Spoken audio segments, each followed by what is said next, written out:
men's qualifying. That'll take up a good chunk of the afternoon, as then we head into a few Curans later on today. So, Billy, a few big names up this morning. Well, I'm a bit worried. First off, you said good morning, and it's actually 1 o'clock in the afternoon, but that's all right. It's morning somewhere, bud. Yeah, it certainly is. But, yeah, it looks like we're good. Sprinting is, of course, of my favourite event. That was my passion and forte back when I was playing the game. And it's good to see, and these blokes will be going for their qualifying, and this is what they'll try really hard to get their best times, because this will then denote their seedings and where they ride off in the heats. We had some good riding yesterday between the riders, so we'll see how they've recovered overnight and see what they can come back with today. But if I look over on the other side of the track, we've got our riders lined up. We're missing Bernie Swart again. Yeah, well, he wasn't here yesterday, so we don't know what the go is there. He may have had something come up. See Adam Clark there's ready to roll away. Joey Black behind him, and then followed by Peter Macris. Now, he's given you some definition on how to actually pronounce his name, I believe. Well, Pete was quite happy for me to pronounce it either way that I wanted to pronounce it, but he said maybe Macras is the correct pronunciation. Well, there you go. So yeah, here we go. We're off, and we're starting on our second day of our Queensland state titles for our elite para and under-19s, and we're kicking off with, from UQ, Adam Clark. He's going to set the time for our qualifying for the flying 200s. Here we get the call of 3 to go. The qualifying round is over 1,000 metres, but we're starting from the other side of the track. So getting the call of 3 to go here is plenty of time to give him a wind-up.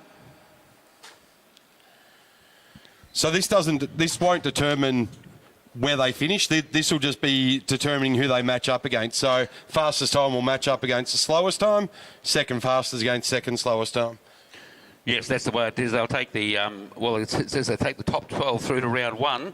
That's going to be a little bit hard. All right, coming through to go now, Adam Clark. Down the front straight, he gets 2 to go. So now he really starts to wind up around 1 and 2. He'll want to get his speed up. And by the time he hits the middle of turn 3 and 4, he'll almost be in full swing, Billy. Yes, he will. And the most important thing with the flying 200 is your first 100 metres. To get that right, you've got it. After that, it's endurance. So there he goes. He's broken into the line. He's set the clock running. And let's see what his split's like as he goes down in the back straight, covering his first 100 metres. So he split the time there at 5:58. That'll bring him up just over 11 in here, and he stops the clock at 11. I think that was about 11:08, 11:09. Yeah. The clock didn't stop. So about 11:08, I think, as he went across the line. So that'll be the time here for Joey Black to chase now. So Joey had a good outing up at Bundy recently at the Bundy Cup.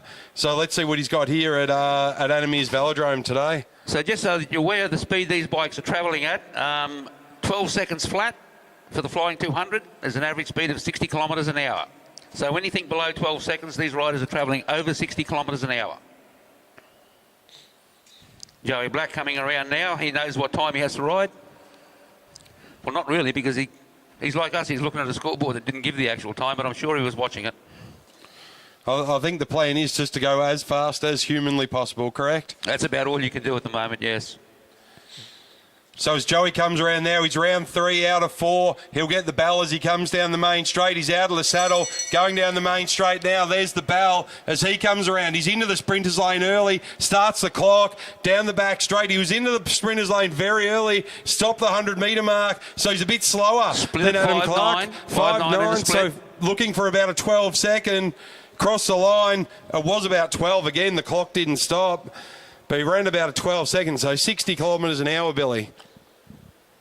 Yes, that's pretty hard to maintain those kind of speeds when you're out there, and you're full anaerobic for that 200 metres. It's all anaerobic. Someone asked me once, they said, do you breathe during a flying 200? And I stopped and thought about it. I said, I don't actually know. And obviously you must do. You might suck in some really big ones, but I had never thought about it. And 12 seconds, I suppose, doesn't seem like a long time when you have to hold your breath, but when you're out there pumping out the way these guys are, they'll be sucking in the oxygen. Righto, out on track now. We've got Peter Macris from UQ. What can he do this morning? He'll be looking to set a fast time. So the time to beat so far is from his teammate, Adam Clark, with an 11.8. Pete will come in to get the bell this time. He's out of the saddle now, winding up.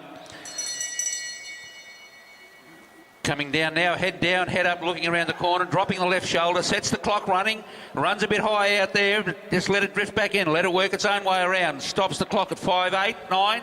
So let's see, he should try and crack the 12 if he can do it. Ooh. That was about an 11.8 again, I think. Hard to tell when you're looking at the line and at the screen at the same time. Yes, but you should be able to be like a flyer, be able to watch there and there at the same time. Well, they've got the time in for 19.7. I think that might be a bit out for Peter Macris. Yes, that you can do a flying lap in that time. Next out on track, we've got John Eder from Ipswich. He had a good night out last night as well, getting into the Curran final via the repechage. Now, this will suit John Eder because he's very strong. He's not so much quick as in fast. He's got top end speed, and this flying 200 will allow him to wind up and use the ability of his strength to get that big gear wind up. He's a pretty lanky sort of a lad, this bloke too. He's long enough to have extended seat poles. Round he comes into 3, out of 3 into 4. He'll get the bell this time around, John Eder. Now he starts to crank it up. He's out of the saddle, really up high on the boards, into the sprinters lane. Starts the clock. He's looking fast as he comes out of 2. Down the back straight. Looks like he's under control. That's a 5.5, so good split good for the first 100. Down the front straight he goes, across the line. About 11.4, I think, roughly. Round about an 11.4. So that'll be the fastest time we've seen so far from John Eder.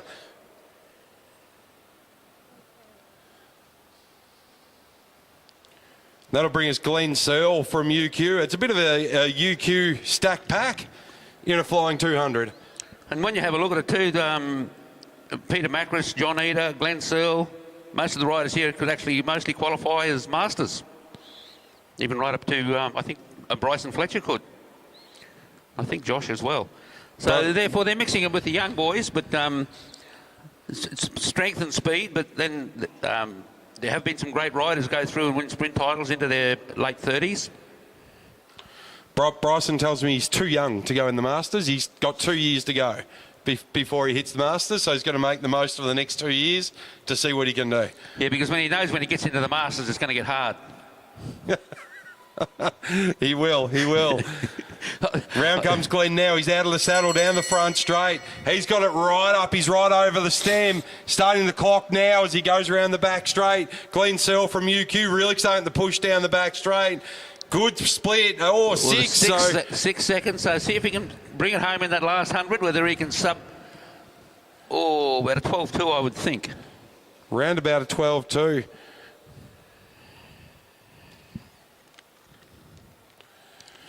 Next on track, we were just talking about Josh before. He's on fire at the moment, Billy. He's been putting in some big efforts of training, and he's pretty serious about it. So let's see what he can get back out now, because you've got to put the effort in to get the effort out. There's no such thing as... It's really funny when someone says, you know, geez, the more I train, the luckier I get. A good thing about Josh is we look at him on a Thursday night and then Tuesday night at yours, Billy, how he locks himself into his bike. He does not move, and when he's going fast, he looks fast.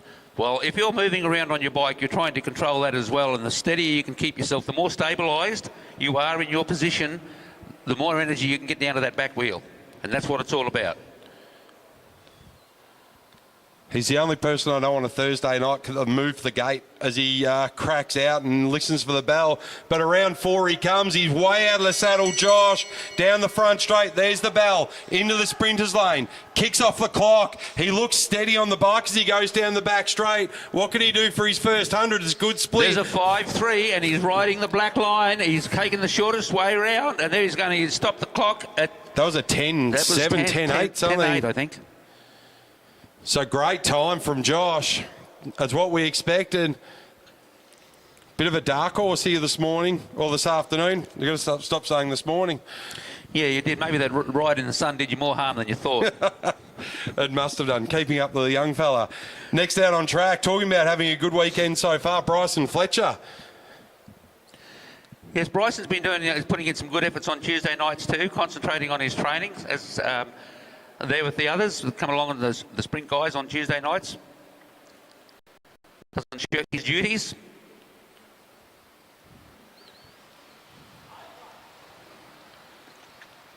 So Bryson took home a medal last night in the Kieran. Now he's really starting to wind it up. He's got a lap and a half to go. This is typical Bryson, right up on the boards, out of 4, into the front straight, gets the bell. He's still going. He wound up for about a lap. There he goes. He set the clock running now, holding a nice line down the back. He's going to get a split of 5.15. Super time, see what fastest. he brings in now.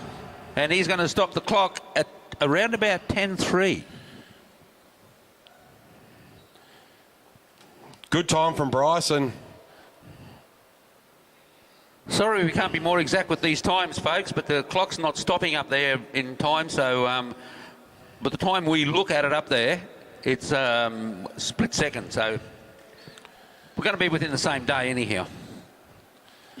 That's a good place to start. Next out, we've got one of our young guns from Balmoral. Love seeing Ryan Elliott develop over the last couple of years. We've seen him race internationally now. Now he's back here at Anna Meares. What can he do in this Queensland State Championship? Actually, Ryan's come on very strong as a sprinter in the last 2 years. He's really developed and he's putting in some good times, and we've seen him ride some good races over the last couple of years, especially in sprint events. It might seem like a long time ago, but Ryan Elliott's name is still there on the state record register from his junior years. I think an under 13 sprint record, so or maybe even under 11. So he's been around a little while. He knows how to ride.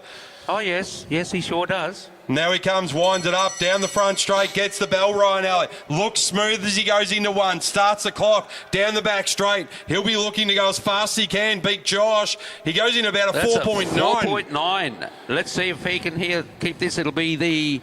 Well, I think that was about a 9.8. It's got to be around 9.8, 9.9. That's pretty quick. That's a fast. Oh, I would say an Olympic time, almost. Well, it's up there with them. Anything under 10 seconds is like flying these days.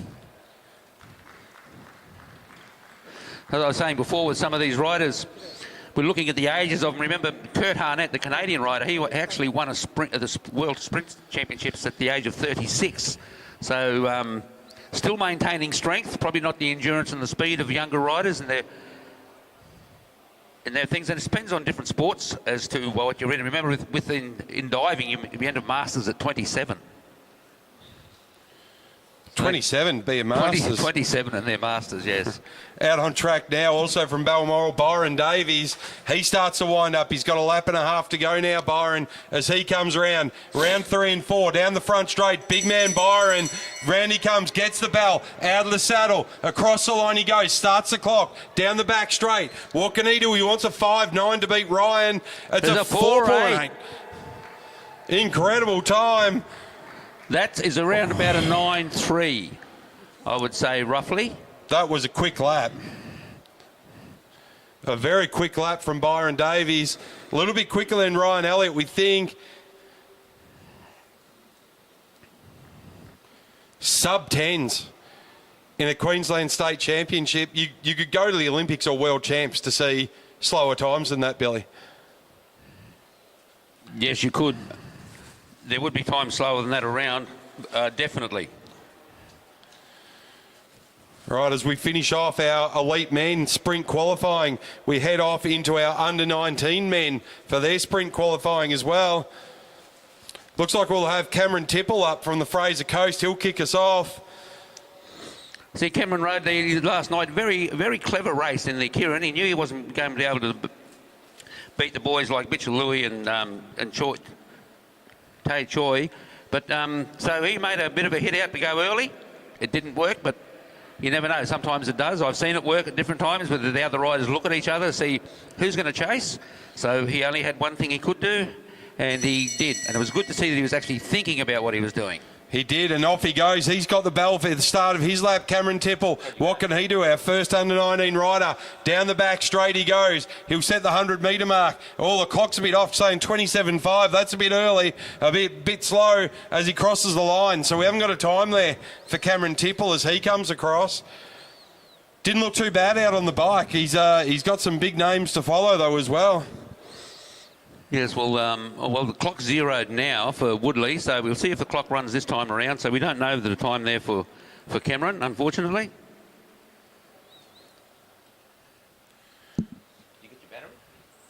So out on track now, Chris Woodley from Balmoral. Coming up soon, Harry Preston from Townsville. Archie Pratt, who had a magnificent ride in the Kieran last night, taking home the silver. He'll be followed by Mitch Louis and Teo Choi, or Tom Choi as he's known locally. We'll just call him Tom. He answers to that, that's fine. And Sir and Godzilla, legend. He doesn't mind a bit of praise, Tom Choi. Yeah. If you see that big gold bag down there, he doesn't mind a bit of bling either. Yes, I have seen it. I know the one. But he can, fortunately, he can back it up. Definitely. Here we go. Chris Woodley from Balmoral. Round he comes. He gets the bell. Second under 19 rider through. Across the line he goes. He'll start the clock. We have a clock running this time. Down the back straight. Looking good, Woodley. Across the line. Sets a time for 6.2 as he comes through. So he'll be looking mid-12s as he comes down the front straight. Crosses the line. That was about a 12.3. 12.3, I'd say, roughly.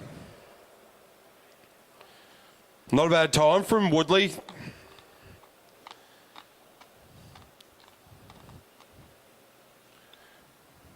Under 19s, so they have the same gear restrictions as under 17s? No, they're allowed to run a bigger gear, and I think they've just opened it up a bit more for under 19s. They used to be, I think it's under 17s on a 7 metre rollout, 7.5 metre rollout. Yep, so it's still the same, 7 metres for an under 17. An under 19 goes up to meterage, which I think they could ride well within that range anyhow. I haven't checked it for a while, to tell you the truth, and they did make some changes a while ago, but I think that was in the lower age brackets. So they still are restricted. They can't just go out there and whack any gear set they want. The under 19s, you still have a bit of a restriction. Gear, yeah. Yep. All right, this is Harry Preston out there now from Townsville Cycling Club. As he's winding up, he's got a lap and a half to go. He'll get the bell this time around, Preston. As he comes through, he's out of the saddle. He's going to get a good wind up there. There's the bell across the line into the sprinters lane nice and early. Starts the clock as he comes down. Harry Preston down the back straight. What can he do for his first 100? There we go, 5.6, so a little bit slower. Let's see what he stops the clock at now. He rolls. Oh, no, that's going to be... That was about an 11.5. Yes, it was. He was a little bit quicker there, wasn't he, than I thought. 11.5. Not a bad time there. That's a pretty good time.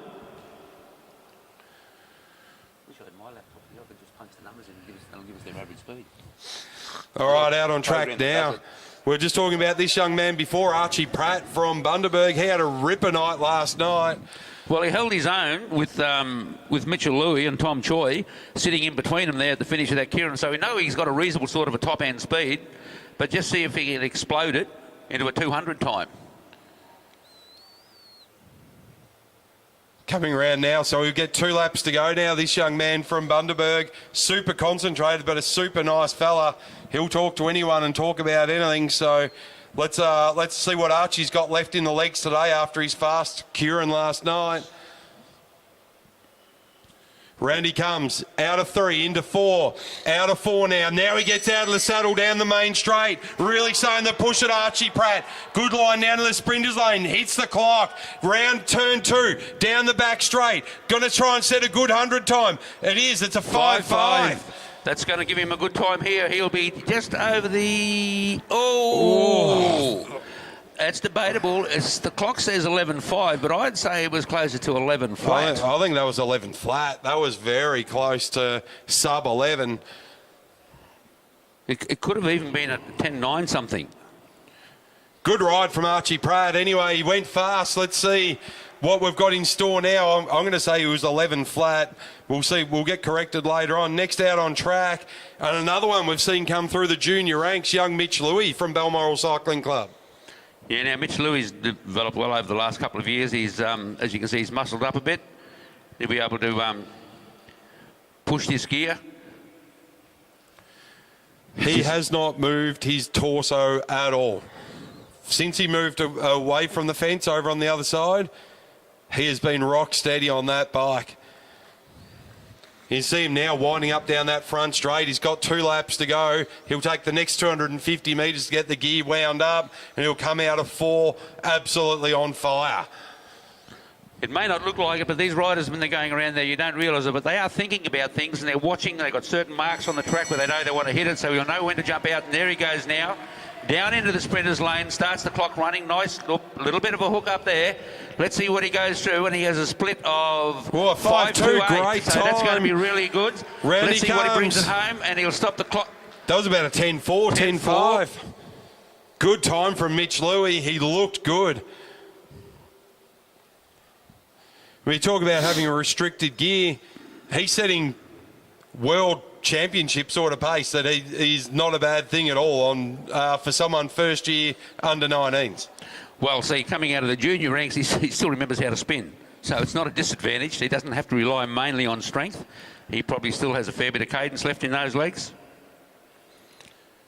And now last out on track for under 19 sprint qualifying, Mr. Tom Choi from the University of Queensland. He's a bit of a poster boy for the Tas Carnivals I've seen on the Facebook posts at the moment, so let's see what he can do. Well, he wouldn't mind that, would he? No, we just talked about his bag. He'd love it. Yeah, I know. Anyway, Tom, good rider, super strong. What can he come in? Also, first year under 19s. Lap and a half to go now as he starts to wind up down the back straight. What's Tom Choi got in stall? 10.5 for Mitch Louis. Round he comes. Tom Choi winds it up out of 4. Big and strong down the main straight. Goes down, crosses the line. Good entry into the sprint lane. Down the back straight he goes. He's going fast. And that's a 5.1. Let's see him come across the line here, and that will be... That was like a 10.2. 10.2, roughly, I'd say. Which would match up with his 5.1 for the 100. So a great finish there from Tom Choi. That would definitely put him in the fastest position so far. I think we're looking at Tom, Mitch and Archie Pratt sitting 1, 2 and 3. We'll get confirmation of that as we can. But great riding there from our 3 young men.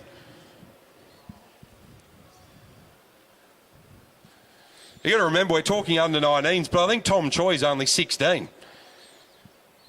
Yeah, well, they what happens here is with the juniors, they go into their following age category that they would be in the next year, because the beginning of the track season indicates the start of their next grading.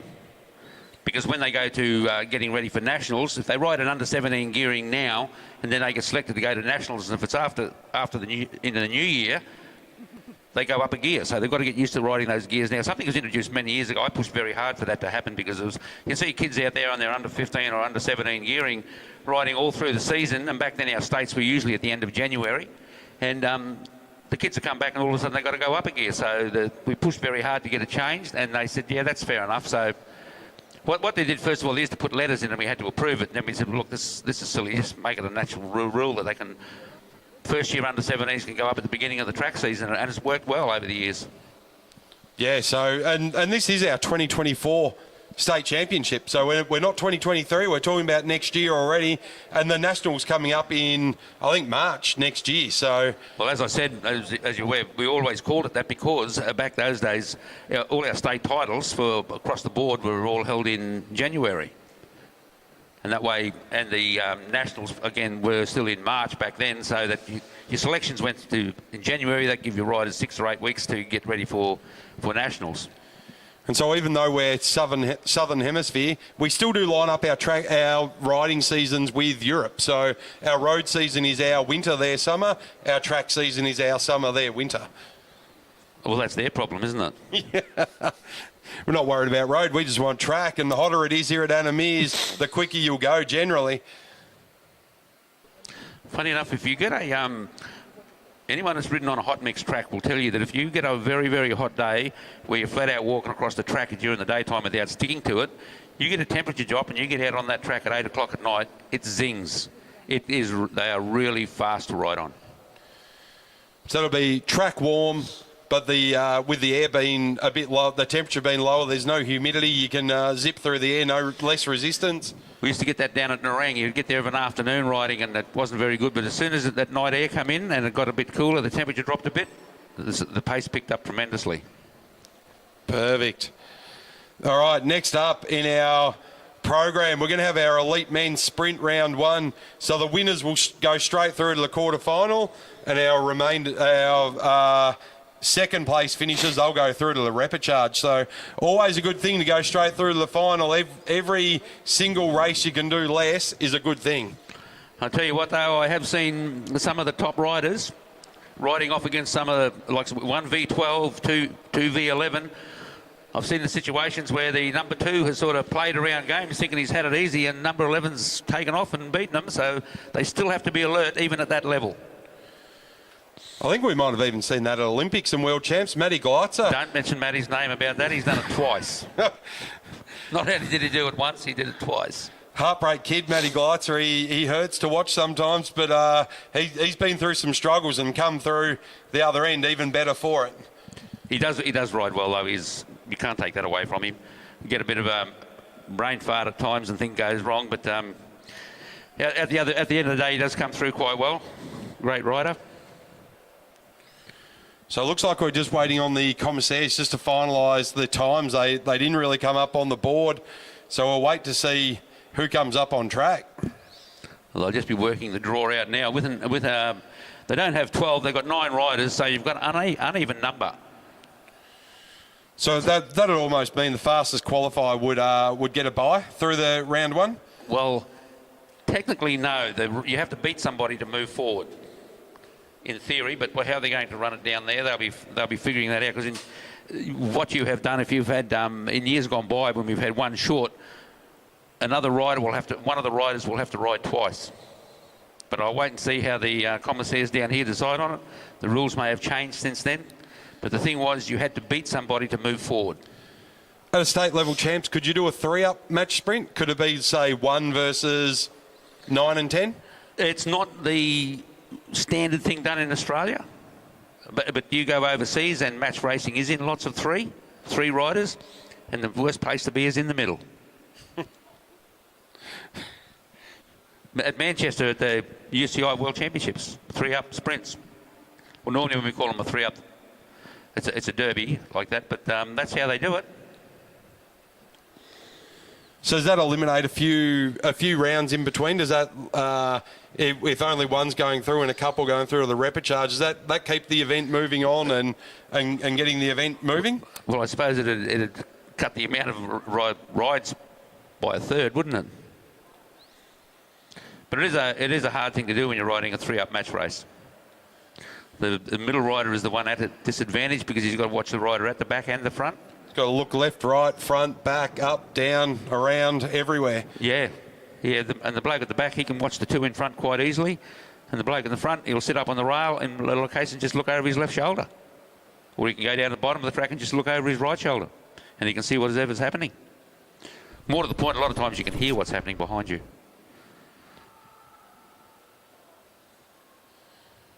All right, so we're still waiting just to see what's going on here. I can see Glenn Searle down there. I can see John Eder.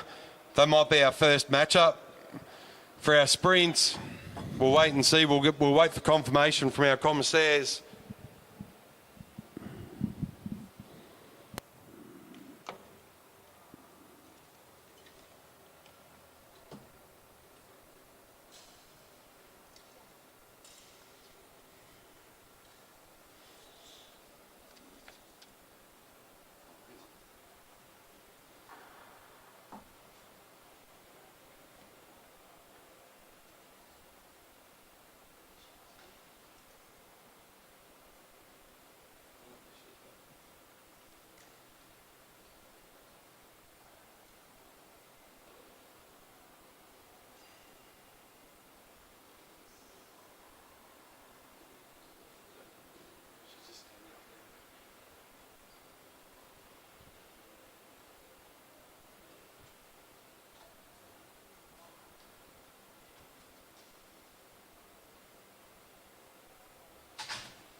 Yeah, go for it, mate.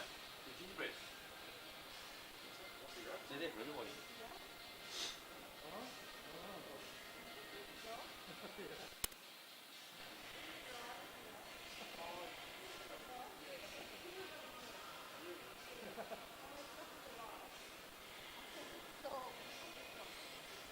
Must be hot out there in the middle. Let me see if we found it.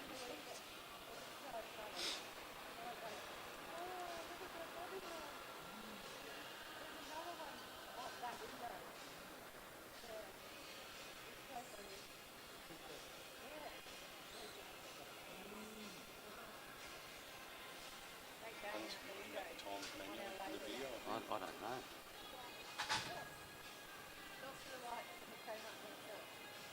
You can see Louise watching the video, writing times down, going back to another video, writing down another time. You usually see Neil running around. He's not here. I don't know why they. I don't know why they run.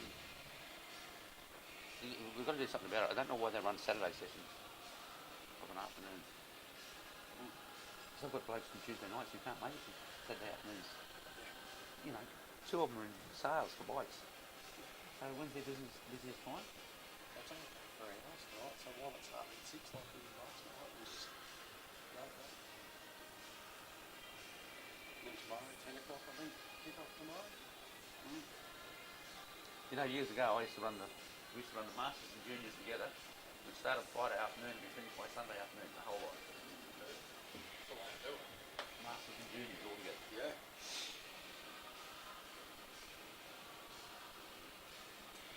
Oh, red snakes. Yes.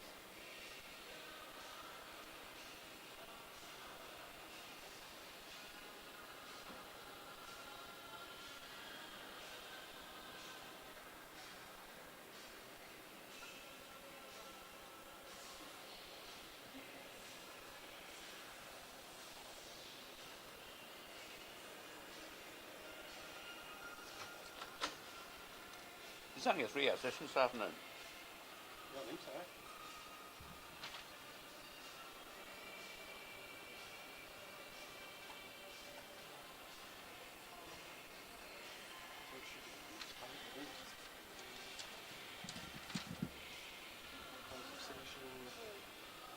No, there was another one, a time on it, but it's not long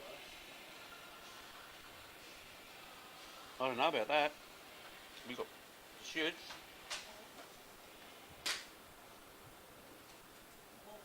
What shoots do? Paras. Oh yeah. Team sprint.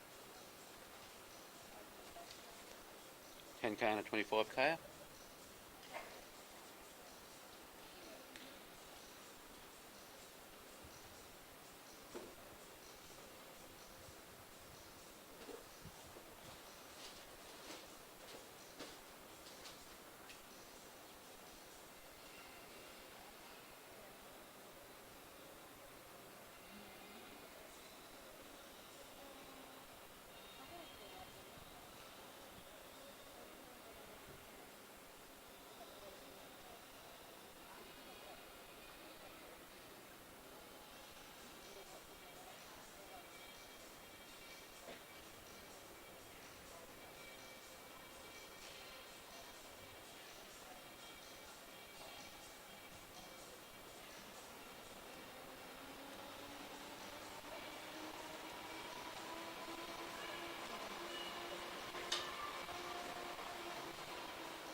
I rang up to find out what the go is at the canteen. Yeah.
This looks like it'll be Glenn Searle and Josh. Yeah, Glenn and Josh, they're lined up ready to go.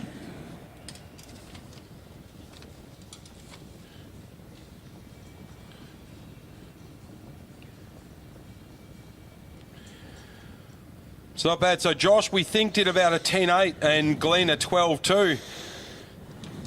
So it'll be interesting to see how this one plays out. This is where the tactics come in. So the way they've worked this out then, and roughly with my times, which aren't actually here, we've actually got number 4, fourth fastest time,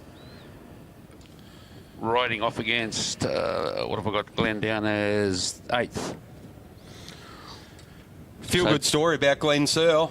At the last Enemies Sprint Championship, he was matched up against Flynn Larkins, and Glenn dropped his gearing to make it a bit fairer. So Flynn on an under 15, Glenn went down as far as he could, and they had a good little match-up. Yeah, Glenn rode a little 98. Actually, it was smaller than that. Well, I think he was still in the 90s, low 90s, but there's still not the gear he's used to pushing. So yes, he did do that, which I thought was a very nice gesture from the man. Didn't end up too good for him though. He got disqualified from the race. He dropped in on the sprint lane while Flynn was down there. So bloody Flynn shouldn't have been pushing him around. Big meanie that Flynn Larkins. All right, our first up sprint matchup. So no best of 3. This is you win and you're through, you lose and you're through to the repechage. Yes, and you don't want to go through to the repechage because that's one more ride you have to do to try and make your way through. But there will be 4 riders, I assume, or maybe 5. Riding off in the repechage. It depends how many rides they have here. So I don't know what's happening with Adam Clark. Oh no, sorry, Joey Black. So around they go, lap and a half to go. Glenn starts to open it up. Josh around the outside as they go into 3 and 4. Josh comes around the outside, drops into the sprinters lane, looks around. Glenn still pushing, but Josh gaining ground the whole time. Out of 2, he's opened it up to about 20 metres already. Down the back straight, Glenn sits up, Josh sits up. Josh will cruise through. Yeah, Josh had a quick look and he realised he's got that now. So there's no good spending pennies when you don't need to. He's got some big rides in front of him yet. And Glenn was probably thinking the same thing. You know, he's coming around. He knows he's not going to beat Josh, but he might get a ride off a bit later on where it might advance him further through. He might be able to save some legs and come back through the repechage. So you can see by about 75 metres, they both knew what the result was. Turn off the gas, save the legs. We're going through to the next round. Let's see what happens from there. Next up, and just who you were talking about, Joey Black out there now. He'll be up against Adam Clark. Okay, so see how these guys go. That was a bit closer in times for these two, as far as we can tell. Adam Clark with a 12.01 and Joey Black with a 12.20 according to our figures. They're not the official figures, of course. They're just what we could get at the time off the board because the timing equipment wasn't playing the game that we wanted it to. So anyway, we're out there. We've got Joey Black. He'll lead this one off, followed by Adam Clark. And it is same thing as before. Sprint matchup. First one through will go to the quarterfinals. Second one through, straight through to the repechage. Interesting to see if you look down the ride there. Black on the bottom of the track starting left foot up. Clark on the top of the track starting right foot up. Had good advice from Zane Cunnington for the juniors. He said never start with your right foot up if you're at the top of the track because you can push yourself into the fence and game over before you even start. So he's always said left foot up, push yourself down towards the bottom of the track. Other theories, of course, right leg stronger, do your left leg first, then you get a full crank of your right leg for your second one. Not so important when you're taking off on a match sprint, though. Not really on a match sprint, no.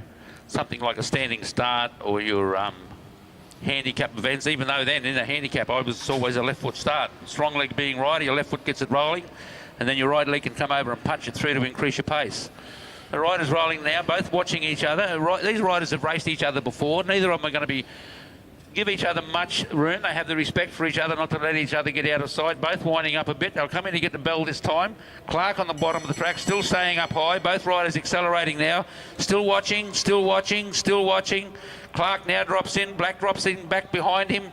Clark's holding the top. Just see if Black can come around. Coming out of now turn 3. He's taking a bit of a look around. Clark's still holding the lead. Black trying to have a go, and he says no. That's the end of that for me, and Clark will roll through and take that one out.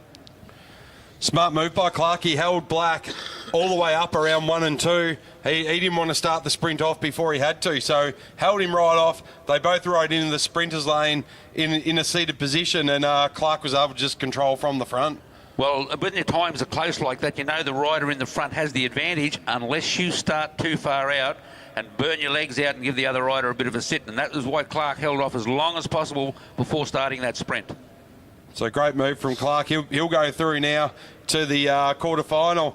Next up on the track, we'll have John Eder from Ipswich and Peter Macris from UQ. This will be a good matchup between these guys. They've raced each other quite a bit over the years. I'm not exactly sure of the times, but they are both very similar times, just over around about the 11.4 mark.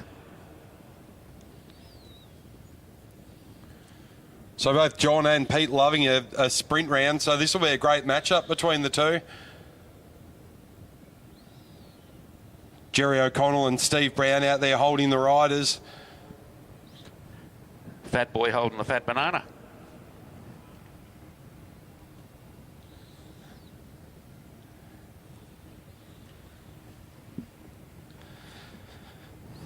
All right, Com's happy. Pete Macris will lead this one out.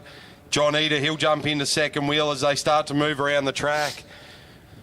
Pete already looking around. He went off the start line down to the sprinters lane and immediately turned his head right to see what John Eder was up to. Well, John won't try anything from this far out, but he won't like to leave the sprint too late. Macris can accelerate off the mark pretty quick, and as I said earlier, Eder's very, very strong, but not quite that quick off the mark in acceleration, but he's got a really good top end speed. Now you see a bit of Pete Macris here on a Tuesday night, Billy, at your training session. Yeah, he comes along and does his efforts, puts in his serious training. He's got a schedule he applies to. So anyhow, Pete moves up. Eder comes in underneath. Yeah, so good move from John Eder down the front straight. He wanted to get that lower position. Now he's got Pete on the back foot. Pete's in second position. You can see John Eder, he's starting to wind it up. Exactly what you said. He want to get it winding up earlier than Peter Macris would. Yeah, he likes to go from a long way out, but Macris has got the acceleration. If he can get in front of him coming around out of the transition, he'll be able to drop down. Macris hasn't got it. The head goes down. I do know Pete has been a bit unwell a couple of weeks ago. He may not still be fully recovered from that, or maybe he's still recovering from Bundy. You don't know. Maybe he left everything up there. So Eder will go through and take that one out. So good move from John Eder. He did what he needed to do, and he rattled Pete a bit, I think, there. So anyway, that's done and dusted. Pete will go through to the repechage, and John Eder will go through to the quarters. And so we were saying before, we had odd numbers, so it looks like our top three, Bryson, Ryan and Byron, they might have got a free pass through to the quarterfinals. Well, that's a possibility. They're not coming out because you can see the under-19s coming out onto the track at the moment. So the commissaires have made a decision on the way they're going to do it, so that's quite okay. Right, because when you do have a look, you can see that those top four riders that didn't ride, Gluhack, Fletcher, Elliott and Davies, are all slightly quicker, we might say, than the rest of the field by around about a second. Yeah, we did see Josh go off against Glenn Searle, right. so he was in there. So Bryson, Ryan and Byron, they get the free pass. But now we see some of our young chargers out on track. The young gentleman from Bundaberg, Archie Pratt, he'll be up against the Fraser Coast man of Cameron Tipple. Commissaire's just explaining, and Carolyn Jones, CJ, explained the rule to me last week. You cannot track stand before the pursuit line on the other side of the track, and you're allowed to do two track stands in total for your whole effort. I think you'll find there's a time limit on those as well. Yeah, I think she said up to 30 seconds, maybe. I'd have to check that with CJ. But there's definitely some rules that you have there. I think you said last night at international events they might have a commissaire walk around the track to make sure the riders are fast. They used to at most events. We used to do it at state titles. So when the riders rolled away from here, they had to travel at walking pace. And the commissaire would walk around with them to make sure that they did. And the number one rider, the rider who draws the bottom, must lead for the first half lap unless the other rider contests. He can take it away from him, but he can't be forced through. And you were talking about the track stands. They bring in time limits on that. Well, Tipple's gone early. He's going out for a big charge at 2.5 laps. Once again, the same as he did last night. So here he goes again. He's decided his endurance is his key factor. But you look at Archie Pratt, he's in the back wheel. He looks so comfortable sitting there into the back straight. He'll pick it up. There goes Tipple again, but Archie Pratt, he cruises by on the outside, goes into 3 and 4, swings back down into the sprinters lane. He'll cross the line, Archie Pratt. He'll go straight through to the quarterfinals. Yes, Tipple, same thing, same theory. It's the only tactic he had. Well, there was another tactic he could try, but it wouldn't have done him. It wouldn't have worked either, because Pratt's too quick, too strong off the mark. So Pratt will be happy with that ride. That was pretty comfortable. He got a draft the whole way around. He didn't have to put too much effort in, but he comes out with a good win, and he'll go through the quarters. Like I said, it's not you don't have to win by streets. You only got to win by half a wheel. So he didn't extend himself too hard. Once he got in front, he sort of just pedalled enough to stay in that position and turned off about 30 metres before the line. Just enough to roll him through without spending too many pennies, because he's going to have a few hard rides a bit later on. This looks like it might be Woodley and is that Preston, I think? That is Harry Preston and Chris Woodley. So we might have the same thing. We might see Mitch Louis and Tom Choi. They might have gone straight through to the finals. I don't see him sitting down there waiting. In fact, Tom's on a road bike down in the middle. So well, there's no one sitting there and the seat's ready to come up. So I think this might be the end of this ride-off. So it does say fastest 8 to the quarters, but we've only got 6 starters. So this is almost a semi-final in itself. Anyway, off we go. It'll be Chris Woodley. He'll lead off. He'll lead off Harry Preston from Townsville. So round they come. This will be our last of the round for our under-19 men. Very sedate pace as they roll around. Woodley and Preston, super slow. They're not track standing, but, you know, I've seen 5-year-olds go faster down the street outside our house on a Sunday morning. I'll tell you what, though, on the...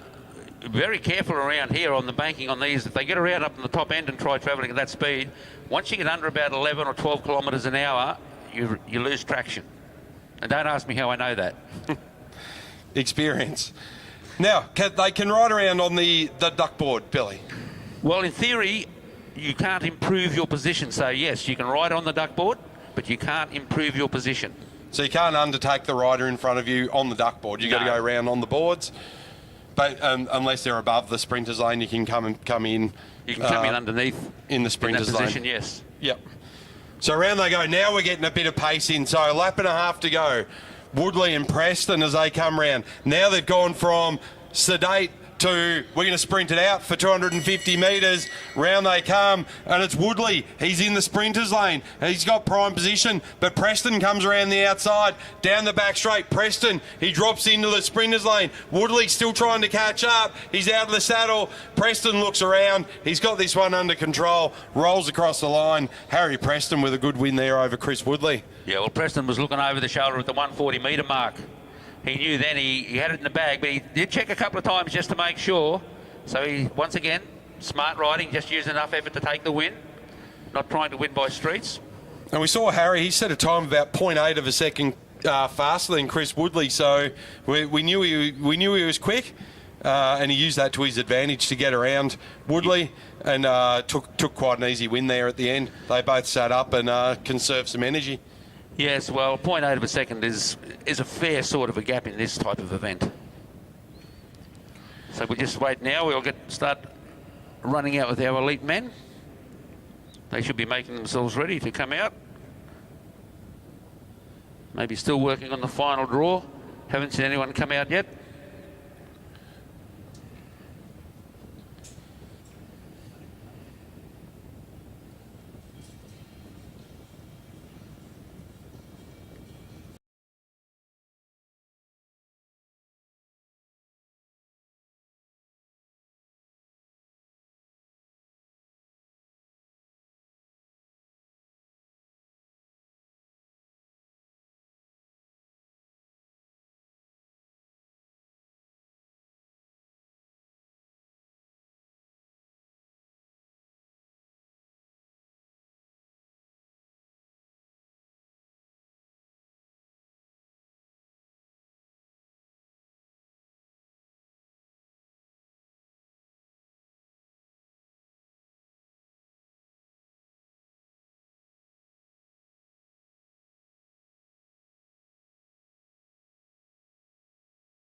me from where he is. He can't hear me, so it's all good. And he can't reach you from there.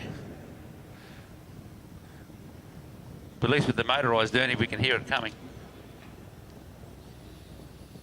Right, so up on track, it'll be Stella Kay, Danica Blinko, Alessia McKaig, Ebony Garinku, Olivia Wright, and Victoria Smith. Victoria Smith not on our list here, but she looks like she's down there. Where are we? We've got Ebony on the fence with Bear, Olivia... 45. Number 45, that might be with Michael Jordan there on the fence. This is McKaig coming up. Look at number 45 on the start line. It's not in the start list.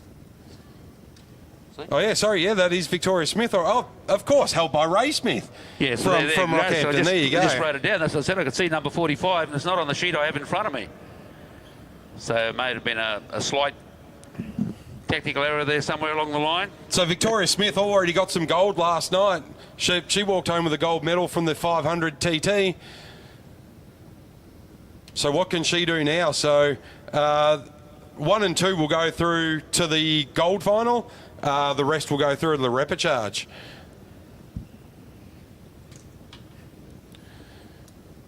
Talking about breaking things, Billy trying to do his best to break every pen and pencil we've got in the commentary booth today. I've got no lead in me pencil. I should have replenished that, shouldn't I?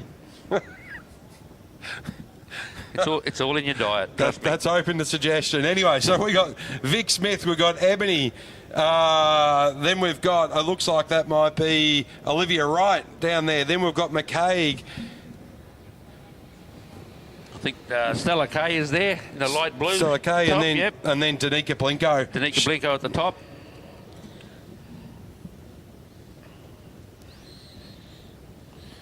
So Victoria Smith, she'll lead this one off. She'll take up position behind the Derny. Then everyone else will come around behind her. Ebony into second wheel there. Bit of a slower start for Ebony. That was a bit of a tricky move there. I know which rider wanted to be right at the back. Motorbike's going quite slow at the moment for these probably, well, elite and juniors actually have a different speed for the motorbike. So being there's under 19s in there, they probably have to run the race at the under 19 speeds.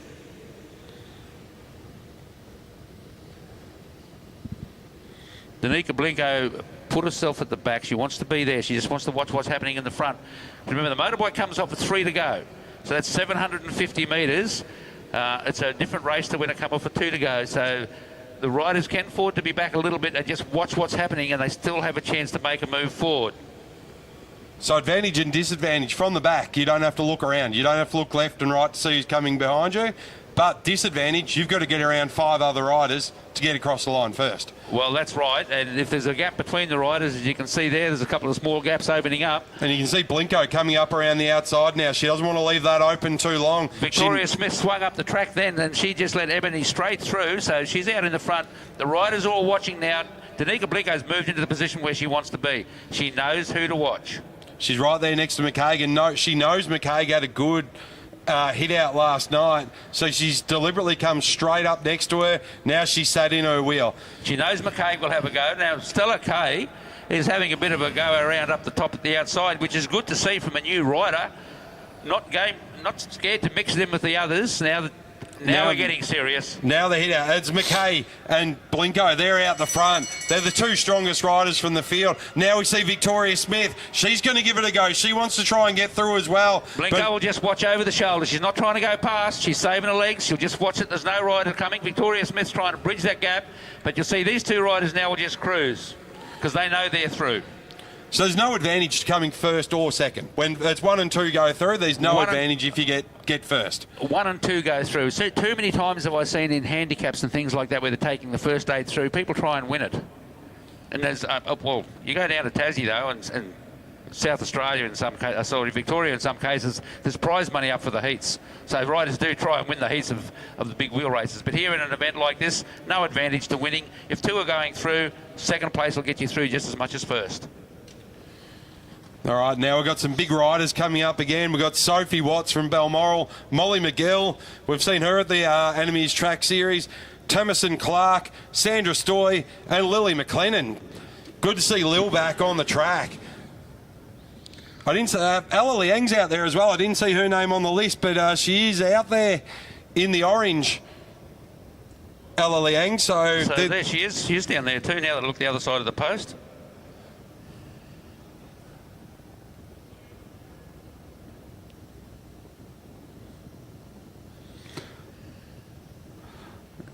Yeah, Jared, point it the other way, please. That's better. Good, mate. That's all the gym work that he does during the week. He's doing his weightlifting now.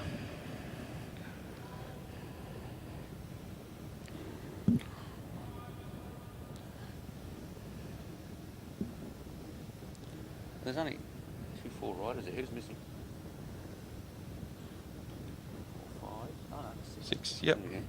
All right, so we've got Stoy down at the in the number 1 position. I tell you what, that just threw me. I'm not used to seeing Sandra in those colours.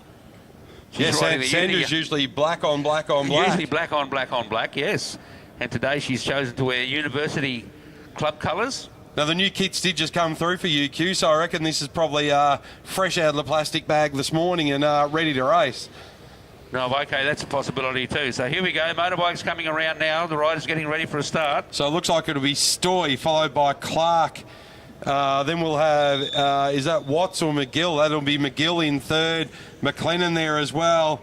No, sorry, that is Watts in third wheel. Then we've got McGill. Now, Watts in third wheel, and who's on first? Laurel and Hardy are on first. Yes, they are. Let's not go there, but that is history, that. Ella Liang, she'll take up 6th wheel in this position. She gets straight down to that familiar position from Ella Liang, that Panther-like position, just light, low, speedy. Thomas and Clark leaving a bit of a gap there from St George. What she's doing there is if something happens, she's got room to run. Because what happens if a rider starts coming from around beside you and you're too close to the rider in front, you can't accelerate quick enough before you're having to turn right. Commissaire's not happy. The gap too big. Clark leaving too big a gap. It's been red flagged. The riders don't know. Ella Liang. The riders don't. One of the things that it used to be years and years ago, you can't blame big ignorance of the rules for an excuse for doing something. It's up to the riders to know the rules as well. Many, many years ago, one of the rules of cycling was to have a rule book in your kit bag. So the riders need to know the rule, although in the old days, of course, it was a gunshot that used to stop an event, not a whistle. They did clarify for me last night, we don't shoot the rider. Just a gunshot. No, just a gunshot, yes. We don't shoot the rider, unless they're really bad. Jerry O'Connell might have missed a few of those in his day, maybe. Possibly. That's a good possibility. All right, so riders coming back around now. Commissaire's not happy, and I suspect that was from Thomas and Clark. The gap up to Stoy on the front, that was out to about 4 bike lengths. So it is Commissaire Michael straight to Clark to have a chat. So these junior riders, once again, I'll tell you, it's up to them to know the rules. More to the point, it's up to their coaches to make sure they know the rules. And that's part of your coaching, is to inform the riders of the rules and let them know what they need to do to comply with those rules. And the rules vary from event to event. They vary from year to year. They keep changing them around just to keep the commissaires confused. And there's no favouritism. We saw Byron Davies get disqualified up at Bundy 2 weeks ago. He left too big a gap and disqualified from the Kieran. So same as what they've done here. Blew the whistle, called off the Kieran. Byron Davies, you're out. We're going to start again without you. So we'll see what happens here. We're having a bit of a chat down there. I see Michael's there talking to someone. Thomas and Clark's getting a pat on the shoulder. We don't know whether that's a condolence or a goodbye. No, it looks like the. Oh. So it looks like Clark's unstrapping, so she's been DQ'd from the event, so gap was too big. Well, that's a bit of a pity. It would have been a good match-up to see her race, because she would have put some effort into this. She can mix it with the top girls. She's one of the top girls, though. There, of course she can. So off we'll start again. So this time we'll have Stoy leading us off. Then we'll have Watts, Lil McLennan, so McGill and Liang. Well, I suppose the one advantage of that now is if you're Ella Liang and goes to the back as you did last time, she's got one less rider to go past. She's already overtaken someone. The Derny hasn't even pulled around yet. That's right. She's already up one place. Right, there we go. We get the whistle. Round comes the Derny again. Stoy will get back in that position. So it'll be Stoy, Watts, McLennan, McGill, Liang as they come around now. Yeah, riders much closer up now. Liang's dropped down onto the back of the riders there. They'll all be watching each other, just cruising around now. So with Clark eliminated from that event, will she still get to go through to the repechage and redeem herself, or is that... No, she's DQ'd. That's over. So yep. Kieran over, which is unfortunate for Clark. So we still have Stoy. We have Watts, we have McLennan, we have McGill, we have Liang.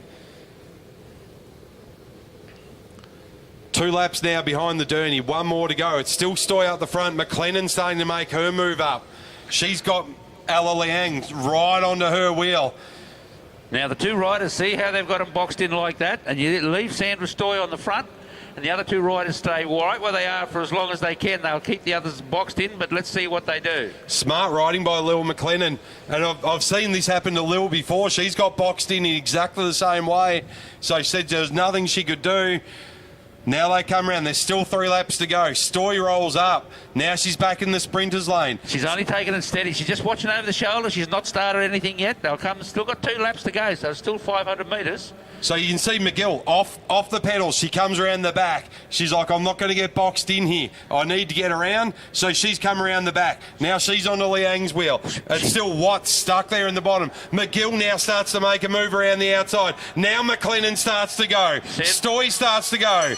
There's McGill really pushing now. They're all trying to go. Watts is still boxed in. She's stuck there. She's stuck behind Liang and McLennan. She has to go the long way around. McGill will take this home without a problem.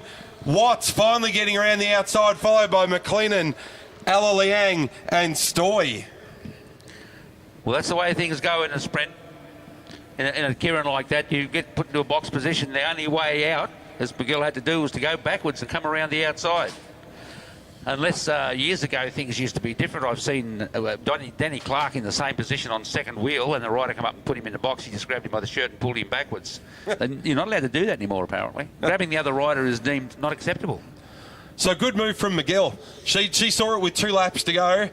Well, she pedalled. Had to get out of there then. Yep, so she backed out, came in behind Liang, then saw a chance with a lap and a half to go, round the outside, and by the time they saw her coming, she was already 20 metres in front and she cruised home. Well, once again, knowing that there was 2 going through, she could afford to do that, and she's got the strength to keep going with that at that speed, and she knows if another rider comes through, she's only got to latch onto the wheel anyhow and go through and get through to the final, and that's where the big bickies will be.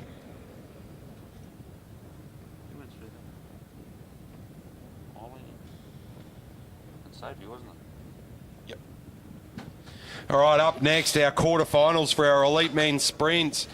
And now the big boys return. You can see Byron Davies coming back out. He'll be up against Glenn Searle. Now we go into our... No, so it's still quarters. So it's still win you go through, lose your into the 5 to 8 ride-off. Yes. The winners go through to the semis. So a bit of a qualification difference, probably about 2 seconds between Glenn and Byron. So, but that doesn't mean Byron takes it easy and he's got this in the bag. Glenn Searle is an absolute fighter, so he'll be pushing Byron the whole way that he can. Well, you can't afford to take it easy because anything can happen. You can have a slight mishap. Just let the rider get too far in front, so you still got to take the ride seriously. And it'll be Davies leading this one off. Glenn Searle able to slot into second wheel.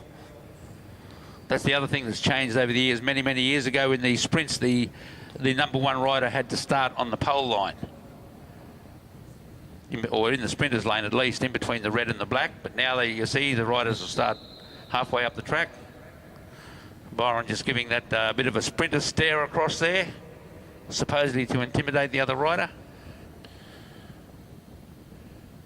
Now, he's done this a few times. He hasn't looked forward yet, but he knows the track. He can just keep pedaling and know that he'll keep going around in circles all day, every day. We see riders do this all the time, even on up the top of the track, looking over the left shoulder. They don't have to look at where the track is. They know where it is. They've been around there often enough. And if you've got a good bike, you can trust it.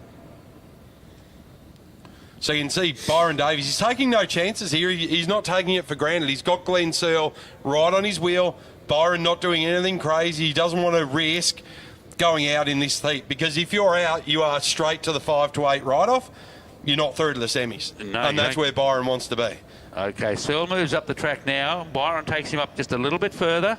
He still wants to control the event from that front position. He must leave the rider at above enough room to ride, so you can take him a certain distance up to the fence, but you can't push him over it. That's another thing. Searle drops in underneath. He's actually taken the lane. Byron dropped in on the sprinters lane there. That'll be interesting. There's the bell. So it's still Davies on the front as they come through.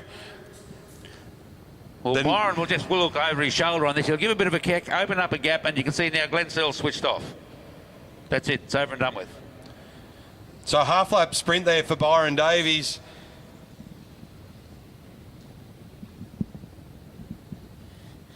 You'd be interested to see the outcome of that, because the riders hadn't entered their sprint proper, but still coming down into the lane, where the rider did have control of that lane. Glenn Searle was in the lane. He made a good move. It's up to the commissaires to see how we go from there. Right, so next up we're going to have Joey Black, and that looks like it might be, is that the number 2 of Mitch Louis? No, Mitch Louis under 19, sorry. That'll be...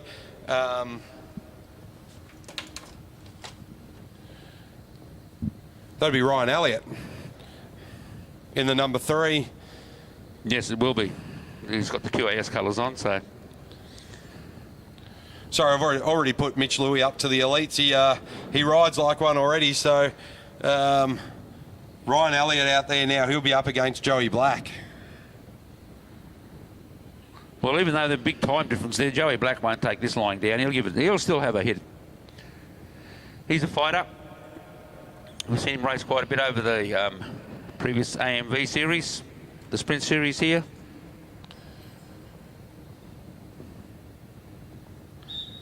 So Bundy riders, they don't know how to give up. They just go and go and go. A lot of good riders come out of Bundy over the years, over the many years. We've seen a good lot come through as well. And if you look at their junior side of things up at Bundaberg, they have got a lot of young riders coming through as well, all the way from under 9s up to under 17. So they've got a good cache of young riders up there at Bundy. Now Joey Black starting to move Byron around a little bit as they go into 1 and 2. They've still got a lap and a half to go. Joey Black just trying to disrupt Ryan Elliott. He's trying to do whatever he can. Elliott's quite happy just to watch him over the shoulder. Now he'll take a run at him here and try and hit him, but Elliott's got the acceleration. He'll just keep an eye on him and just use enough petrol to stay in front. As you can see, he's just watching over the shoulder. Black's coming up onto the wheel. Ryan's still just doing enough to stay in front. Black's still trying to come around him. He hasn't given up yet. And Elliott's doing enough now. He'll have a quick look to see where he is. Yes, and just turn off at the line. So Black didn't give in. He still fought with it all the way. So very measured from Elliott. He gave enough to get across the line, but not so much that he was wasting any energy. Well, he knows he's got a few more rides to go yet, a bit later on. Right, now we've got up our man from UQ, Bryson Fletcher. He'll be up against John Eder. Bryson having a good hit out last night in the Curran, taking home the bronze. He looked pretty happy with that. Yeah, I think he really enjoyed that ride, and he was really happy with the outcome. Getting third place at the other 2 riders there, he was happy with that.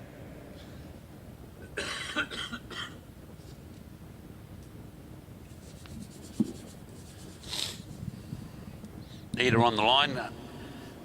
Just getting his pedals in the correct position where he wants them. So it looks like Ida will lead this one out, followed by Bryson Fletcher. And again, winner goes through. Second place, you're through to the 5 to 8 final.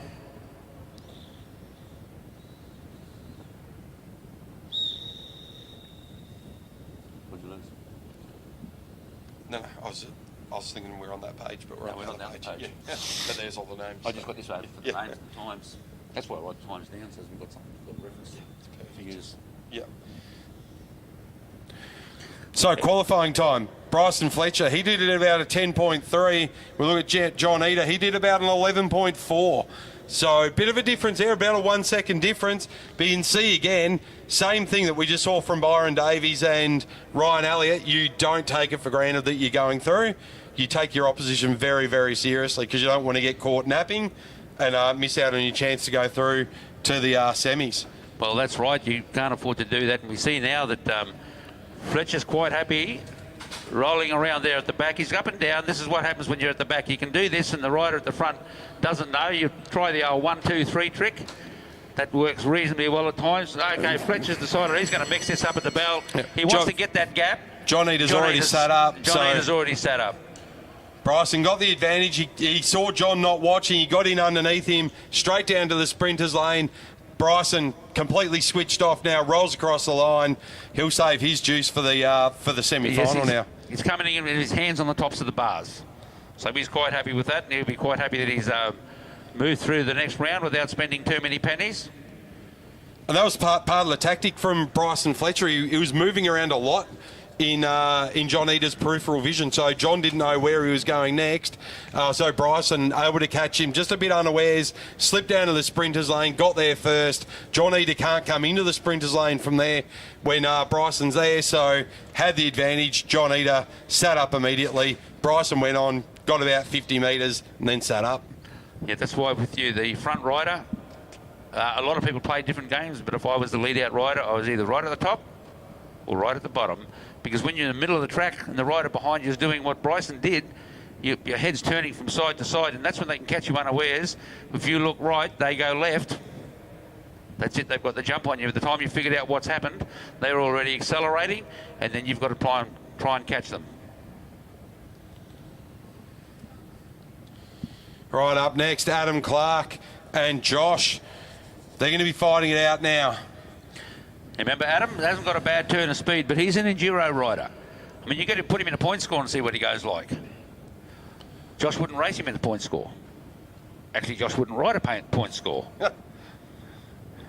Man after my own heart. Any more than 3 way laps too is many a laps waste. in a points race. So I always said any more than 3 laps is a waste, but that was on a 3:33, so here I'll say any more than 4 laps is a waste. Now, a very matchy here, same BT bikes, disc wheel on the back. What can we do? Well, Clark's quite happy just to roll around the bottom there. Just watching what's happening here. The commissaires will be watching this closely to make sure that they're maintain that speed. So Josh comes up. Clark's trying to take him up to the top of the track. Probably better off to bring him down to the bottom. Now, they've gone past the pursuit line, so they can track stand, but only for a certain amount of time. Well, in actual fact, they may track stand. Whether they can or not is a different question. Now, Josh starts to move around the outside. What can they Josh do? is picking up the speed. He's going to go. He's coming back up high again. He's going to take Clark with him. So Clark's got what he wanted. He wanted Josh in front. Now Clark's going to follow. Josh is going to open up from a lap and a half to go. Josh is going to try and go long range. He's opening up to about 5 metres. They come round, they'll get the bell. Gap remains the same as they go into 1 and 2. Adam Clark with a lot of work to do down the back straight. He's coming up on the back wheel now. What can he do? Can he come around 3 and 4? Still Josh in complete control. As they come out of 4, he looks around, cross the line. Good riding from Josh and Adam. See, as I said, Adam Clark, enduro rider, had the same top-end speed, just couldn't but had to bridge a gap because Josh can just accelerate quicker with the strength that he's got and the power in those legs. He can get that gear rolling a hell of a lot quicker. So Clarkey had to sort of try and play a bit of catch-up. Once he spent his pennies and got to the back wheel, that's as far as he was going. Now back into our under-19 men's.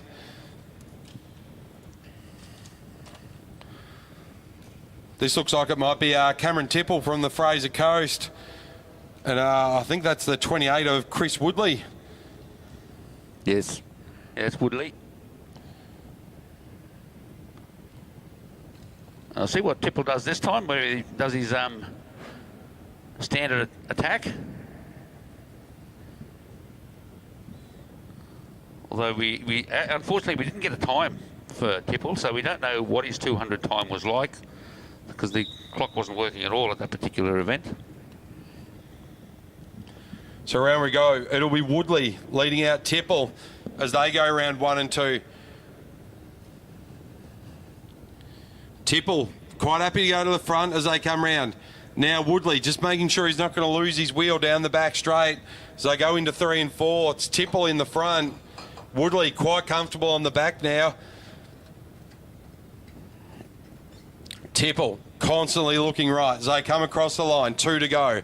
Woodley looks super comfortable in second wheel as they come around 1 and 2 again. Still Tipple. Woodley right on his wheel. Nothing in it. Down the back straight. 1.5 to go. Into 3 and 4. So still Tipple. Now Woodley starts to make a move. He's up out of the saddle. He's going the long way around 3 and 4. Tipple into the sprinters lane. Woodley uses the height of the boards, comes back down into the sprinters lane, instantly gaps Tipple. He's got about 10 metres they go across. Tipple sits up a little bit now. Woodley still going on with it. Now he's realised it's all done. Woodley will come across the line to take the win.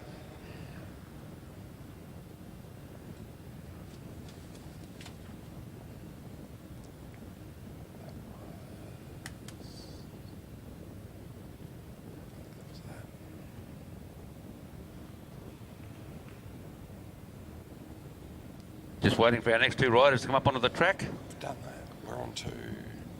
We've done that. We're on to this one. The repecharge. Should be getting ready for our Kieran repecharge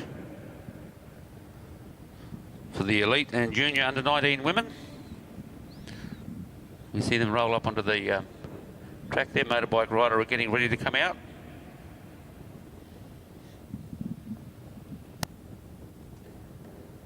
You can see the commissaires just down there. They're just working out their position for who's going to start where behind the Derny. Well, they do a draw. I don't know what they use these days, but we had paddle pop sticks or spoons. Plastic spoons were nice and handy. That looked like it was a bunch of laminated cards, which would just have one numbers 1 through to 6. You'd pick a card and that'll be your starting position. That's your starting position. And it's funny, you're not allowed to swap it with others either, you know. See, hey, here's my card and $20. What do you reckon? Doesn't work. You can try it.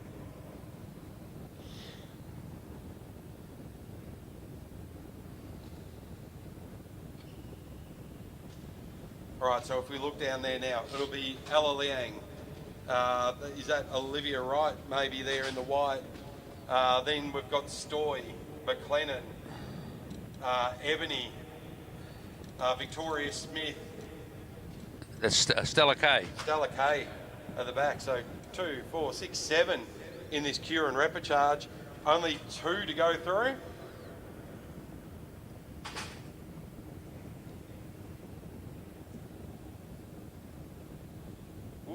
Or is it just one to the first 1 to 6 final and the remainder of the 7 to 12 final? Well, we've only taken 2 each out of here, 4, so they're going to take 2 riders out of here, I would imagine.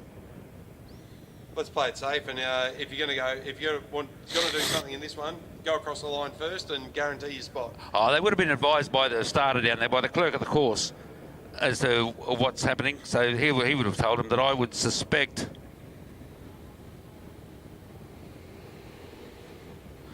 Right, round comes Jordan Kirby on the Derny. It'll be Liang leading this one off. Followed by Wright, Stoy, McLennan, Gorunku, Ebony there. Then Liang straight through onto the bike. She made a very quick move. She wanted to get up there quick. So now they're at a nice steady pace. Bit of overlap of wheels there. That's the thing you got to watch in this when you're accelerating forward. You've got to watch where you're going because the bike in front of you isn't going anywhere. So you don't want to bump wheels. Doesn't do you very good. All fall down.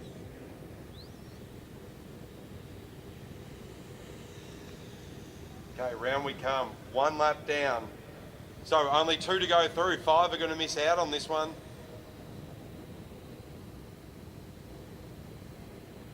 Might just get confirmation from Louise if she could give us an indication as to how many go through. Maybe she can't hear.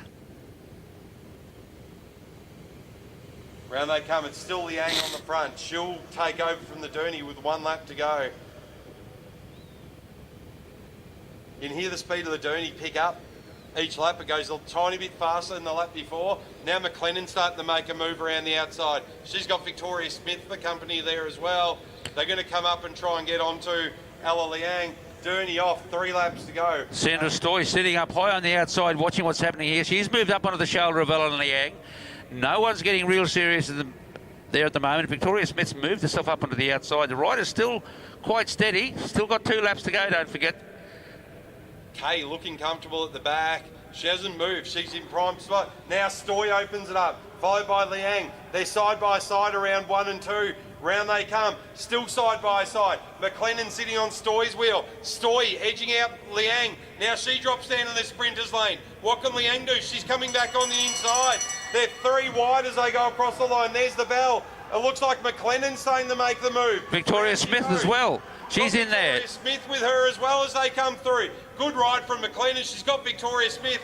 Liang boxed in a little bit by Stoy there. Nowhere to go. It'll be McLennan and Smith across the line in 1 and 2. And Ebony would have just pipped Sandra Stoy right on the line. So it was very, very close. Ebony had to come from a fair way back in that field.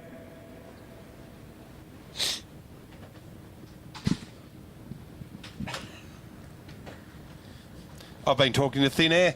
No one's been up to hear me, and they're all saying, thank God, on the live stream. We can't hear him. I just heard someone said, now he was making sense before he turned his mic on. So, good ride there from McLennan. And we think it'll be McLennan and Smith to go through to the final. It would make sense. The first 2 from the first heats or round 1 went through. So, McLennan and Smith will make up the 6. A 6 for the final. That's the way I'd see it happening. Although I didn't get any confirmation from the commissaires. I think that's the way they do it. So they got 6 riders through into the final. And of course, then the other riders will ride off for the 7th to 12th. All right, now it looks like we're getting into our semi-finals for our under-19 men.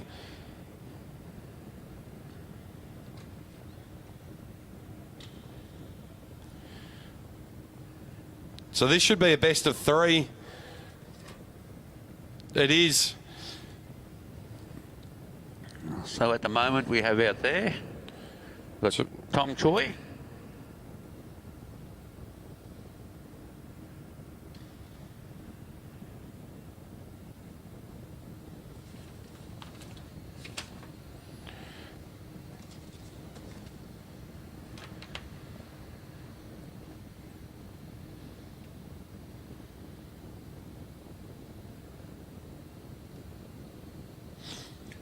That's Tom Choi and Harvey Preston on the line there now, receiving their final instructions from the starter. Now this is the best of 3. As Larko just mentioned, Tom Choi just at the back. The other rider, of course, had to lead out. Preston rolls off the line now.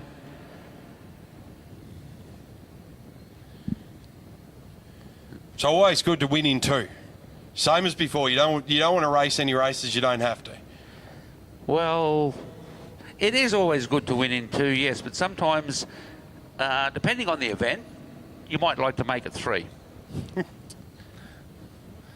I have done that in situations for certain reasons where I've considered I'd just be happy to quite take second place in the second round and then take out the third one, just for experience for the other rider. You can take momentum as well. If you've lost the first one and you win the second one, you can get on a bit of a roll and win the third one, then go into the next the next heats on a roll. So you're full of confidence, and suddenly winning in 3, you roll into the next round feeling really good and confident, and you can start to win fairly well from there. Yeah, but in this one here in the semis, I think these boys won't worry about that. They'll just be... They come in and get the bell now. Preston takes the flyer. Choi on the bottom of the track. He'll hold him up high, just watching what he's doing. Choi not at full tilt yet, still looking over his shoulder, making sure that Preston isn't doing anything silly. Preston might just save some legs. No, he's going to try hard. Choi will come through. Quick look. There it goes. Number 1 to Tom Choi. Takes out the first round. So smart ride from Tom Choi. Had it under control, got into the sprinters lane, so making Preston move up, and Tom just sat there, held him up for a little while, all the way around 1 and 2. Preston having to come back into the sprinters lane and try and go the long way around Choi. Couldn't do it, so good control by Tom. Well, see, there is some tactics that could come here too. Not that I'm saying that the riders aren't out there to race. Harvey Preston, a good rider, but might have a look at the times and the ability of Tom Choi and say, well, look, I'm not going to beat him. I'll make it look good, but I might save some legs. I've got more chance of winning a bronze than what I have of winning a gold. So that's also something the riders may consider. They may, you know your limits. It's not saying you're not trying hard. It means that you know what your limits are.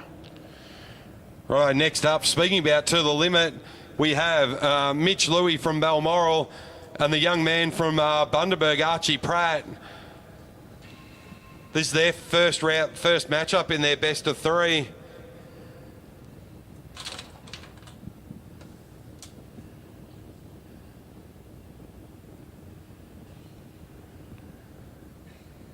So they get settled on the line. It'll be Mitch Louis leading this one off. Gives the sprinter's stare to Archie Pratt.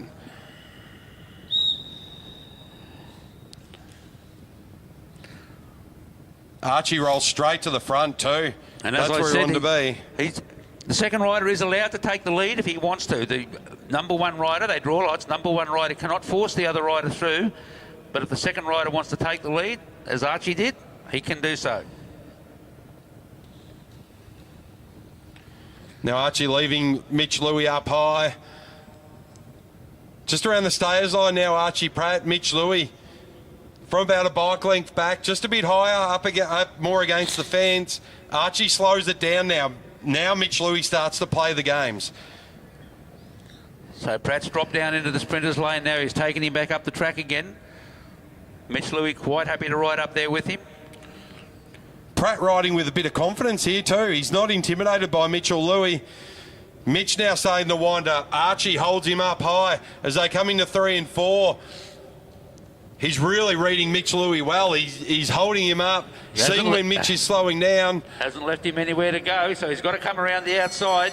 Louis got to come around the outside.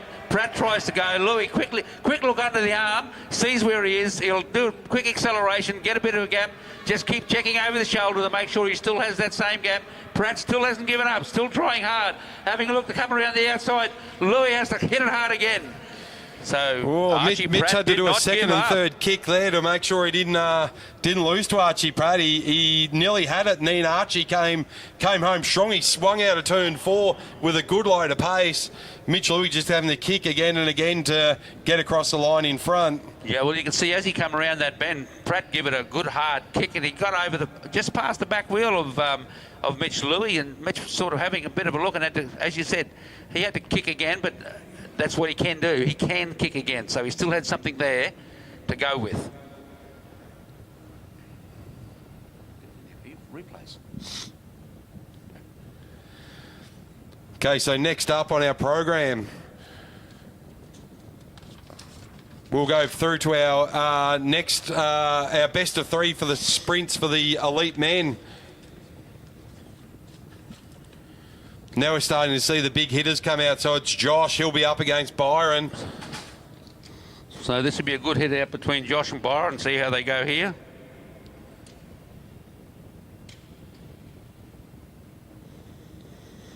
On paper, Byron with a quicker time. So Josh, a very canny rider though. He won't go down without a fight. Well, it wouldn't be the first time I've seen the rider with the slower speed take one of these out, even a couple. Watched a few riders over the years, very smart riders who've used stealth and cunning to pick their way through. Josh, very determined, very smart rider, quick rider. What can he do now with Byron?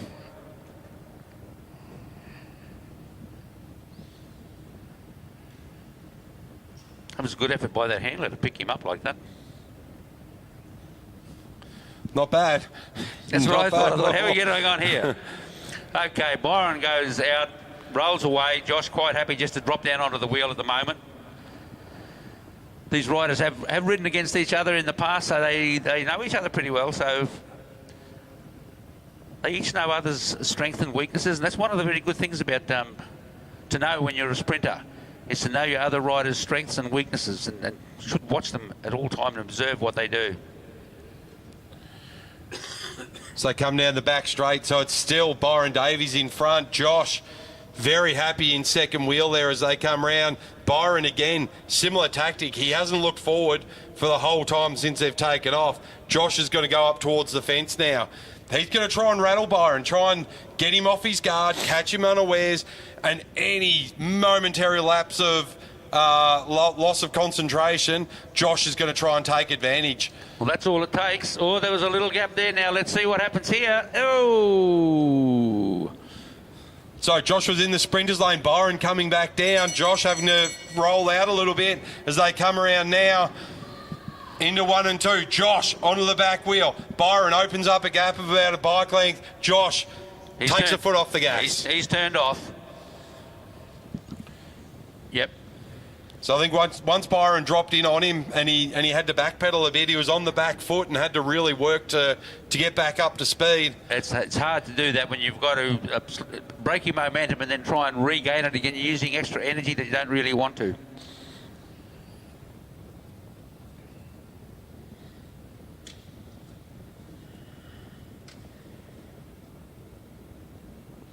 So next out on track, Bryson Fletcher and Ryan Elliott.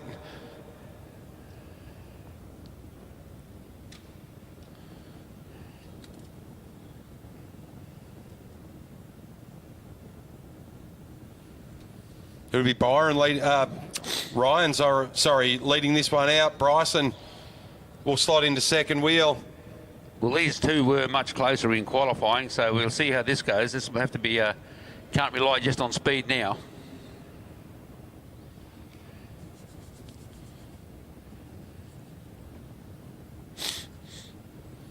Two very smart, very fast riders out on the track.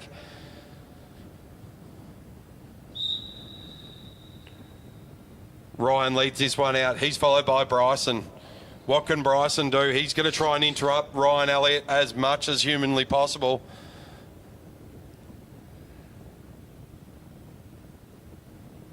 Bryson just wiping his hands on his nicks there, just drying them off, wants to get the most grip he can.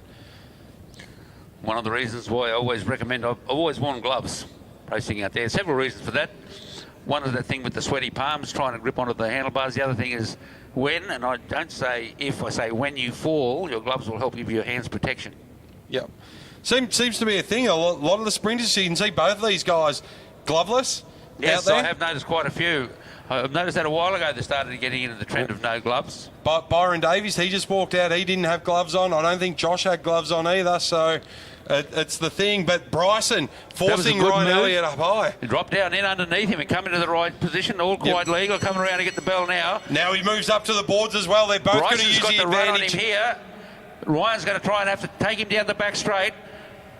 Bryson's still out of the saddle, coming down into turn 3, coming out of turn 4. Ryan's coming around the outside. Can Bryson hold him off? Oh, Ryan got it. Ryan with a good kick out of turn 4. Timed it well. As you said, you don't have to win by a lot. And that was about by a tyre valve and probably only a 45mm one. Yeah, that's not a lot in it, but that's all it takes. First one over the line. Good tactics by Bryson. He took it to Ryan as much as he could, got the advantage. They both came right back up to the fence, used the height of the boards, but just couldn't hold on. So they'll go through to another matchup, and that should be interesting. Yeah, so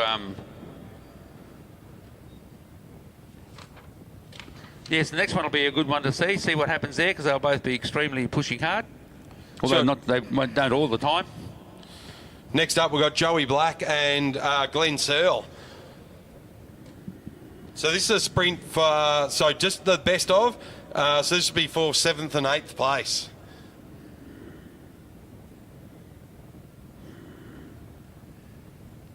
So no best of 3 for this one.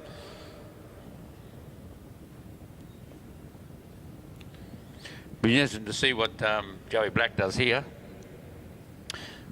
Tactic would be to go from the word bang, which is what I think his tactic will be. I think he'll want to start it pretty early and try and wear Searle out. If he starts playing games with him, Searle's got a good strength. Searle moves to the front though, so surprising by Joey Black giving that one up. Well, Glenn's at the front now. He'll just go into the sprinters lane and just roll around, watching over his shoulder. He'll be quite happy to just sit there till the bell goes. See, Black's still sitting at the back. He's keeping an eye on him, but if he lets Glenn stay there, it's going to be very hard to get round him. Big advantage to Glenn Searle now. Now Joey Black having to move up the boards. There he goes. He's going to try and hit him on the go. Glenn Searle, though. Glenn Searle will get that gear wound up as they come around now. He'll come around in and they get the bell to go. Searle just looking over the shoulder. Black trying to have a go now. He goes around the outside. Searle still sitting underneath. Black still up the top. Trying to get around him. He'll have another go at him down the back straight. Searle will put that big gear now. He'll wind it up. Coming into turn 3. Coming out of the transition. See what they can do. Black just got the slight advantage now. So he'll go through and take that one out. And Joey Black, good ride. Good ride. So Joey Black will go home in 8th position, in 7th, sorry. Glenn Searle into 8th.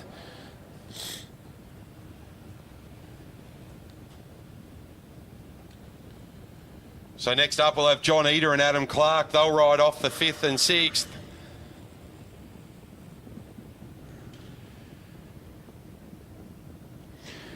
Some people may say, why have these ride-offs for 7 and 8? Why do the riders bother? They're not going to get a medal. But once again, it comes back the experience of another ride on the track, another go at a sprint race, riding against riders with different tactics, so as to learn how to, because as a sprint rider, you have to be very, very proactive and reactive and not have to think about anything. You do enough of this kind of stuff after a while and you get a lot of racing in under your belt. And when something happens, you don't have to think about it. Your brain just knows what it's got to do. And they train to race. They don't train to sit on the infield once they've lost their quarterfinals. They want to come out and race as much as possible. That's what they've trained all winter for. So, well, you paid all that money to enter, so why not get as much pain as you can? Pay for pain. Yeah, that's what we do. So it'll be Adam Clark. He'll lead this one off. John Eder will go into second wheel. See, that's what the human race does. What we did is we brought unions into place years ago to reduce how hard we have to work, and then we went and joined squash courts so as we could get fit again because we weren't doing anything. We were sitting down at work doing nothing. So we do that sort of thing. Just see what happens here. Clarkie quite happened just to roll around the bottom. Eder watching him.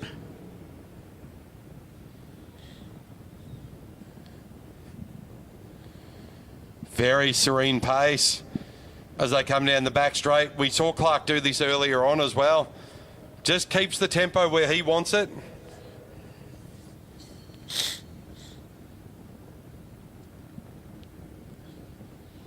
Past the pursuit line, so they can track stand from there.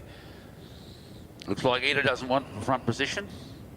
They just get about getting into the transition area where travelling at that pace is not good. So Clarkie goes down to the blue line, is on the Côte d'Azur. Rolling around now, coming around into turn 4. Riders still watching each other. Not so slippy down there. Still got the call of 2 to go, so nothing exciting happening. Eder coming up the track a little bit. Adam moving up with him. Eder decides he's going to roll up to the top, trying to pick the pace up a little. Clark just sitting there with him, just underneath. I've seen full points races go quicker than that first lap between Eder and Clark. Yeah, they weren't in any hurry. But same as before, they start to wind up now. Next half a lap has gone a whole lot quicker than that first full lap as they come round. Clark drops down in the lane. Eder's still a long way back. He's giving a bit of a Bit of a head start. Ada's still coming down into the transition, trying to use the bank to give him the extra speed that he needs.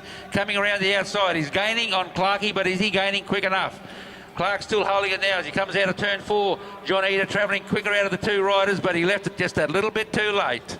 Too big a gap to bridge, so John Eda, he'll go home with place number 6, and Adam Clark going home number 5.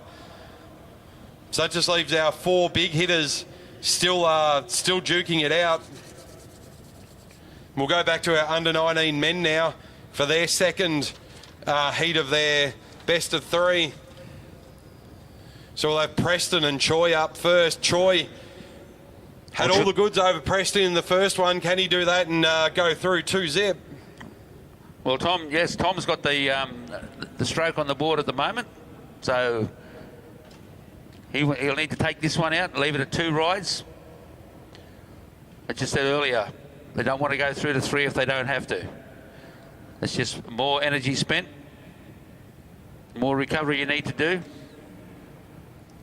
So Preston will try and mix this up maybe this time, or if he's decided Tom's way too quick and he'll evaluate during the race, he may go, I'm turning the legs off, I'm going to save this for the bronze final. That's always the thing that they can do, the riders can do. In theory, we say that everyone should race to try and win, but then again, the decision to do that would say you're still racing to try to win, you're putting yourself into the position to win a bronze medal. So, got to think the whole time. In a sprint matchup, got to be thinking, what's next? Where am I? What's my position? What's my next 2 races look like? What do my legs feel like? What are my chances? Who am I up against next?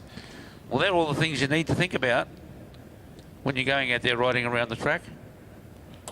Usually you do it sitting down over there most of the time, but these 2 riders now will know what they're going to do. Tom quite happy just to roll around at a medium pace. He'd be quite happy to leave it to 1 to go. So Tom will be trying to save as much energy as he's got. He's already one zip up.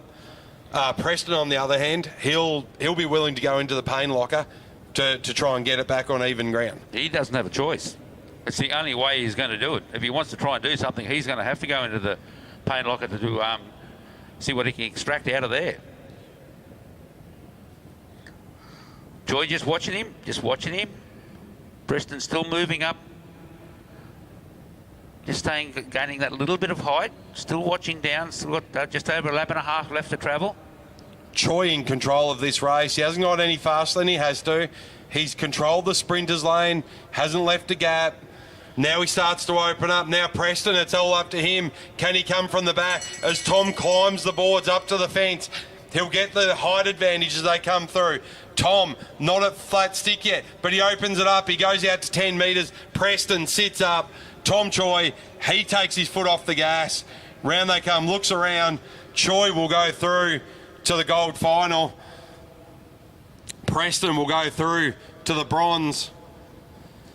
And Preston will be watching this next one very closely. This will be with Mitch Louis and Archie Pratt.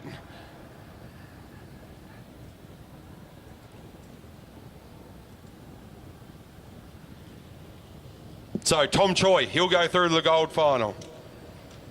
Mitch Louis, he's got the advantage over Archie Pratt. He's 1 up, so Archie, he'll be wanting to get something back on this one.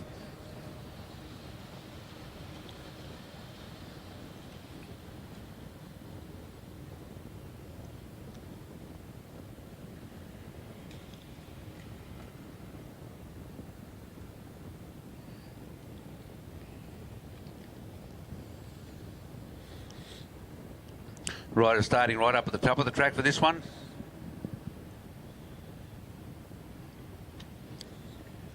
Doesn't really matter, still the same thing. Pratt's drawn the bottom, so he'll be up to him to lead out.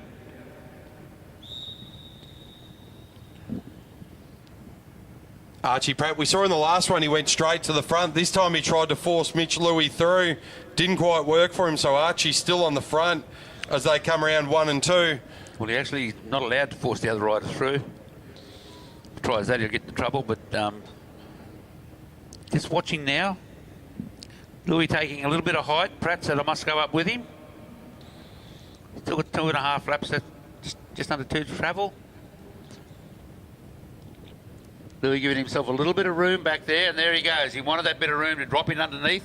What he'll do now is he'll just ride at his own pace, keep his eye looking over the shoulder to make sure Pratt doesn't take him by surprise, and only use enough energy that he needs to. Pratt's still just sitting there in the wheel, sitting in the slipstream. Louis still hasn't opened up. He's still trying to keep his legs. Doesn't want to spend too much. Now he's opened it up. Let's see what happens here. Pratt's going to the saddle. He's trying to have a bit of a go. He can hold the wheel, but can he get round it? Coming down into the back straight now. Louis opens the gas right up. Pratt has a bit of a look around. Gets just over the top of the wheel. Can't go any further. Drops back in. Has another bit of a kick, but no good there. He didn't give in. That was good to see. Good result from Mitch Louis. So Archie just caught napping a little bit there. We saw in the first matchup Archie keeping him well under control, not giving Mitch Louis any room to move. But this time with 2 to go, Mitch Louis found the gap, got down underneath, controlled the race from there, and just kicked again when he had to make sure he got across the line first.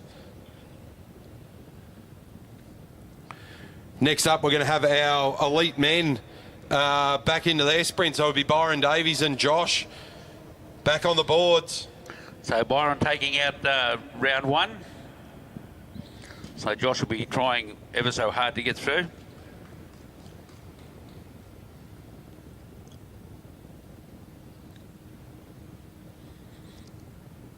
Riders just making final preparations. Make sure the shoes are tight, shoes are clipped in. So it'll be Pratt and Preston. They'll go through to the under-19s bronze final. And it'll be Choi and Louis. They'll go through to the gold medal final.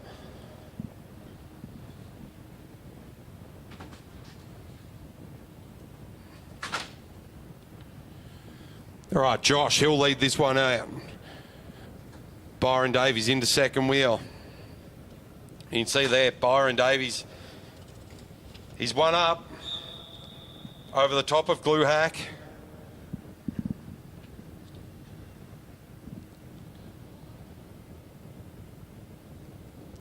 And Josh going to take this one nice and slow. Now, Billy, you called this the Côte d'Azur before. I know a little bit of French. I know Azur means blue. What does the Côte de mean? I suppose as part of the track, I just know it's referred to that for years. Azur is as you said, is the blue in French. The Côte d'Azur. Because a lot of our terminology with track racing and cycling as a whole comes from the French vocabulary. There's the word commissaire, French for virtually policeman. Bidon. A lot of the words we use come from a French orientation. I'm not exactly sure what the other part of it means. I might even do a bit of homework and find out. If you keep talking, I might Google as we're talking. Bloody Dr. Google. Here we go. Yeah, give him a whirl, see what he says. And it's COTE with that little M strand up the top, or whatever you want to call it. With the wee. Yeah. Okay, we're coming around there now. I'll come around this time. They get the call of 1 to go. Josh has got the front. He's looking around. Davis hasn't hit out yet. Josh has got he's got full tank of gas now. Byron Davis is going to try and bridge that gap. He's closing that gap now. If he tries to get him here, you can see him coming up into the transition. He'll hit him hard in turn 3. He'll take control coming out of turn 4 and accelerate to take out the second round. So he'll go through to the gold medal ride-off. Good ride there from Byron Davies. And an update, Côte d'Azur, actually a place in France, and it means Coast of Blue. That's right. I do remember that now. I did look it up once. Yes, Coast of Blue. Which makes sense. So there's a coast on the inside of the track made up of blue, the Côte d'Azur. Sounds good, eh? Works for me. Right, what else works for me? Who have we got up here? Well, it should be Ryan and Bryson. Ryan and Bryson. Or Bryson and Ryan, depending on the way you look at it. Ryan with the upper hand in this one so far. Well, he's taken out the first one. So I've already seen Byron Davies go through the gold final. Ryan Elliott, he'll look to do this one, win this one against Bryson Fletcher, so he can go up there as well. Bryson will look to take it to a best of 3 in a third matchup.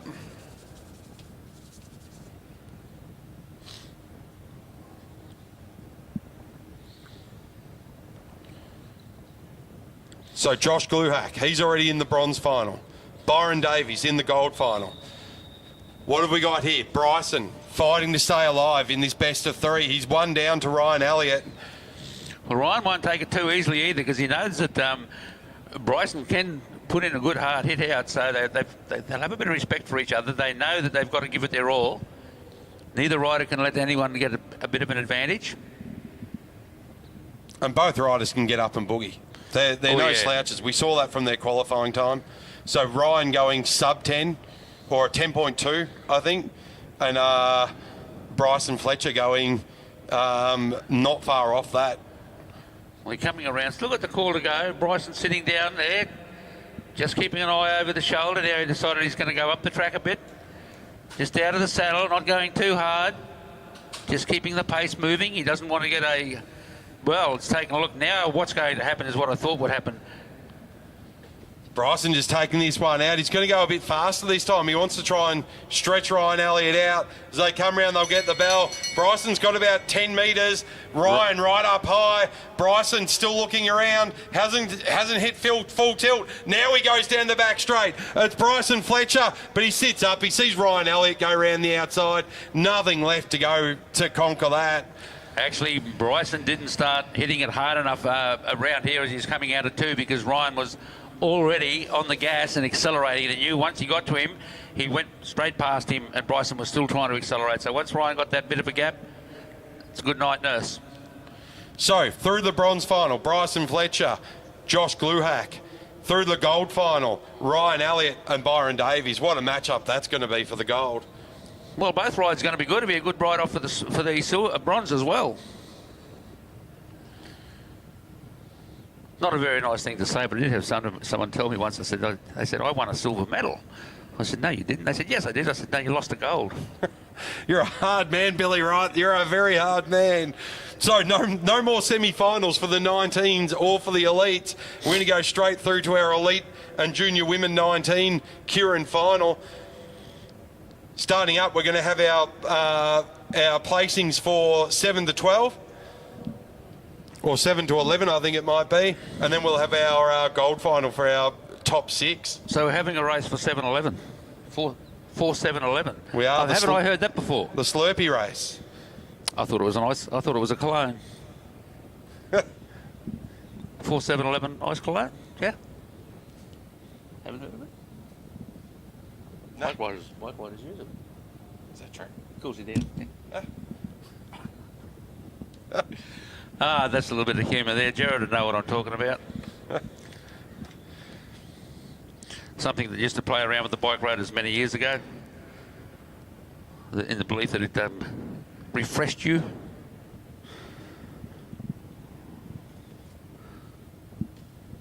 All right, so into our second final. It'll be Liang, Kay, Olivia Wright. Victoria Smith should be in the second one. Well, we'll see when they walk them up on the track who we've got in here. Ebony should be in there as well, I think. She's got Stella Kay, Ebony Karinku, Sandra Stoy, Olivia Wright, and Ella Liang. How's that? Sounds good to me. Well, I hope so. I'm reading it off the board. So who would have thought of that? It's got 7 to 9 final, but we had Ella Liang and Victoria Smith join in so to make it up to a field of 11. So this will be our 7 to 11 final. We'll see who's picked the lucky numbers.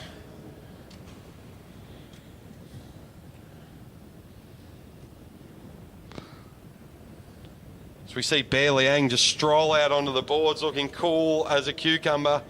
He's got the bike for Stella Kay. Peter Macros off the bike now. He's out there as a handler for Ebony. The man never stops.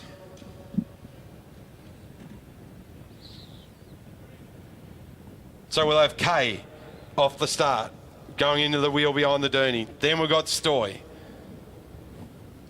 No, that's not Kay on the bottom. No, that's right on the bottom. Sorry, right on the bottom, then Olivia Stoy. Wright on the bottom, Stoy. Then Kay. Then Kay and Ella Liang. the top of the and track. then Garinku will come in the middle there between. Still waiting for Ebony to come in. She's still tying her feet in. Really funny. We said we used to use straps years ago, double straps for sprinters. I had some that just actually had a steel cable and laminated in between two bits of leather. They were very strong. They went away from them, went to these clip pedals, so as to get away from straps. And now they put straps on their clip pedals. I still have my original Superb Pro pedals with my dual straps on them.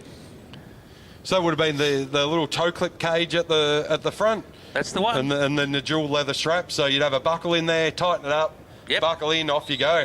That's the one. Okay, they get a start there now. Right, we'll jump straight onto the bike. Stoy will follow through. Kay, Ebony and Ella bringing up the rear. So they'll just roll around. It'll be a procession for a little while, for at least 3 laps. Then the motorbike will come off. And all hell could break loose.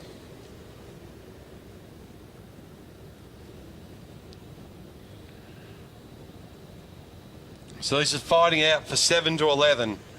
So I've got Wright, Stoy, Kay, Garinku and Liang. Liang's already started to make a bit of a move to improve her position up to there. She'll want to get up onto the shoulder, just in the front of the shoulder of Stoy, and put her in a pocket. She's not quite far enough up to do that just yet. So the bike still has another lap to go before it comes off. Now Ebony moving forward as well. No, so she's dropped back in, and Ella Liang's dropped into third wheel.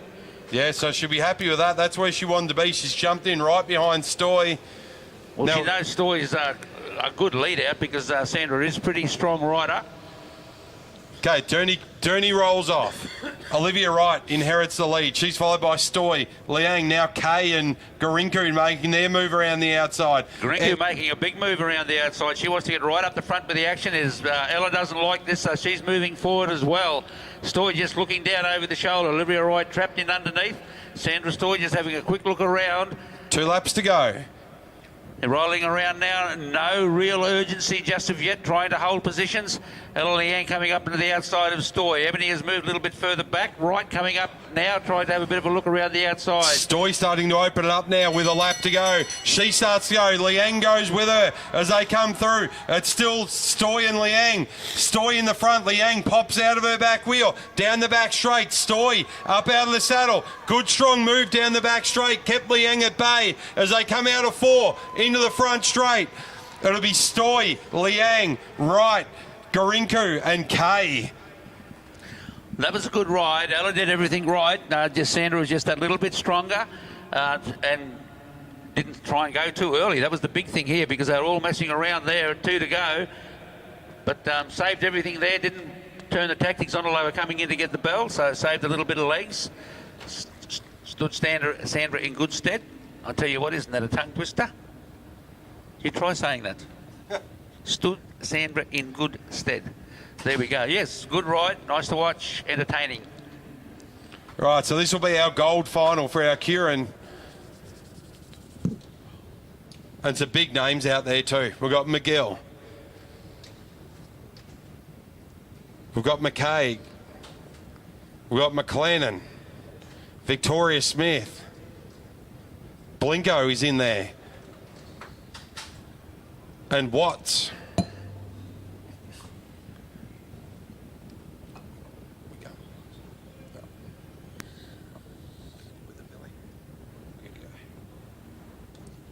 We're going all together? Yep. Okay.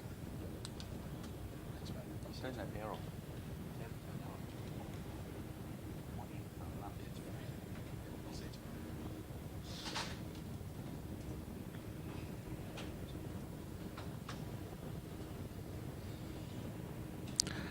Okay, riders coming up to the line and now getting ready for their start.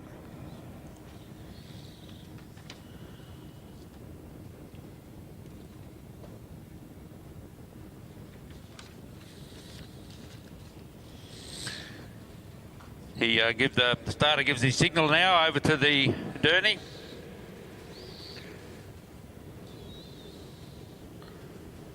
Victoria Smith sitting in the middle of the field here waiting to see what's going to happen.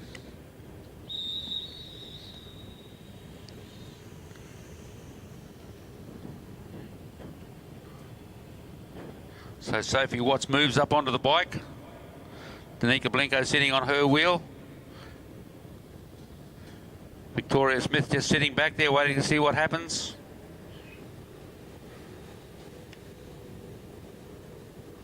Nothing much will happen here as they go through for the first couple of laps. They'll all just be quite happy to roll around.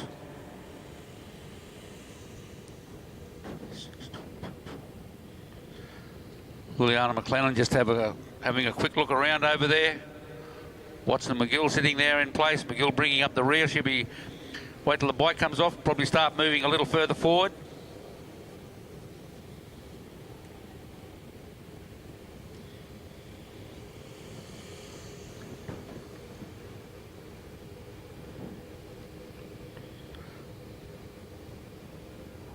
See Danica having a look around behind to see what's happening behind her. Victoria Smith sitting right on that wheel. Liliana McLennan has a bit of a look around as well. They'll come around this time to get the bike to go off. Watts is still sitting there on the front. Blenko had a bit of a quick look. Victoria Smith moving up a little bit now. Liliana McLennan coming up around the outside. All riders still happy to sit there. Blenko just having another look around, waiting to see what happens. They've still got 2 laps left to travel. Victoria Smith out of the saddle now, followed through by Liliana McLennan. They're trying to take it up to these front riders. But there comes McGill back around from the outside. No, it's not. They come around this time now, they'll get the bell to go.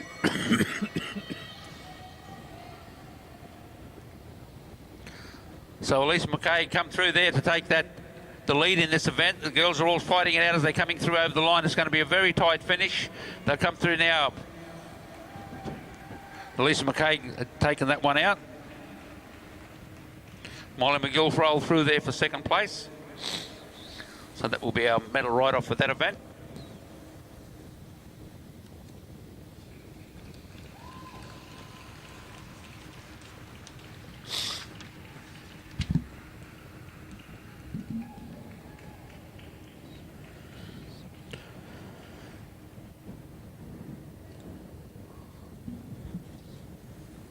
Only just the one ride there. We'll now move further forward onto our sprint finals.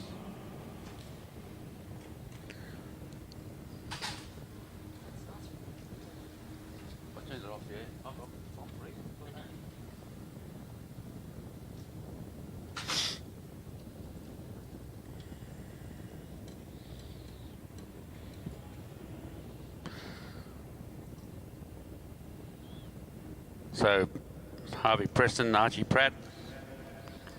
This will be the best out of 3. Coming up to the line here now. Archie Pratt to leave this one out.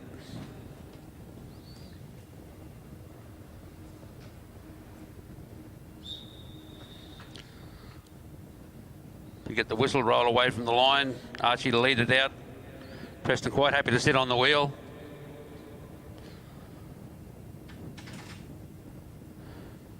They roll around the other side now. Both riders well aware of each other's.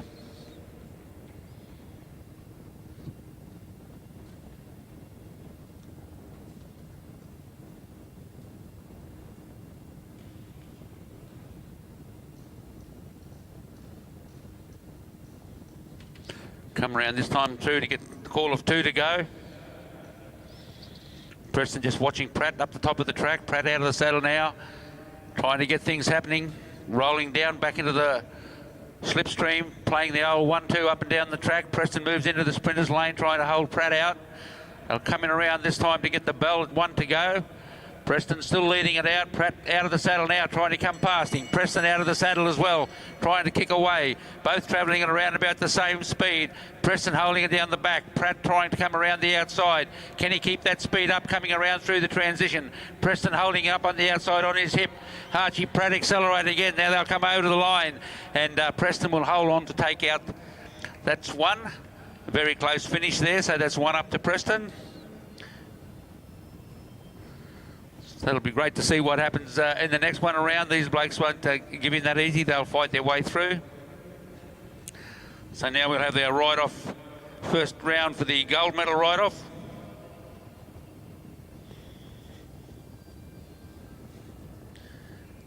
This will be Tom Choi, Mitch Louis.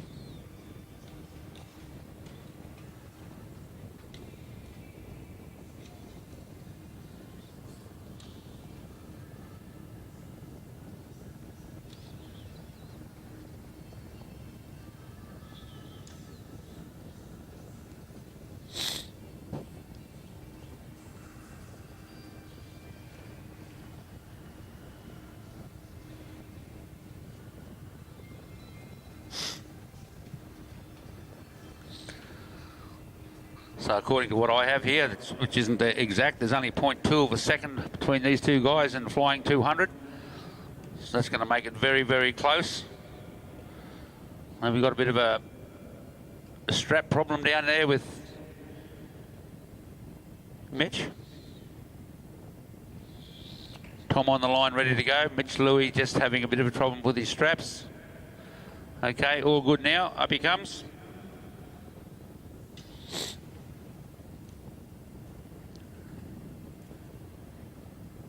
Mitch Louis to lead this one out. So they draw down there to see who leads out.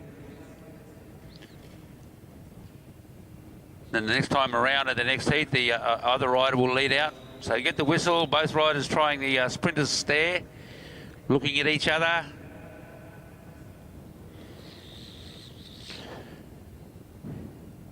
Mitch just looking over the shoulder, keeping his eye on Tom. These riders have raced against each other before.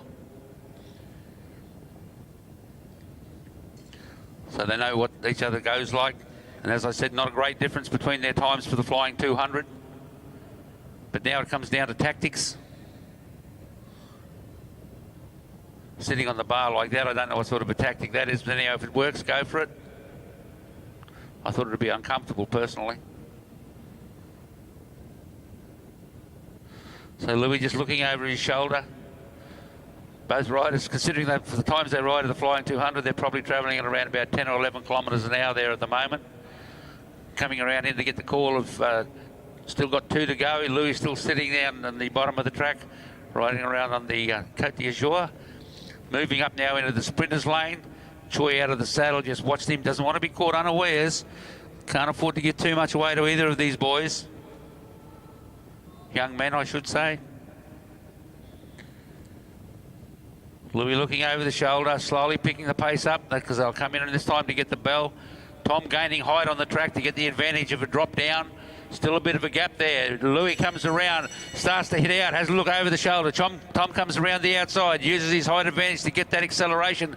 Now he's put enough of a gap in there that Mitch Louis has said, no way, Jose, I'm going to save my legs.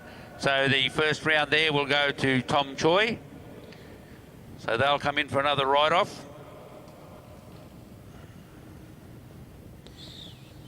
Now we should be moving on to our elite men's. Our elite men's sprint final.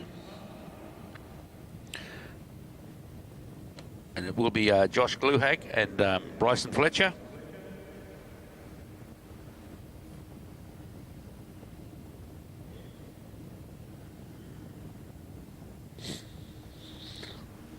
It should be interesting to watch both these riders. Very strong competitors.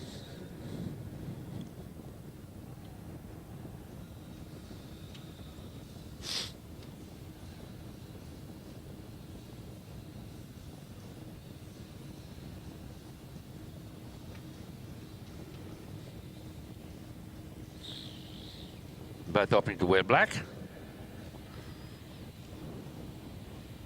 Bryson notable by the white strip down the centre of his helmet. So there we go.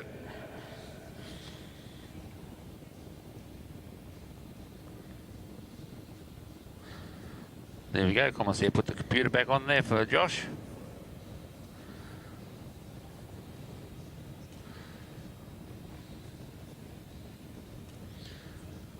Okay, given the all clear, we'll get the starter's whistle now. The riders riding away. Josh leading it out.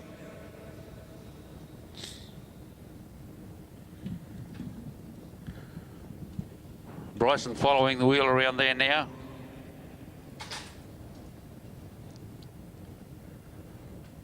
So Michael's wandering around there thinking, well, on my walking pace is keeping a pace with them.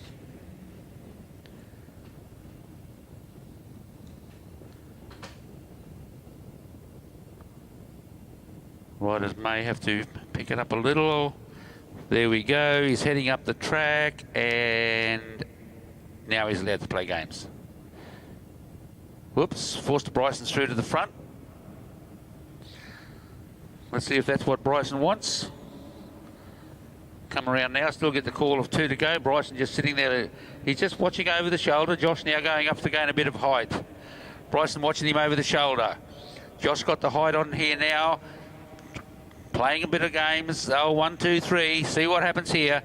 Into the lane, and he's overtaken him in there, but he was in the lane, so we'll see what happens. They come around this time to get the bell. So Josh is in the lead. Bryson tries for a little bit of height to come in over the underneath, but he's going down the back straight. He's got a little bit of gaining pace on, but there's one thing to get to the wheel, it's the other thing to go past it. They'll come out of the turn there now, and Bryson swings up the track. He knew he wasn't going to cover that gap, so he turned it all off.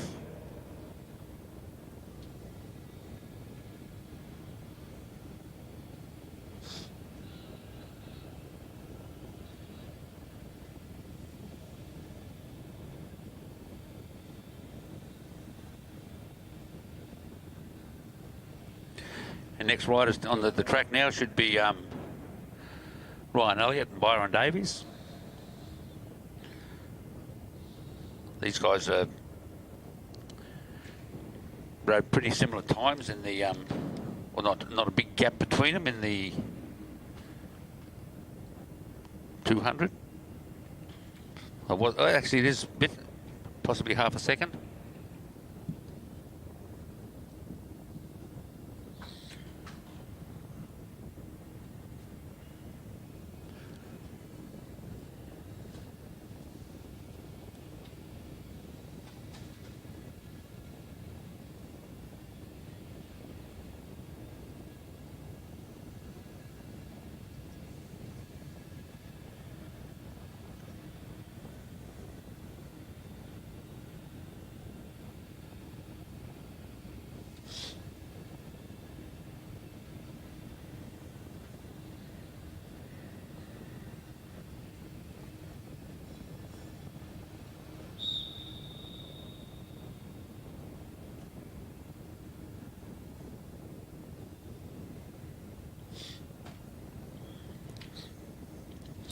The riders rode away now.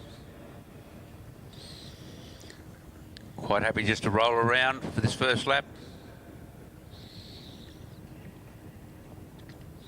Byron taking the lead position, just watching back over his shoulder, making sure that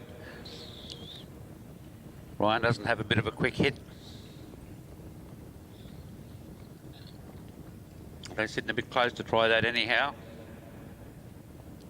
Come around now, still get the call of 2 to go. Davies still looking over his shoulder, making sure he keeps an eye on Ryan. Doesn't want to be taken by surprise. Byron swings up the track a bit now. Ryan goes with him. Going up high. Once you're up the top of the track, there's only one way for the rider to go. Starting to pick up a little bit of pace now. Byron Davies will drop into the line now as they come in to get the bell. He'll hit the sprinter's lane first, and let's see what Elliott can do from here. Davies hits the sprinter's lane. They come flying around there now.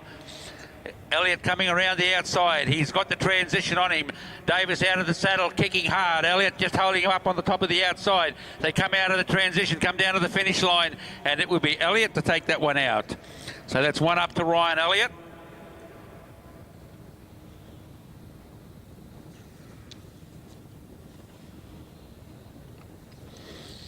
So the fact that Byron Davies had the faster 200 time is a little bit irrelevant when it comes through to something like that.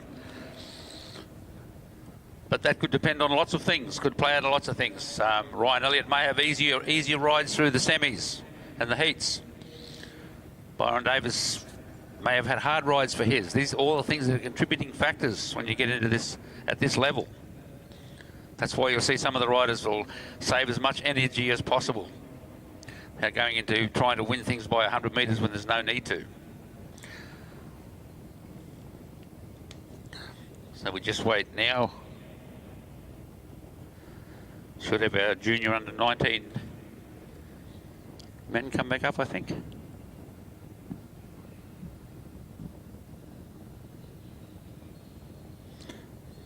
Or they're going to move on to the... No, I see the way they've done it. They're going to move on to the para individuals pursuit, 3,000 metres.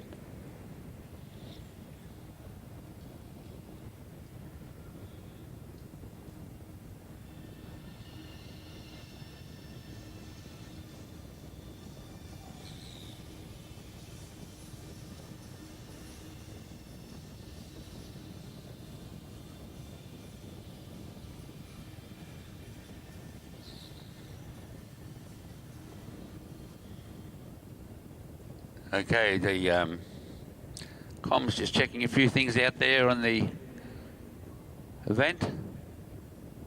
See what the finish was. So that's Josh Gluhag, Bryson Fletcher event. It's the one before this.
Fifteen.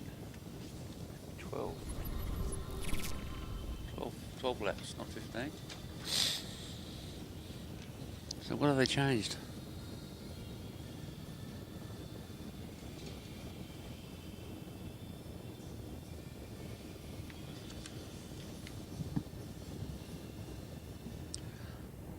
Okay, we're getting ready now for this individual pursuit.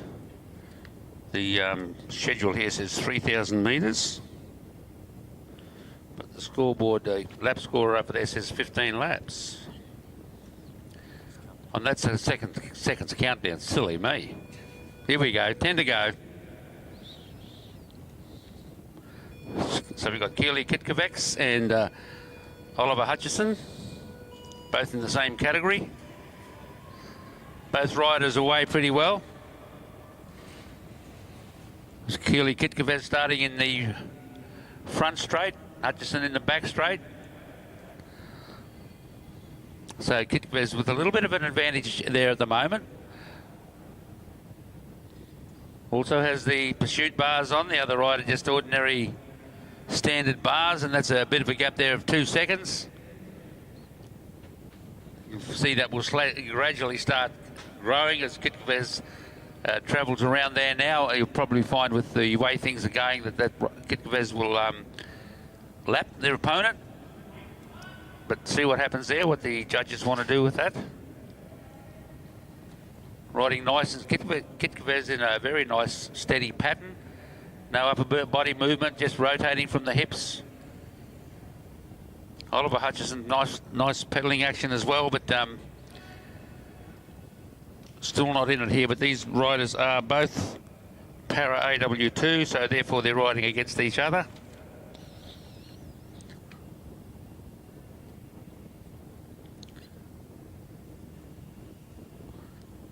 Kitkovacs now slowly catching Hutchison.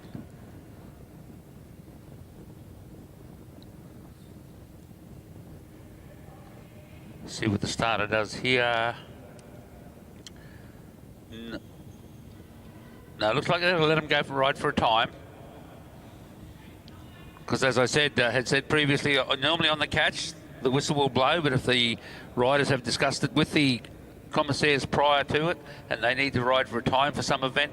You might find with these paras they might have an event coming up where they have to have a qualifying time, and the qualifying time will be taken from a commissaire's report somewhere. So they got that in the books, so they will ride for a time here today, and that will be recorded. So if they need to say, yes, you can ride within that time frame to qualify for something, they'll have the times there to show. Come around this time, we get the call of 5 to go. Just 1,250 metres left to travel.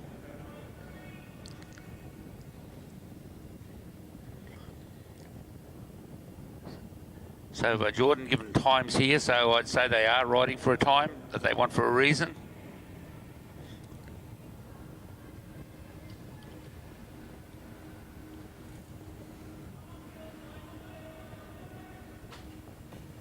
Yep. Yeah, definitely chasing a time.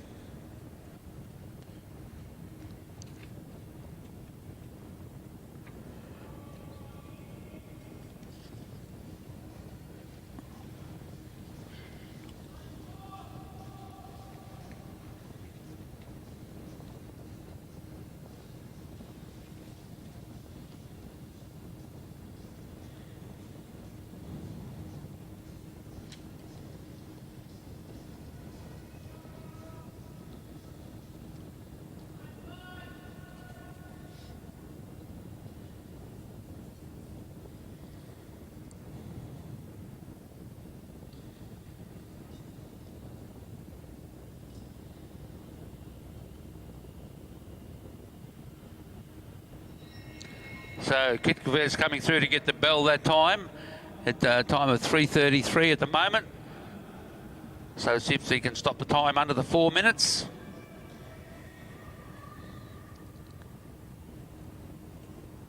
Oliver Hutchin also riding the time. He'll get the bell next time around. So there we go. So Keely Kitkaves comes through and stops the clock at 3:52. So that's under the 4 minute mark.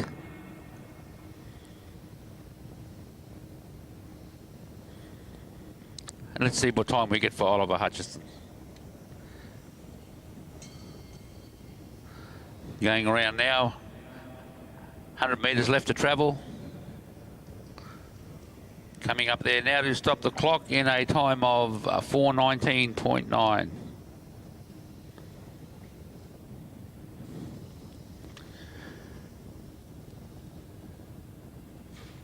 You want to do some commentary? See that? What you do on camera? That's all right. You can play cameraman.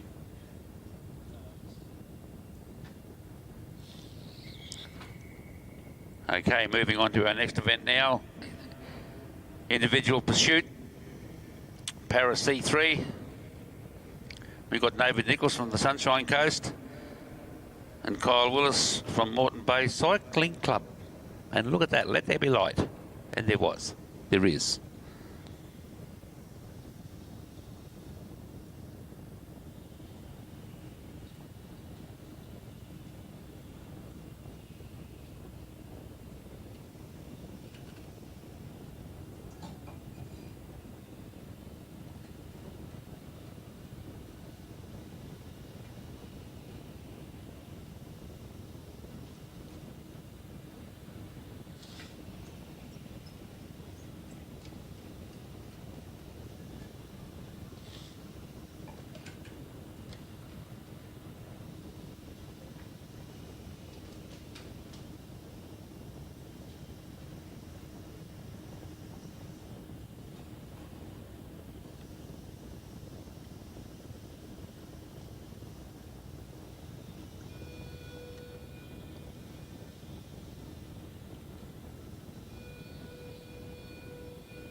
So both riders started on their journey of 3,000 metres. David Nichols out of the saddle reasonably well. Just seen Kyle Willis though has put a bit of a gap there. He's opened a little bit of a lead. Not that it's that relevant at the beginning of the event.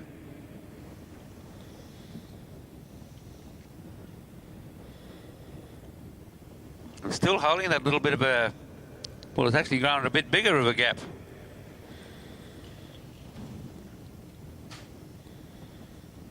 40 seconds compared to just over a 2-second lead.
We'll see you there.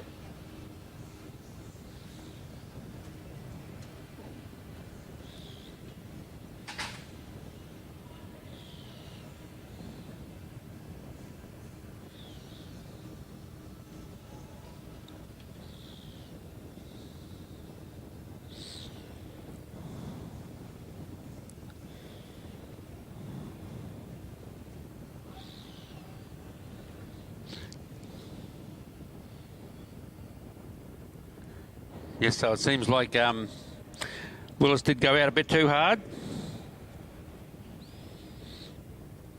Nicholas is catching him there now. He's about to make the pass as they come in to get the, as he comes in to get the bell.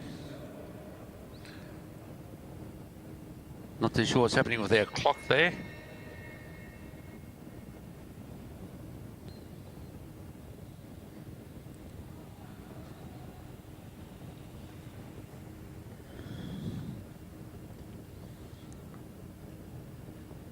Looks like that stopped that on 3:29, and the other rider will be a 3:39.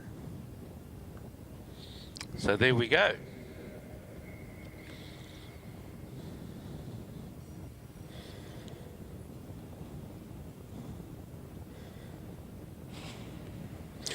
Now moving on now to our junior women individual pursuit. Emily Sanders from the Gold Coast Cycling Club, being a junior. Distance travel is 2,000 metres.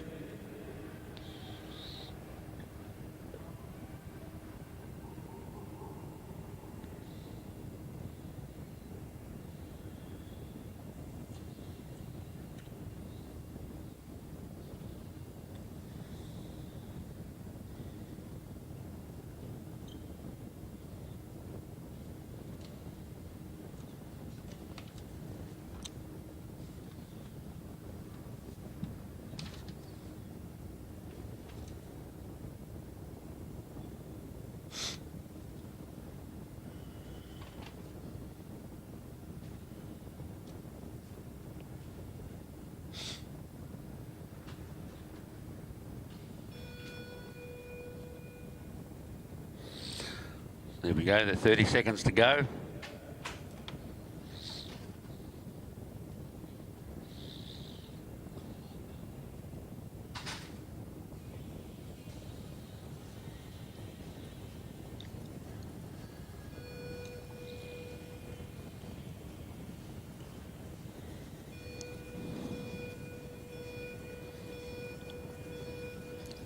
Nothing much to do in pursuits, they're not that exciting to call, are they?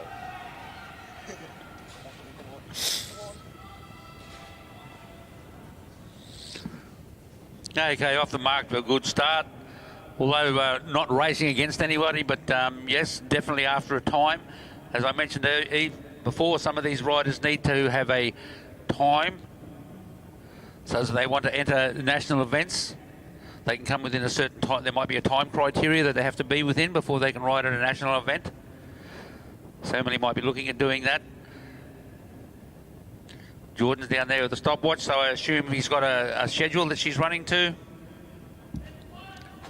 There he is, there's a call, so yes, I'd say a schedule.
Rider coming around this time to get the call of two to go at a time of 1:52.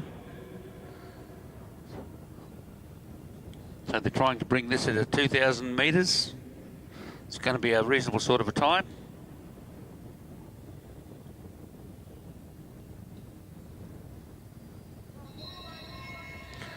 So there's the bell on the call of all the way comes through from the coach. Okay, I've just been informed that 2:28 is the qualifying time for the Nationals, and we are going to come in at 2:29.848.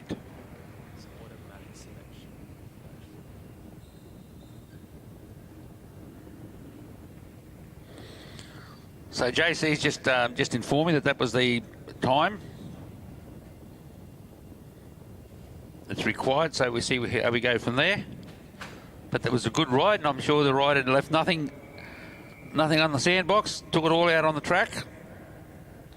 Another rider out now, Stella Kay, just started with us on Tuesday nights. Promising young rider, and a nice rider to see, one who actually listens. Just trying to help her get through there. Getting coached by Jordan, as I said, comes from a triathlon background. Moved over into the track racing. Comes along Tuesday nights, enjoys herself there.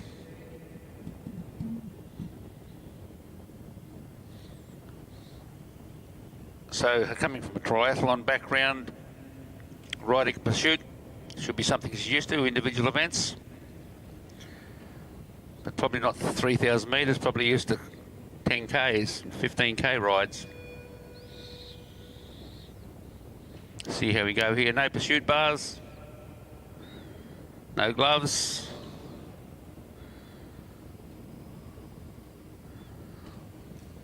Got the call of 15 to go.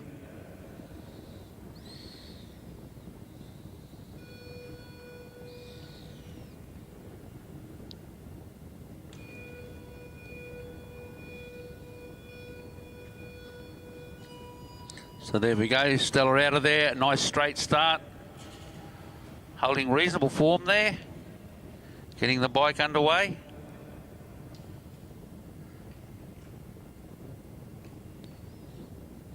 Probably not used to doing this kind of thing, it's all new to her.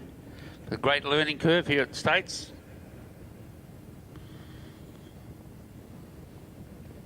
One lap it down at 24.832, so see how we travel from there.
Okay, so Stella will come through this time to receive the bell for the last lap.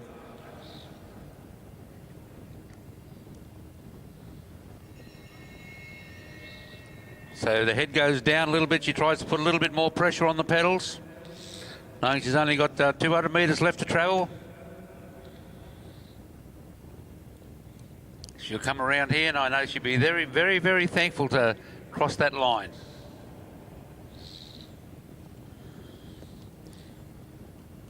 So there we go. So Stella's gone through with that.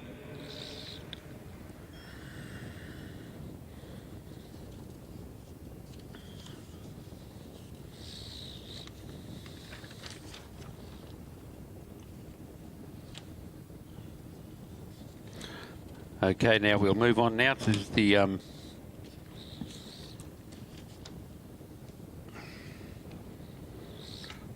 back to round 2 of the under-19 men's sprint series. Coming up onto the track should be Harvey Preston and Archie Pratt, with Preston having taken out the first one.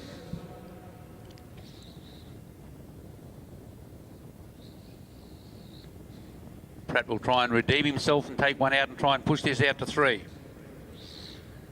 Preston won't want that. He'll try and take it out and just leave it at 2.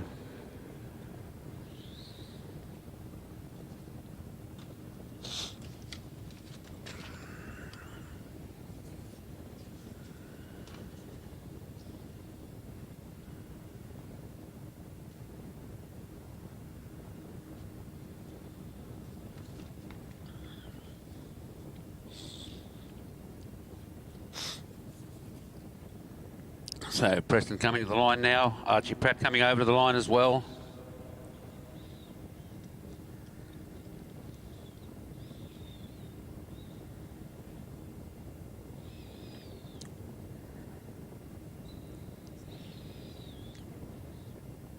Okay, final instructions from the starter. The whistle's blown, away they go. Preston rolls down to the bottom of the track.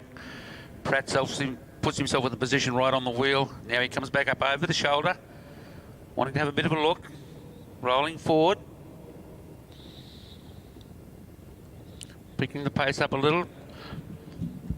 Preston holding the pace there, but still wanting to maintain his position in the sprinter's lane with that slight edge at the front. Coming around, still got 2 to go. Pratt's trying to push it along a little bit harder. He wants to make it a long race. Preston only wanted a short one. Pratt still coming around the outside, trying to start the things going. Preston holding him up.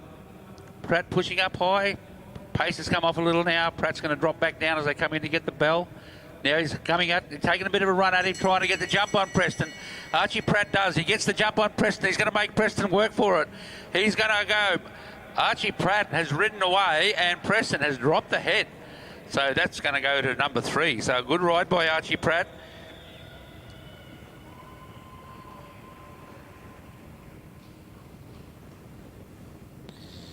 So that's going to go out to number 3.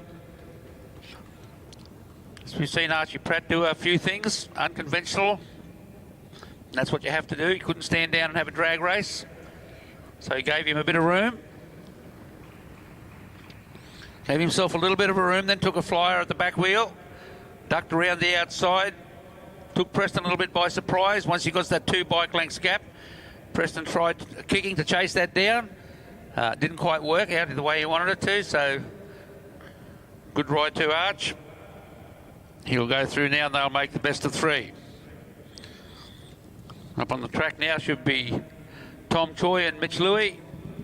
They'll be going right out with Tom being one up. After watching that, Mitch Louis might think, well, there's a chance for me too.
So Tom Choi leading this one out. Mitch Louis just sitting back off the wheel a bit. Mitch starting to roll up the track, drop back down into the sprinters lane.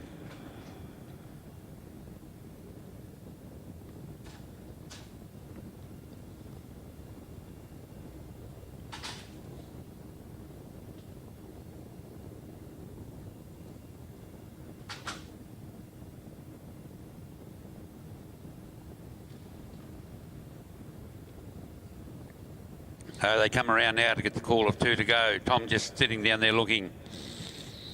Mitch Louis coming up a little bit over the top. Louis now has a bit of a hit out, trying to get Choi moving, trying to come up around the outside. Tom Choi sees him coming, drops back in the lane. Quick look over the head, come through to get the bell. Choi out of the saddle, picking it up. Mitch and Louis hitting hard, trying to come around the outside. Tom Choi holding it up down the back straight. Mitch Louis coming up, getting out of the transition, trying to come around the outside in turn 3. But looks like Tom Choi is going to hold it on. Louis sits up. Tom Choi goes on to take it out in 2. So it'll be the gold medal to Tom Choi and a silver to Mitch Louis. Good ride by both young men. Good promising sprinters, and I'm sure we'll see them kicking around over the next few years to ride at more of these state and national events. Now we'll be heading back to the ride-off for the bronze medal in the elite men's sprint. Josh Gluhack and Bryson Fletcher. Josh taking out round 1. So we'll see how they go in this one.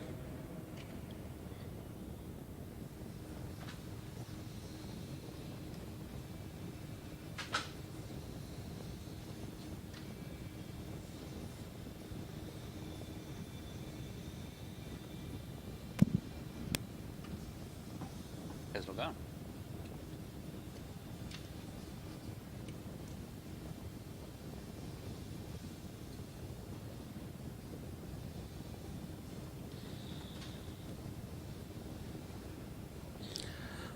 Okay, the riders up on the line now, ready to start it off. Bryson Fletcher on the bottom of the track. Josh Gluhag up the top.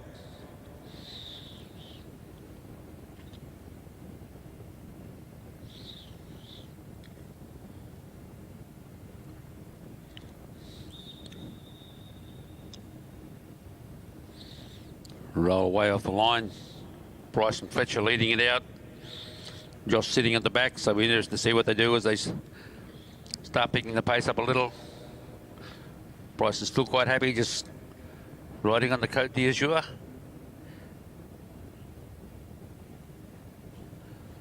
Watching over the shoulder. Josh is down in that flat, stable position, back nice and flat, ready to put the power on whenever he needs to. Coming around now, still got the call of 2 to go. Josh goes up the track, Bryson goes up there with him. They're both riders watching each other now. Starting to play a few little games. Gluhack decided he's going to go around the outside and start the sprint very early. Bryson trying to hold him up there on the top as they come around out of turn 4, coming to get the bell. Josh Gluhag is just taking a slight advantage over the top, but he's got to travel faster around the bend. Bryson Fletcher holding him out at the moment. Josh coming around now. Fletcher out of the saddle. No, Josh has just decided that he's not going to go any harder. So there we go. So that's 1 each. So this will go to a third round as well. So that's both bronze medals in the under-19 and elites that will be going to a bronze to do a third ride. And let's see what happens with Ryan and Brian. But Ryan and Byron and Ryan, all mixed in. So see what happens here. I'm sure Ryan would just love to take this second one out and then call it a day.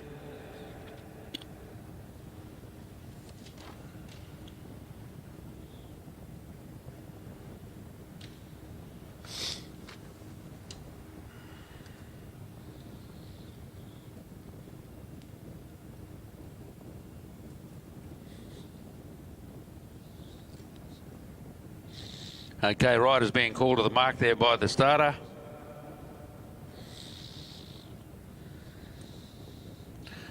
Oh, well. Now look who Ryan's holder is.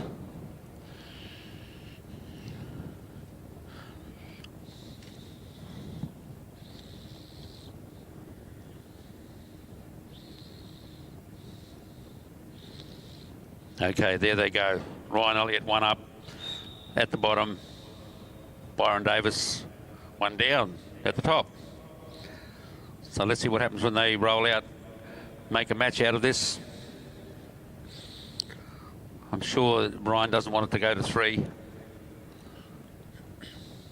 Byron would love to take this one out and push it through to 3.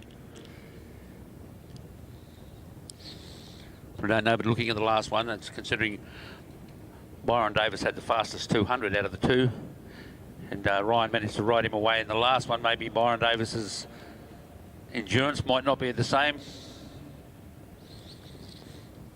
Okay, we've got a bit of excitement, a bit more excitement coming up in a minute because we've got some team sprints coming up. That's always exciting to see, the women's team sprint. A few teams there having a go at that. Hello, here we go now. He's taken a bit of a flyer, so... Oh, Ryan was slow to react there. Byron Davis has got a big gap here. That's a long way. No, Ryan's not even going to try.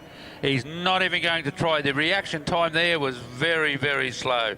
If we could get a replay on that, not too sure what happened. Ryan must have been completely napping, probably thinking about what he didn't have for lunch today. Or maybe thinking about what he's having for dinner tonight, I don't know. But it seemed like he was at a fair bit of a delay there before he responded to Byron's attack. So that goes one each there. So that goes through to a number 3 as well.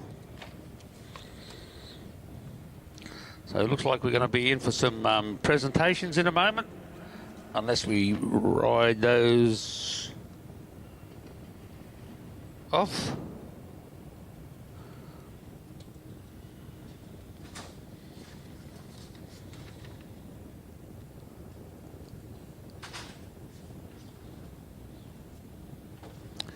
Yep, that's what it'll be. I would dare say so. So we'll cease operations for a moment. They're putting the things up ready for some presentations. So that's all good. So we'll be back with you soon.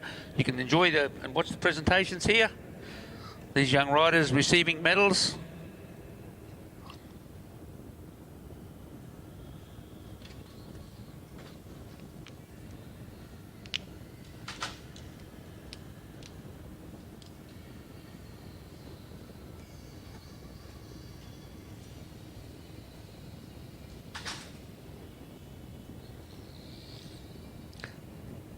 Judging by the antics of those guys down there, getting that back screen up is more good luck than good management. Now someone just turns one of those big ass fans on and that will go down.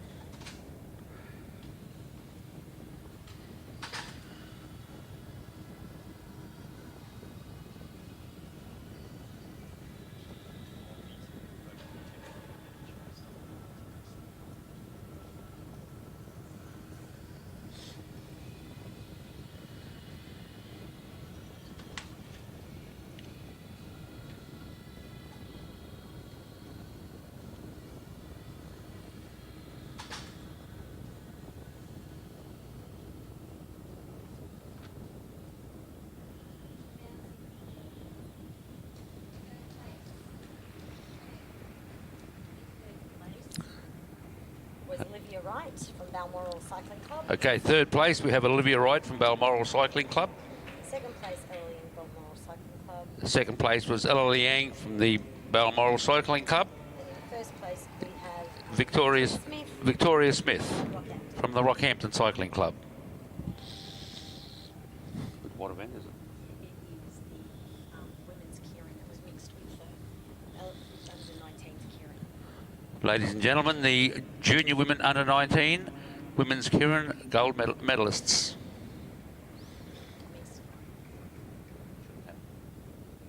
Blows everything out of the way. Right? I don't know why they do it. It's ridiculous. So then you've got Alan Is that keirin? 33. No.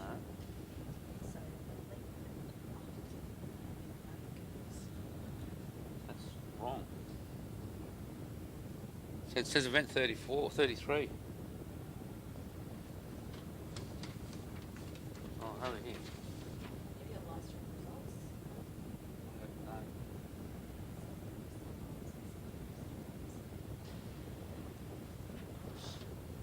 I can't.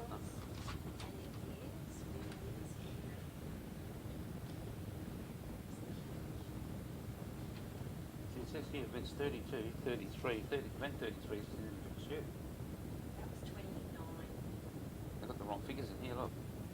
Yeah, so this is now elite women's curing. So you've got in third place Danica Blenko, This is the presentation of medals for the elite women's Kieran, Kieran. In third place, Danica Blinko Balmoral Cycling Club. from the Balmoral Cycling Club.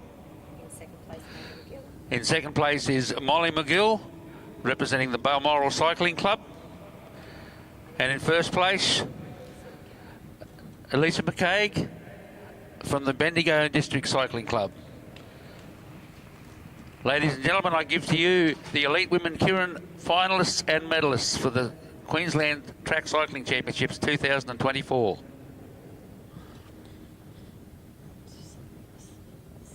Shooting, that's the next one we're going to do, 30. See, they've got the wrong numbers here. Yeah. So, Number 30 is over here. No, they can't do that yet because they've still got another ride to go. so what are they going to do? Oh, they might be doing Might go to the Paras. Paris. Yeah, okay, so that's 32. Keeley. That is 32. So 32. Here we are. So you've got here, there's award. So Okay, in second place Oliver Hutchins. is Oliver Hutchinson receiving the silver medal. And in first place was Keely Kitkovex with the gold medal from the Gold Coast. And that's the para individual pursuit. Ladies and gentlemen, I give to you the medal winners for the para individual pursuit men AW2 2024 Queensland Championships. This next one. This is it for C3s. Wait a minute, where's that? So it's Carl Willis. It's still a para. They just I'll do that. Our next lot of patients will go to the para C3 individual pursuit.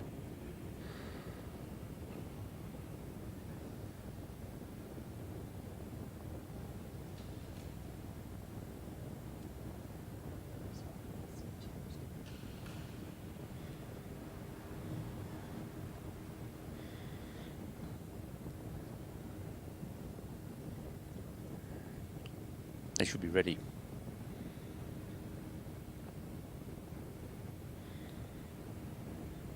Okay, there you go. There's marksmanship for you.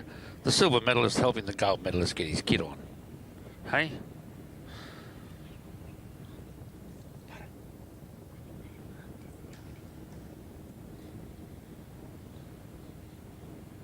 Okay, the medalist for the para C3 individual 3,000 metre pursuit. Now to be awarded, the silver medal will go to Kyle Willis from the Moreton Bay Cycling Club. Gold medal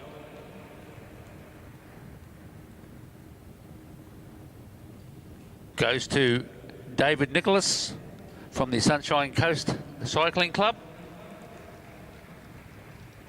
Medals being presented by Louise Jones. Ladies and gentlemen, I give you the Para C3 individual 3,000 pursuit medalists Queensland Track Championships 2024.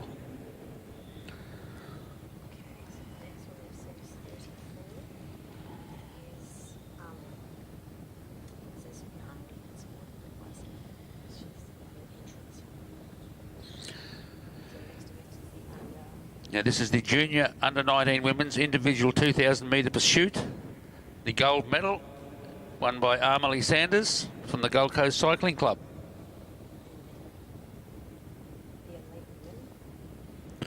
The elite women 3,000 metre individual pursuit won by Stella Kay from the Balmoral Cycling Club.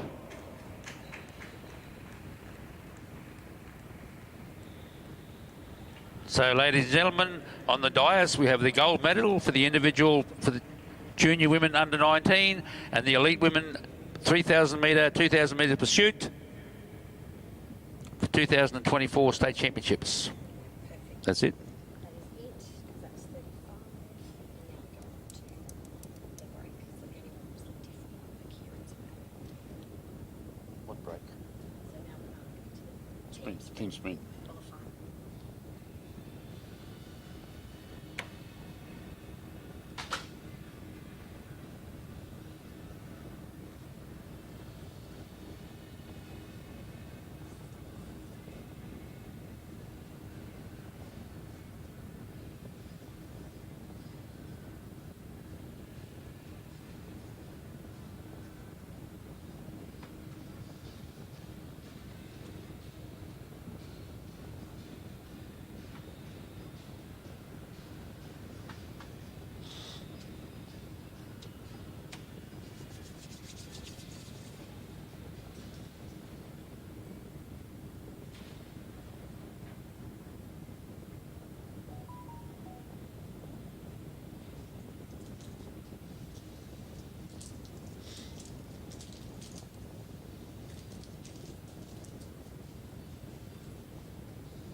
Okay, we're about to get away with our women's team sprint.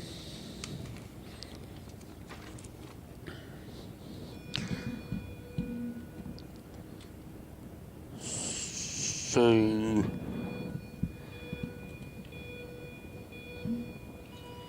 we've got Manglemore right and Liang on this side. Olivia Wright leading them away. Ella Liang there. Manglemore on the back, starting in the back straight. We had Courtney McGowan sitting on the front. Sandra Stoy on her wheel. And Liliana McClellan bringing up the rear. So they'll come around this side. Olivia Wright will swing up. Ella Liang will take over. 21.59, 22.597. So see how we go from there for the next rider up. So both teams pretty well matched that time around. Sandra Stoy holding it for the back team. Ella Liang now swinging up to hang over to Jackie Manglemore. They have a slight advantage. So Manglemore, very strong finisher. Let's see what happens here. We'll take it home. She has the advantage over Liliana McClellan. So we'll wait and see what times these riders get and see what they stop the clock at. Team coming through here now. Jackie Meglamore stops the clock at 53.274. So that's a very good time. 53.274, followed by 54.039.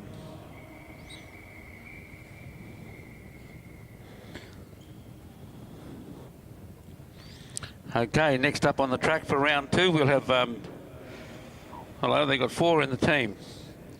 I don't think that's allowed, somehow or other. They'll have to throw an extra lap in somewhere along the line or change riders halfway through. So let's see who we have actually get up onto the start line. According to the list I have here, it'll be Danica Blinko, Sophie Watts, Lisa McCaig and Thomas and Clark.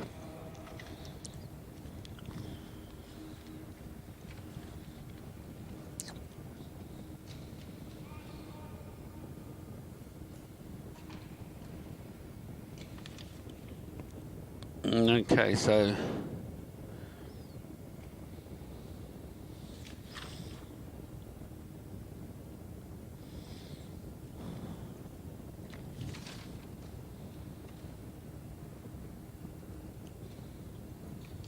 okay, just have to see what happens here. There's a bit of a mix-up of in the program. We've got Ella Liang back out again in one of these teams. I don't think that will be the case. I can see Victoria Smith over the back.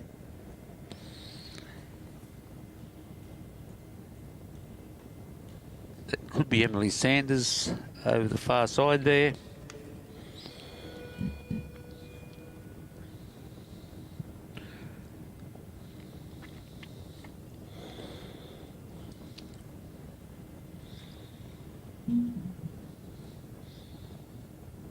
This Ella is over the other side there.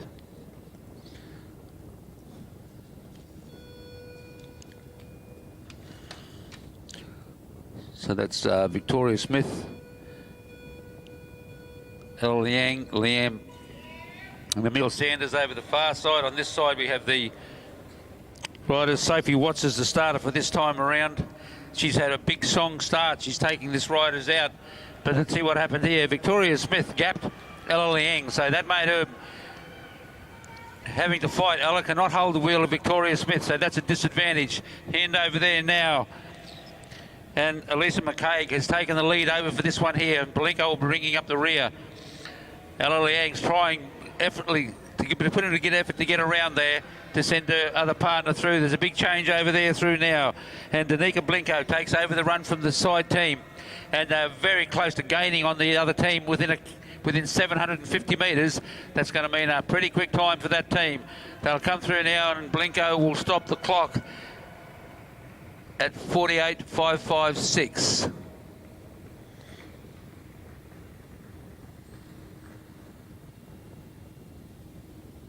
And in the back straight we'll have a 56.903.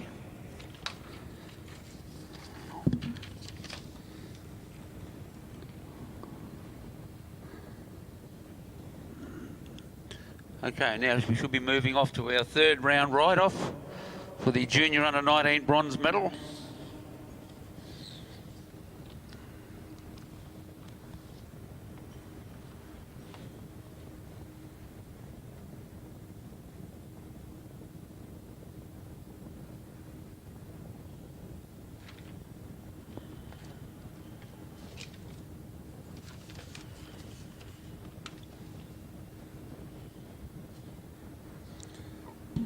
The riders should be getting, unless I'm reading the program wrong, somewhere along the line.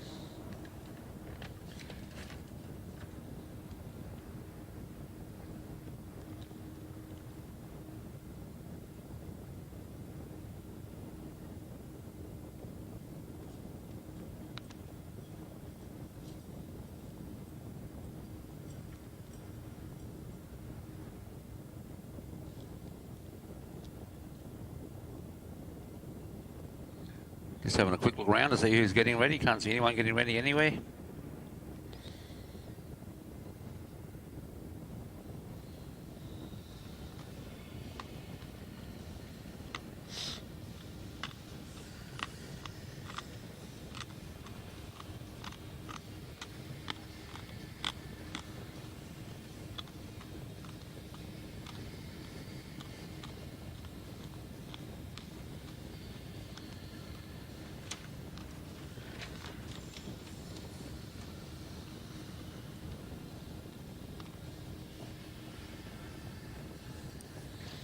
Okay, here they are. We found them. So we've got Archie Pratt coming up to the line now.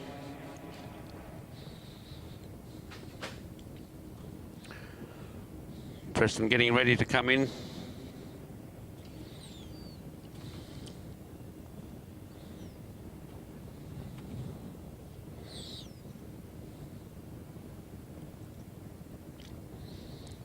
So Preston at the top of the track.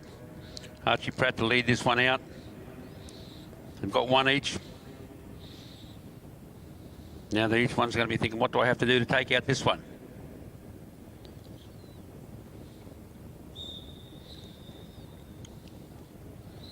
Will Pratt try and employ the same tactics as he did last time? It was a pretty good move he made. He got the jump on Harry, and once he got that bit of a jump on it and opened up 2 bike lengths, Preston was not encouraged to chase him down. He didn't want to go that far. Pace coming on early. Preston trying to hold him up. Pratt riding the same race as before. He's trying to get the enduro side of things happening. Archie Pratt wants to pace up nice and high so he can try and get the enduro happening. They're coming around now. They're 1.5 left to travel. Preston in a slight lead. Pratt gaining height. He's going to try and attack him again, and he's having another go. But Preston was aware of it this time. He's out of the saddle and going as they get the ring, get the bell. But Archie Pratt once again is moving forward to the front. Preston is holding him out as they're coming up. No, Preston has thrown the towel in. He's given up.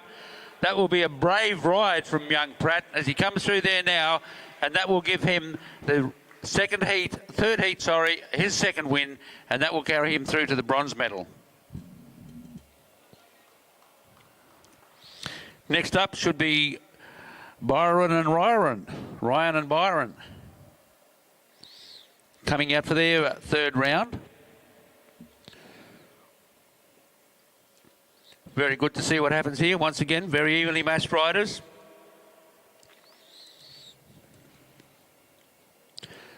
Let's see who can go on to take this one out.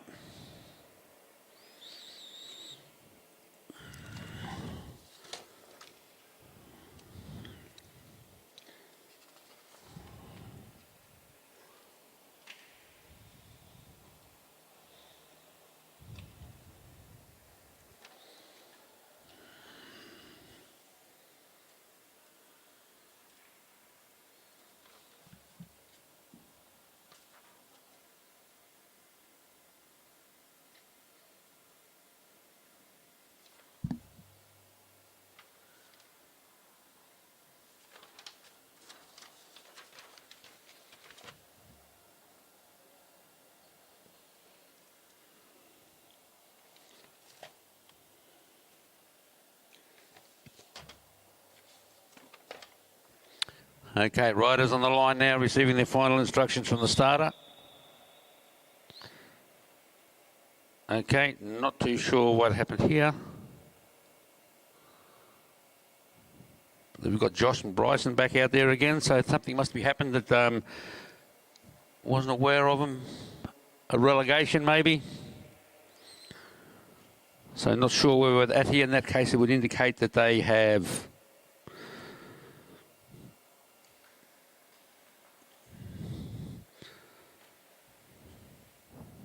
I think Josh won the first one, so they might have to ride the best out of... Might have 2 more to go.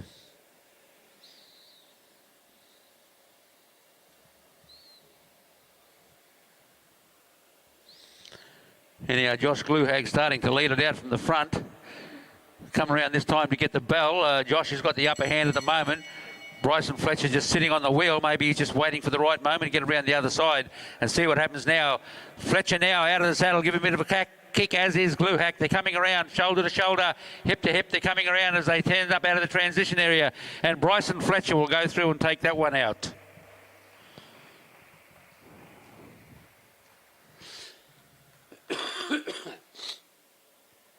So that would possibly mean 1 each.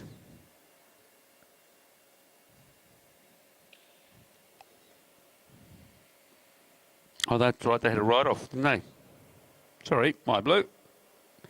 Read your program properly. Read your own writing. So that will give the bronze medal to Bryson Fletcher.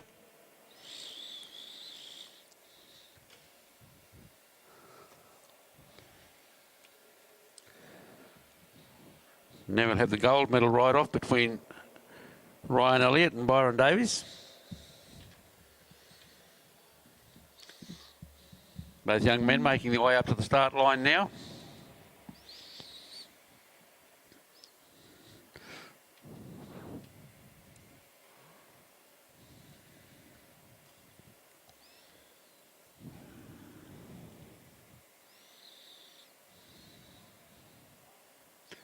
Byron to lead this one out. Ryan will be sitting at the top of the track. Wait and see what happens when they roll off. Okay, there goes the whistle. Byron Davies rolls down to the bottom of the track. Ryan Elliott follows him through.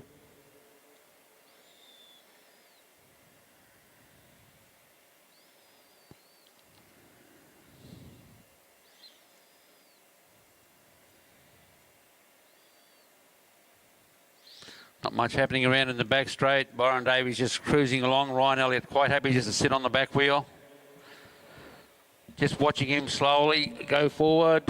Oh, Elliott drops down now to the front. He's taken the lead. Byron Davis comes up. Both riders swing high. Davis wants that lead. He's coming through to take it out. He wants to lead it out. They still get the call at 2 to go. Both riders sitting high up on the track. Byron Davis is wanting to start to take it out early, so he's got 1.5 left to travel. Ryan Elliott still sitting on the wheel. Byron Davis trying to crank it up. Elliott's gaining onto that back wheel, but can he get past it? That is the big thing. Coming down to the back straight. Boris has the upper hand. Byron Davis has leading. Ryan Elliott kicking now, trying to get around. Byron Davis still holding it out. Elliott trying to get to him, but not being able to get it. So that one will be taken out by Byron Davies, which will give him the gold medal. Ryan will get the silver medal. Bryson the bronze. And Josh, I thank you for coming. But congratulations to all competitors in the sprint events. There was some good racing in there. Nice to watch, very entertaining. I'm sure the people at home enjoyed it, as did the people here.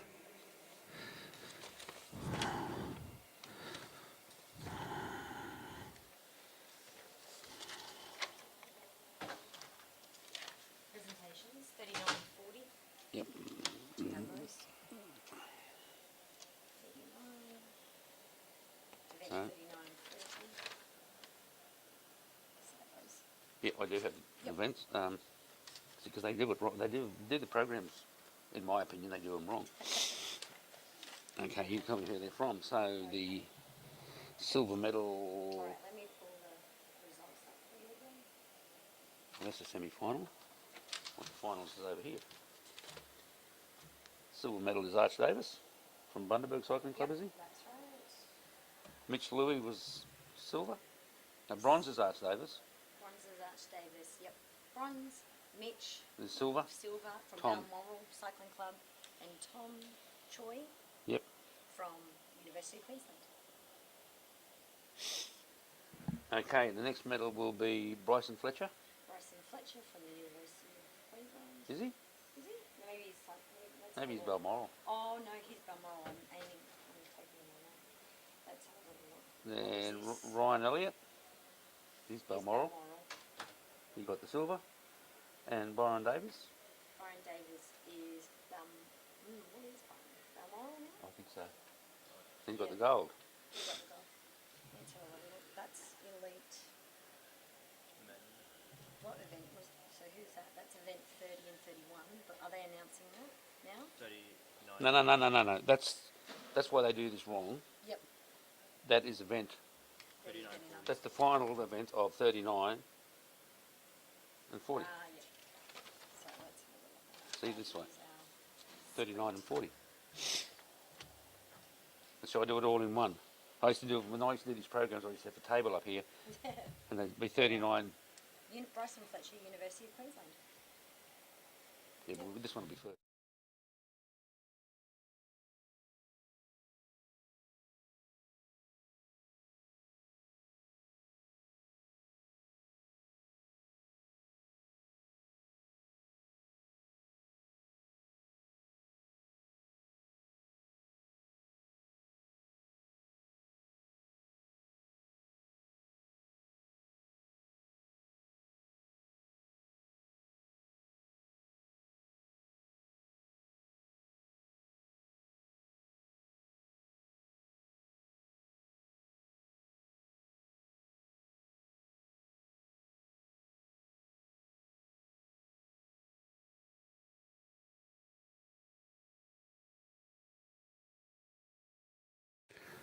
Okay, ladies and gentlemen, moving right along now.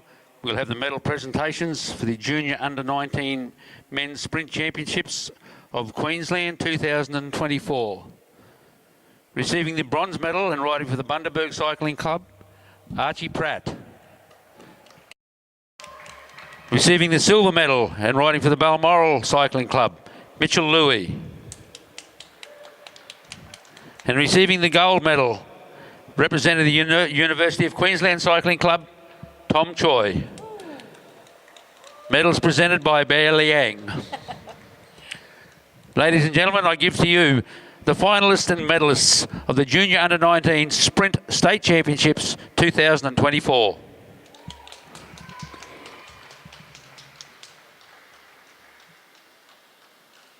How's that? That's perfect. All right, so now we're up to the elites. And in third place, the Bryson Fletcher. Bronze, UQ.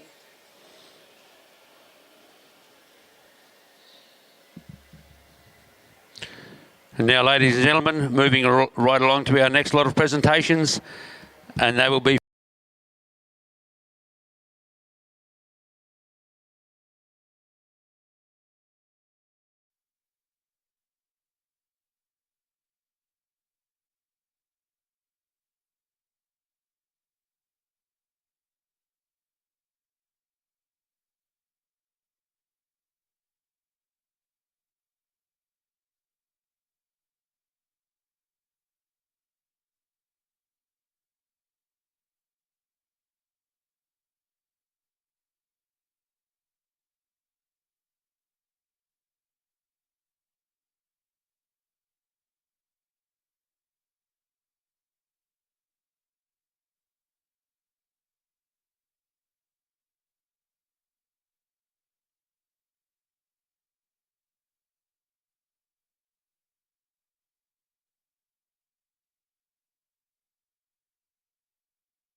Pardon?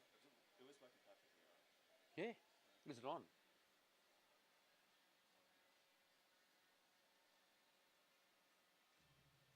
As far as I know, it was working when Adrian put it down.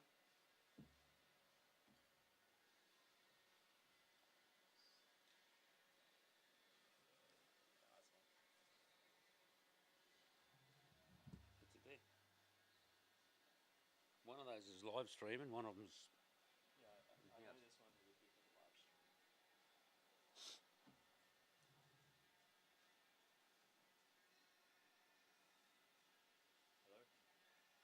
Hello?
Hello?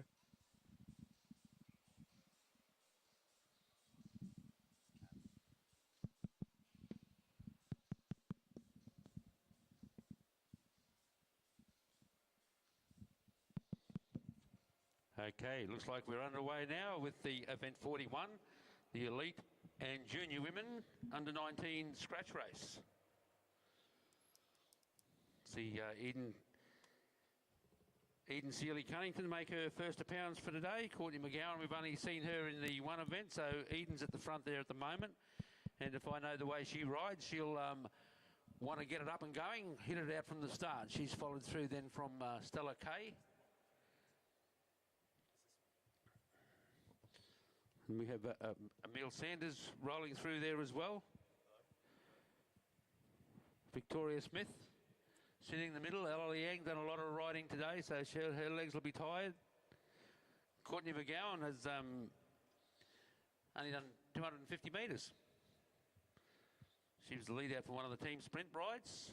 Quite sedate there now with their come around this time and get the call of 38 to go. Pretty much just a straight out procession at the moment, not too much happening at all. Stella Kay swings up, moves to the back. Nice to see now that after a couple of runs on Tuesday nights, she knows to get up and go up high quick and drop down onto the pack and not spend too much time out in the wind. So Victoria Smith now taking over the lead of these women as they roll around. She swings up, Ella Liang takes over. Nothing exciting happening, they've still got 37 laps to go. Courtney McGowan just quite happy there to roll along. Emile Sanders looking forward to see what's happening over there.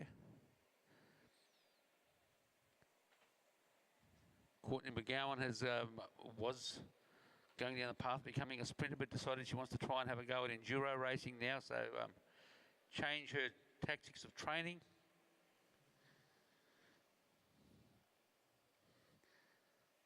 Gets in with the enduro training on Tuesday nights.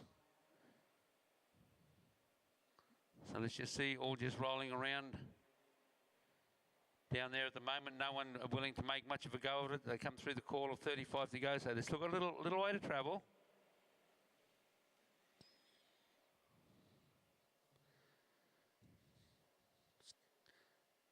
Eden Cunnington just dropping back in on the back. Stella Kay coming down on the wheel as well. Just rolling them up there through the back straight.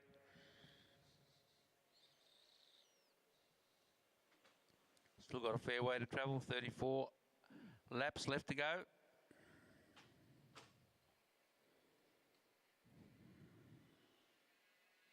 Sick for the whole week. So she's Sanders not feeling well, not 100%. She just rode a few minutes ago. She was sick for a week. So she was under the weather. Oh, she's there. I thought you meant she wasn't riding, but I was going to say I just seen her on the track. Okay, McGowan swings up, hands it over to Eden Sealy-Cunnington. Stella Kay following through there. Emily Sanders and Victoria Smith all rolling through. No one having a bit of a hit out yet. As I said, Eden Sealy-Cunnington only knows one way to ride. She just keeps attacking from the front. She was the one that'll put the hammer down to give it all a go, test the other riders out. And now Amelia Sanders just swings up the track there now, hands it over Courtney McGowan. Bit of a gap back to Ella Liang. Victoria Smith can see that bit of a gap. She didn't bother to bridge it. Ella's got across there now. Courtney swings up. And we've got Eden back on the front again. Followed by Stella Sanders, Victoria Smith, Liang and McGowan at the back. Rolling down the back straight, not a lot happening. Stella Kay comes through then to take over the lead as they come in and get the call of 29 to go. Sanders just sitting on her wheel, goes up with her, didn't want to do a turn. Just recently ridden a pursuit, so probably legs a little bit tired.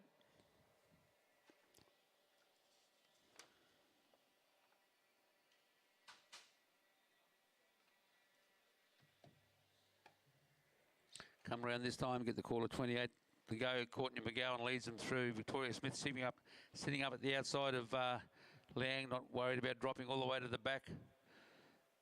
Stella Kay leaves a gap for her to drop into. Maybe she should leave another gap. Yeah, smart move, giving her legs a bit of a rest. Maybe she's tired. As I said, Stella from a triathlon background, not used to this type of intensity.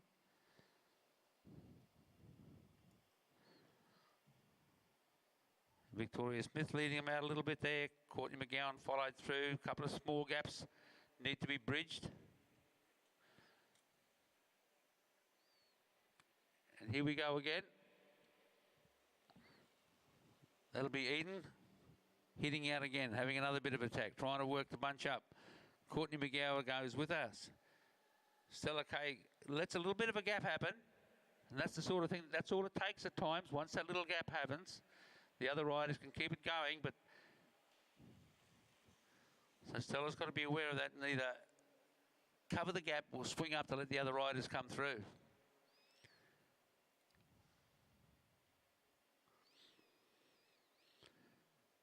Okay, they'll come around this time and get the call of 24 to go. So they're nearly half distance of their event.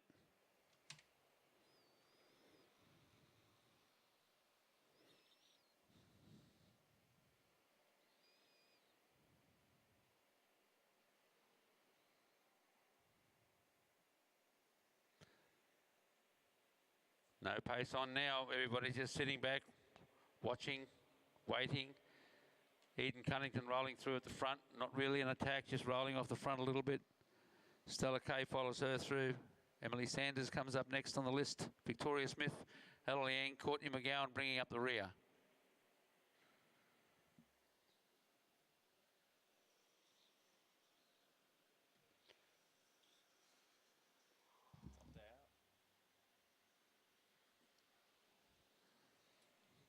Still no serious pace on. Bit of a gap there at the back for Stella Kay. She's also just recently ridden the 3,000 metre pursuit. Might have been a bit telling on the legs. She's quite happy to roll around there at the back. Okay, Cunnington's hitting it again. She's trying to break some of these riders down now. There's a little bit of a gap there, and Ella Liang's got to bridge that gap. Stella Kay has got a big gap in front of her. She's up on the top of the bars. I'd say she's calling it a day. They come around now. Liang leads them through. Smith on her wheel. McGowan. Then Sealy Cunnington right there at the back.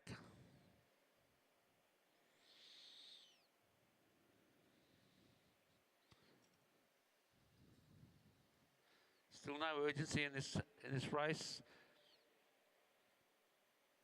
Eden Cunnington, the one doing the most attacks. Little half-lap attacks she puts in every now and then, try and string the bunch out a bit. Emile Sanders rolls up. McGowan takes over the lead. Doesn't want to lead too much. Swings pretty well much straight up. Once again, Eden on the front, drawing them out.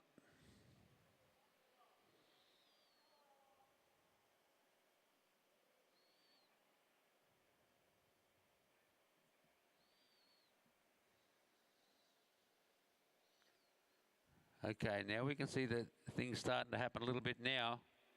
Emile Sanders has taken off. Courtney McGowan is on her wheel. Eden Cunnington and Ella Liang are there. Victoria Smith is off the back. Stella Kay's been lapped. And Eden's trying to get across that gap on her own.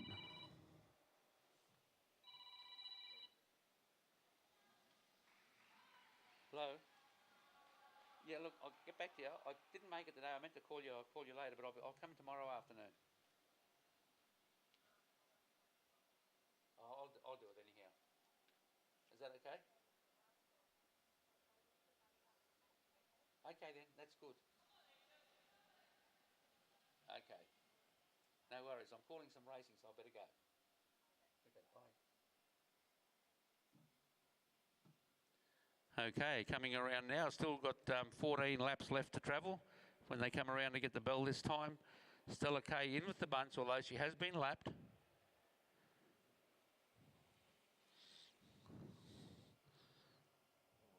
So Emily Sanders leads them through that time. She swings up, hands over to Cunnington.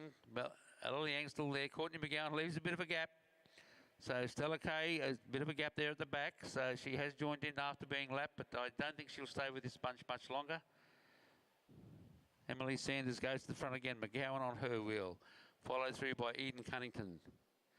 All the riders now rolling around looking at each other. No one too sure. No one wants to do any work.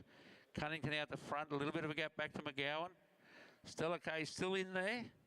She's still managing to hold on. The riders have all very, very, very weary legs by now. Come around this time to get the call of 12 to go. Stella Kay actually at the front. Eden Cunnington sitting up the top having a look to see what's happening. Stella Kay still at the front. She didn't swing up. The others are quite happy to sit there. Now they'll be coming up onto Victoria Smith, who now also has been lapped. So you've got 2 lapped riders in the bunch, and the others are there now. Emily Sanders takes a bit of a hit out. Ella Liang goes with her. Courtney McGowan's there. Eden Cunnington's there. Stella Kay tries to go through as well. Liang swings up, back down on the wheel of Sanders. McGowan out of the saddle trying to bridge that gap. She wants to stay there. Eden Cunnington swinging up too. She wants to be in amongst the mix. They're coming in this time now to get the call of 10 to go. And Courtney McGowan leads them through ever so slowly. They're not going that quick. She swings up. Eden Cunnington goes through to the front. Emily Sanders then takes through. Ella Liang there, and McGowan drops in on the back once again. So we'll see what happens now. Up to the top goes Cunnington. Emily Sanders comes through, straight up. Ella Liang comes through. Courtney McGowan still on the wheel. Liang does her half lap turn. McGowan does 20-metre turn. Once again, Eden Cunnington out of the saddle with an attack. Now let's see what this does to the field. Emily Sanders went with her. Ella Liang went with her. A bit of a gap there for McGowan to bridge. But the pace will drop. McGowan will get back in. So there's those half lap attacks that I talked about earlier that Eden Cunnington likes to do. Gets everyone racing along, and when they weren't expecting it and didn't want to.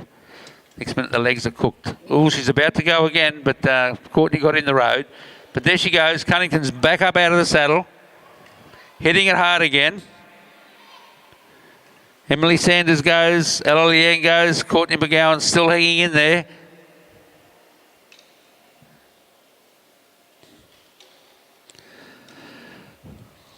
Okay, they'll come in this time and get the call of 6 to go. Nope, 7. I must have clicked it over a little. Oh, there, 6 to go, yes. There we go. They look down. 1,500 metres. Doesn't sound like far, does it? But after you've been out there for this long, it's a long way to go. Might as well be a marathon.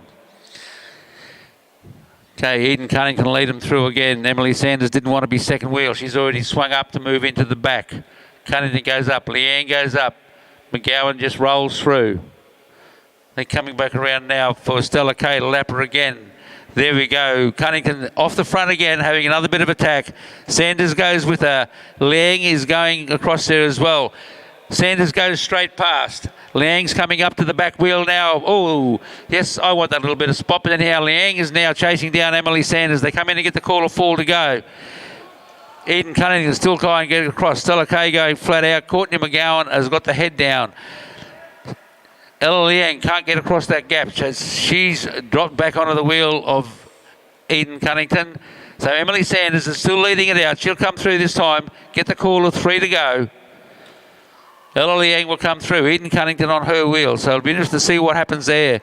They're not going to bring Emily Sanders back. She's got too big of a gap now. She'll come in this time with only the call of 2 to go. Yes, we changed it over just in time. So that's 2 to go. She went past Victoria Smith. The other riders are coming around. Ella Liang and Eden Cunnington, both in the mix for medals in this event. Courtney McGowan still in the mix. I'm not too sure this is combined, so we've got elite under 19. So McGowan will keep riding because she's in for a medal. This time we get the bell for Emily Sanders, who's a junior. She's under 19s. Victoria Smith, junior. Okay, there we go now. So that's Ella Liang. Ella Liang now, I don't know why she swung up, but she wants the sprint to go in to get the silver. So Emily Sanders gets the gold there. Ella Liang will get the silver, and Eden Cunnington bronze. And, no. Why? You could have done that one. If you do that one, I'll go home because it's the last one. No, I'll do it. Yeah, fine. It's okay. Okay, so now we do have a mix of riders in there, so what the placings will be, we'll wait for the judges to find out because Courtney McGowan is elite. I think most of the others are junior. Under 19, Stella Kay could be elite. I can tell that out. I'll just go back here and have a look. Yes, she's an elite woman. So the rest of, I think, pretty sure the rest of them there are juniors.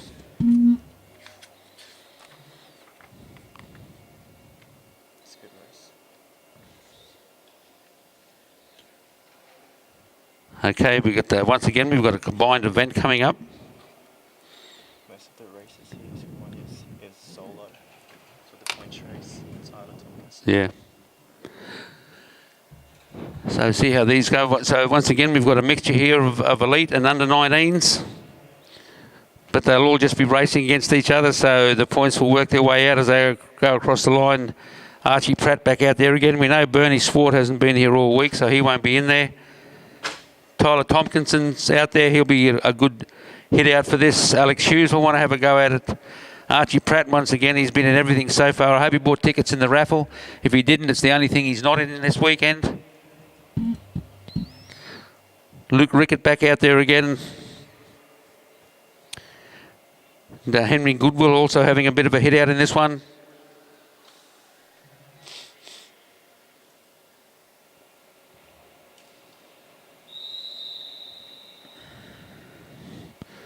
Luke Rickett there, taking the start of that.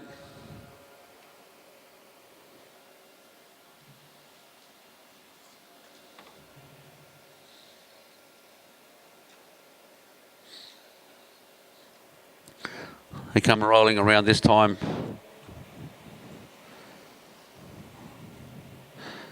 Alex Hughes swinging up the track. Do you want to do this one? You want to do it? Sorry? You want to do it? Oh, are you going home now? Well, if you're going to do that, I will, because you can do this one and the presentations. Oh, there's team sprint as well. Is there? Yeah. You can do that, can't you? Yeah. Okay. Okay, I'm going to sign off now. We're going to have CJ take over, do a bit of the commentary. JC, sorry. Oh, sorry, got another friend, CJ. JC Kamanara is going to take over and do some commentary for you. And I'll be back here with you in the morning. Okay, thank you. Bye. Hello, and we are back. Tyler Tompkinson rolls up. Archie Pratt rolls up behind Tompkinson. He knows what wheel to follow.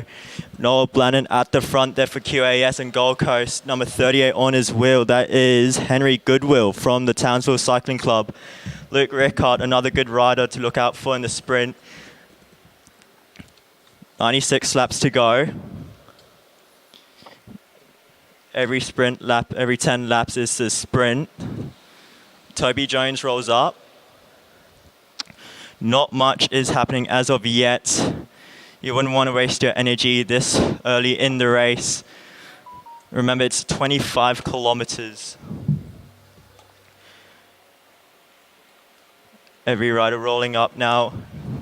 Luke Rickard rolls up, number 38. Again, Henry Goodwill at the front.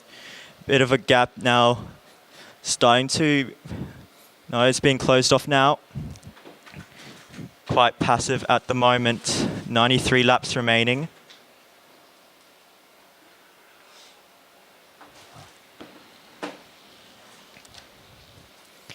Again, no charge for the first point of the race. Remember, it's 5 laps if you take the first place here for the sprint. Starting to bunch up now. 92 laps to go. Next time round will be the sprint lap. Two QAS riders, I believe that's Tompkinson and Blannon, both side by side. There's another rider on the outside, I think.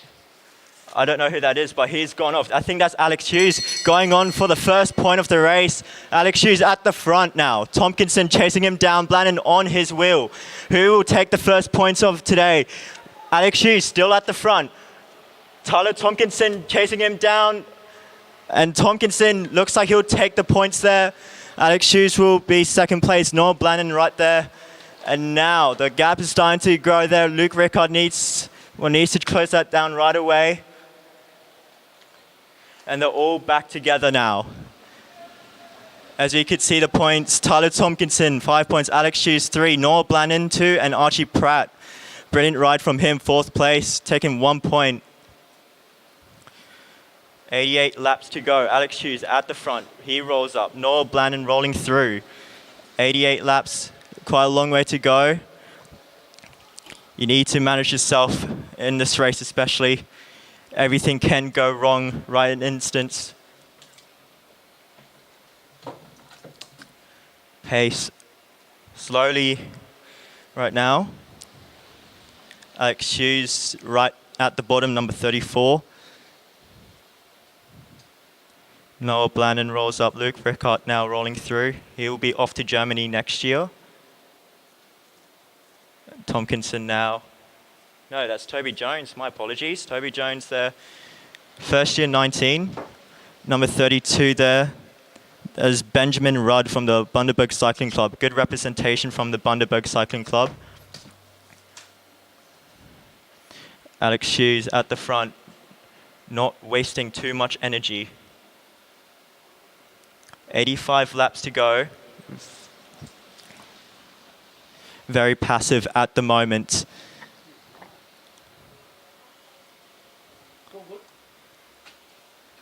Toby Jones, I believe, at the front.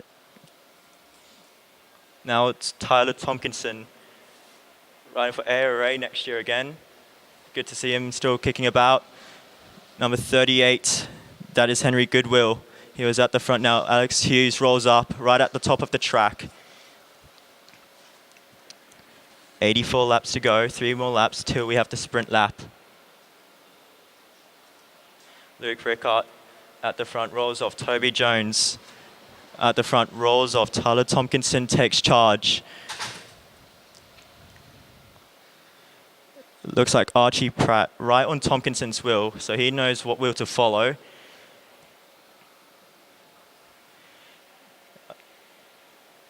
Alex Hughes rolls back down, needs to close that gap for a bit. 82 laps to go. Next time round will be the sprint lap.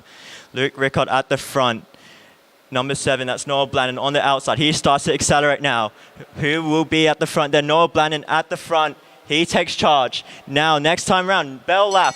Noah Blannon at the front. Luke Rickard right on his wheel. Toby Jones, then Alex Hughes. Who will take the next points? Noah Blannon at the front, powering down. Toby Jones on the outside of Luke Rickard. Luke Rickard side by side with Toby Jones, but Noah Blannon at the front. They're all side by side. Who's going to take the points? Noah Blannon, Luke Rickard, and I believe Alex Hughes in the inside takes third.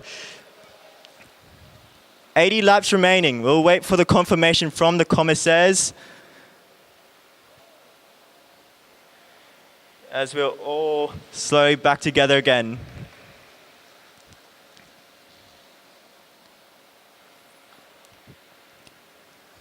And as we could see, the confirmation, Noah Blannon, Luke Rickard, Alex Hughes, and Toby Jones collects all the points. So Noah Blannon, Tyler Tompkinson. No, Noah Blannon leads the race with 7 points. Tompkinson and Hughes both tie up at 5 points. Currently, Luke Rickard outside of the top 3, actually. 4th place for Luke on 3 points. Archie Pratt, Toby Jones tie up with 1 point.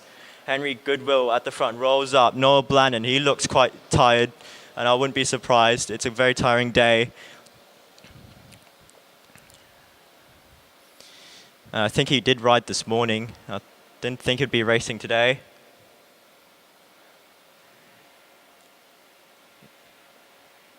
There's not a lot of riders you'd see for state championships, but they always say quality over quantity, and this is a quality field we have here.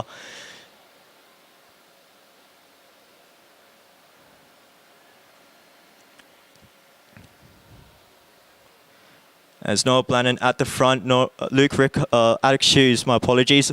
The blue shoes, he rolls up.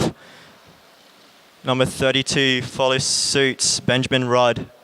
Luke Rickard, now Tyler Tompkinson, a multi-time national champion in this event, so he's one to look out for. It's a little bit of a hesitation. There's a bit of a gap now. It's being closed up now by Noah Blannon. He'll be off to France next year. 74 laps to go to the next, no, 3 laps to go for the next sprint. It's usually roughly 50 laps or close to 30 laps. We'll see fireworks starting to begin. Still early stages, so anyone can win this race. It's just a matter of how you can preserve your energy and how you race it. It's not the strongest, it's the smartest rider who usually wins this race. Now we have a bit of an acceleration on the outside. I think that's Tyler Tompkinson. He takes on front. He's trying to get the points with 72 laps to go. The next time round, they'll receive the bell for the points race. Look at that gap hit Tyler Tompkinson has gained. Can he go all the way? Luke Rickard's taking the responsibility to chase him down. Tyler Tompkinson, multi-time national champion in the points race, at the front. He's time trialing his way for the points. We look back to the peloton. There's a bit of a scramble across to get the rest of the points now. Luke Rickard still at the front. Tyler Tompkinson gets the points. Luke Rickard takes second. Archie Pratt, Noel Blannon will take the final points. Tyler Tompkinson with a big gap he gained. Luke Rickard, he needs to close that gap. Or will he close that gap? He rolls up. He wants someone else to take responsibility. If you want to win this race, you've got to work for it. Noel Blannon at the front in the peloton. He's trying to chase Tyler Tompkinson down. Tompkinson still at the front, not going 100%. 68 laps to go. Tompkinson with a big gap. Alex Hughes in the peloton, he rolls up. They need to work together. You have to really work hard to bring Tompkinson back. The times he's won the points race, he's won it solo. And Tompkinson, a very accomplished road rider, he knows how to handle himself. Noah Blannon, there's a bit of a gap now. Archie Pratt has left the gap. Toby Jones needs to close it down. This is dangerous for the riders at the back. You would not want to get lapped by Tyler Tompkinson. Tompkinson at the front, still focused, trying to get away. Noel Blannon, I believe, at the front. He rolls off now. Benjamin Rudd rolls through. Luke Ricker, Alex Shoes, Carl Gibbs, and Toby Jones. Toby Jones manages to get back on now. Archie Pratt, can he get back on? They're not too far away, mate. Keep pushing. Tyler Tompkinson at the front. He's a bit of a half a lap now he's gained. This is very good for Tompkinson. Let the race come to him.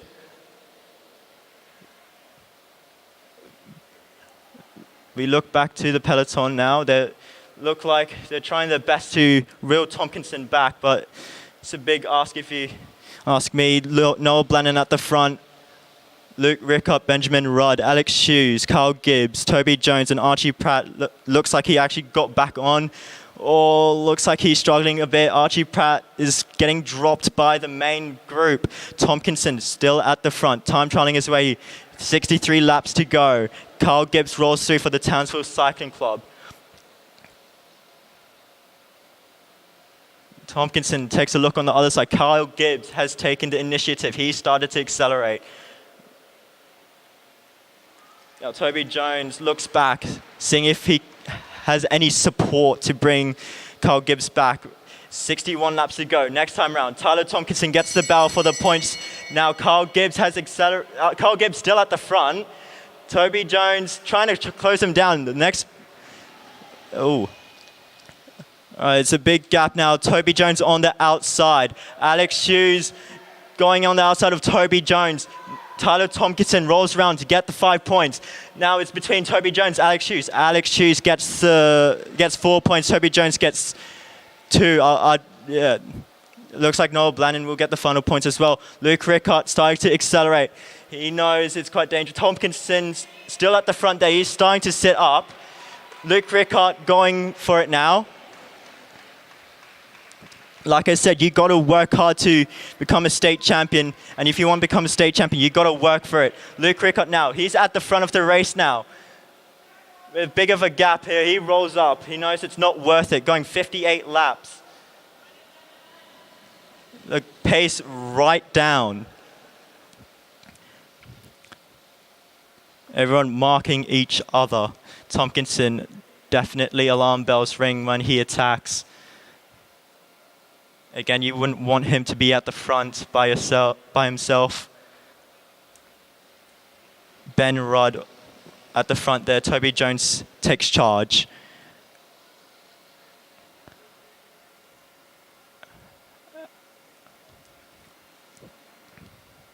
The race has stabilized a bit. 56 laps remaining. The race could have turned on its head. Tyler Tompkinson was half a lap in front of the peloton, but once the sprint lap happened, the gap immediately closed.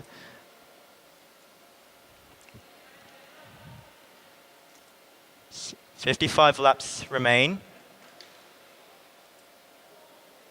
Again, a long way to go.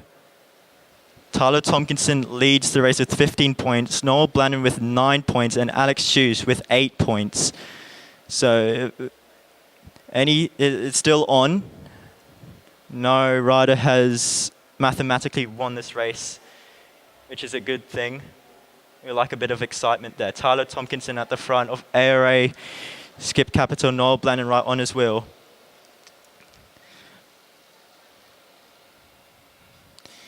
A good representation of the QAS squad.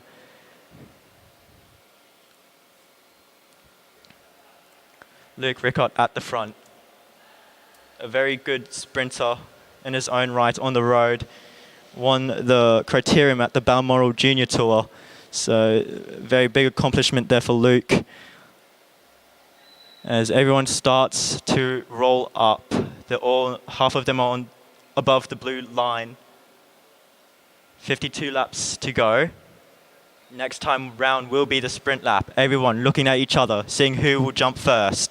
They're starting to bunch up again. Noel Blannon takes charge. He rolls to the front. Alex Hughes on the outside. Tyler Tompkinson boxed in. He needs to get out. Toby Jones on the outside. He's starting to accelerate. Noel Blannon notices. And now, next time round, the bell will ring. Who will take the points? Toby Jones, commitment now. He's committed to take the points here. Alex Hughes right on his wheel. Noel Blannon boxed in. Tompkinson there on 4th place. Now who will take the points? Toby Jones at the front. Alex Hughes on the outside. Who's going to take the points? They're side by side. Alex Hughes takes the points. Toby Jones will take 2nd. I believe Noel Blannon will take 3rd. Tyler will take 4th. And now Tyler Tompkinson has attacked. No, there's a bit of a surge there. Seeing if everyone will get caught off guard. He's still at the front. Now he goes. Tyler Tompkinson at the front. Who's going to chase him down? You don't want him to be at the front. Noel Blannon notices. He takes charge. He's trying to chase him down, but he looks so tired. He rolls to the front, rolls up. Carl Gibbs rolls through. Tyler Tompkinson, he looks quite tired as well, but he's still at the front. Benjamin Rudd rolls through. So Tyler Tompkinson at the front, Noel Blannon, Carl Gibbs, Benjamin Rudd is the chase group, and the last 3 is Toby Jones, Luke Rickard, and Alex Hughes. Alex Hughes caught out. He's currently sitting 2nd place on 13 points with 47 laps to go. Like I said, this race could be turned on its head. Alex Hughes, he needs to get back as soon as possible. Tyler Tompkinson at the front. The gap is grown dramatically. Everyone rolls up now. Tyler Tompkinson time trialing his way through. Luke Rickard at the front now. He's taking charge. He's trying to bridge across to Tyler Tompkinson. And I could see with his body language, he's struggling out there. But he's the type of rider who could push so much power while struggling. Tyler Tompkinson, they're still rolling through. The heart rate on these riders are probably at max at the moment. And I wouldn't be surprised. It's a big ask. And Tyler Tompkinson at the front. Luke Rickard, can he make the leap across to Tyler Tompkinson? This will be a good thing for Luke. He could catapult his way up to the podium, I think, if he could stay on Tompkinson. This is a huge ask of support for Luke Rickard. Can Luke join Tompkinson at the front? Tompkinson starting to slow down a bit. Luke Rickard joins him. The 5 riders there in the main peloton: Noah Bland, Alex Hughes, Toby Jones, Benjamin Run, Carl Gibbs. Now, Luke Rickard, Tyler Tompkinson working well together. Can they lap? Remember, 20 points for the lap.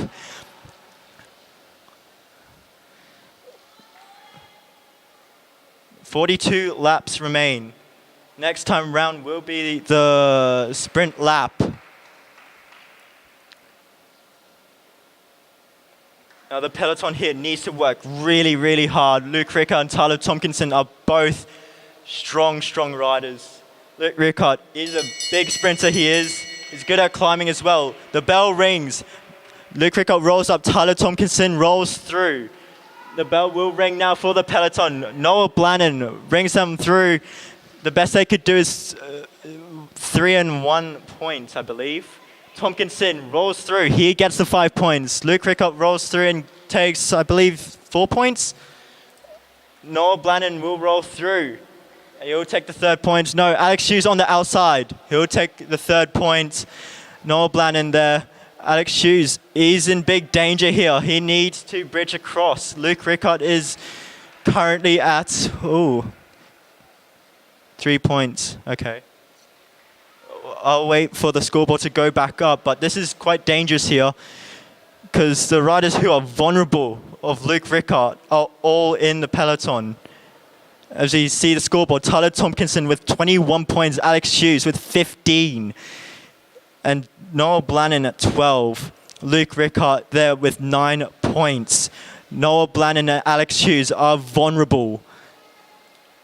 Remember, the lap point they'll get is 20. Tyler Tompkinson will move up to 40 points and Luke Rickard will get 29 if the lap does happen.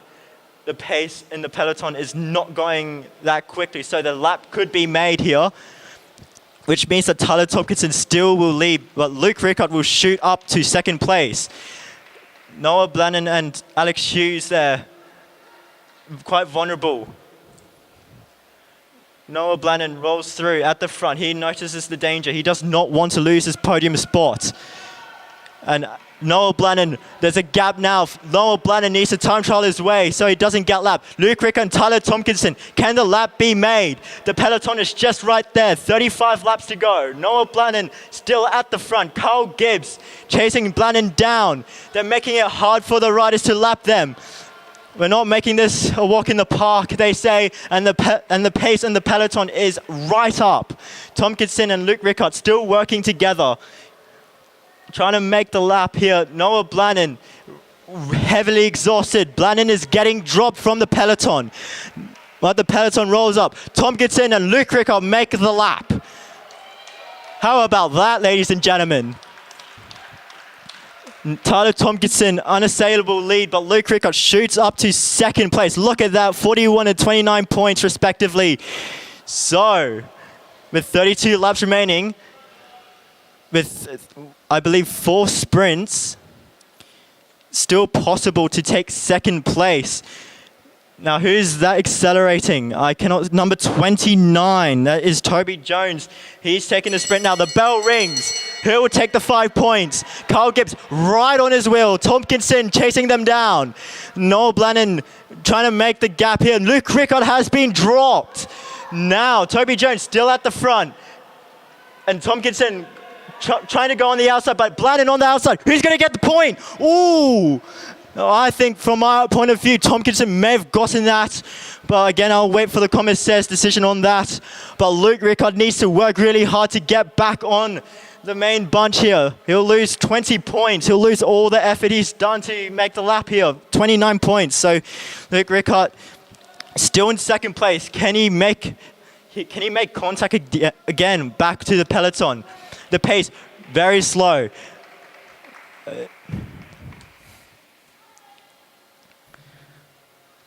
The commissaires still looking at it. It's a very close call. Toby Jones and Carl Gibbs at the front there. A bit of a gap between the 2 riders. Alex Hughes brings them back. Luke Rickard still riding. Can he make the lap? Or can he make it back is the question. Again, they're not going too quick, but knowing Luke personally, he's a rider who never gives up. Can he make it back? Benjamin Rudd at the front. The pace still not fast, so Luke can make it back. They're just at the front of the straight. Luke, keep your head down and keep pushing, mate. They're just right there. They're not going that fast now. Alex Hughes starting to accelerate. Stamping on the pedals. Luke Rickard still back there. Can you make it? Oh, just a bit close there. Alex Hughes rolls up. Carl Gibbs rolls up again. Tyler Tompkinson at the front. Luke Rickard, they're not too far away. Can he make it back in time? 26 laps to go. He's pretty much safe for any next sprint. Now, this is very close here. Luke Rickard, he could make contact again. Toby Jones at the front. He's so close, Luke Rickard. Cheer him on, ladies and gentlemen. Can he make it back? He looks like he's going to make it back. Luke Rickard, brilliant ride from him. He makes it back to the peloton. He won't lose those 20 points. He's back. He's still second place provisionally. Again, 24 laps to go. Not much in it. There's 3 sprints, but remember, the last lap is double points. So by looking at right now, I don't think possibly, well, at the moment, Tompkinson, I'd say mathematically, but it's not, because Luke Rickard is there, but we've seen him, he's quite struggling out there with the pace. But if Luke Rickard can stay on and theoretically get the last 2 sprints, and Tyler Tompkinson doesn't get any, Luke Rickard will be state champion. But again, this is separate, so the elites and under-19s will get the separate podiums. So at the moment, Tyler Tompkinson leads the elite category, but Luke Rickard is also leading the under-19s category. So this is quite interesting here. The acceleration now, 21 laps to go. The bell will ring. Toby Jones at the front. Tompkinson right on the wheel. Noel Blannon there on third wheel. Who will take the sprint? Tompkinson looks back. He doesn't look too fussed about it. Toby Jones at the front. What can Toby Jones do? Tompkinson on the outside. Tompkinson rolls his way through. Ooh, very close there, but Tompkinson will take the points there. Toby Jones and Noel Blannon, I believe, will be top 3, and Alex Hughes take the final point there. Now we'll wait for the commissaires. There you go. Tyler Tompkinson, Toby Jones, Noel Blannon, Alex Hughes. And good news, Luke Rickard has not been dropped, so this is a good thing. There's the updated score sheet. Tyler Tompkinson, 51 points. How about that? Luke Rickard still second with 29 points, and Noel Blannon third place with 17.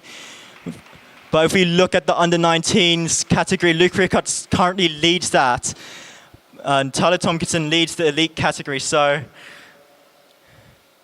work well together, you both win. The pace right down. 17 laps to go, not much left for the points race. Luke Rickard at the front. I wouldn't be doing too much work. I'd be conserving my energy, but again, this race can be turned on its head, so Alex Hughes at the front. Toby Jones, I believe he'll be riding for the Balmoral elite team next season, is what I've heard. I'm not sure, I don't have any confirmation about that yet, but that is what I've heard from other news sources. Luke Rickard at the front.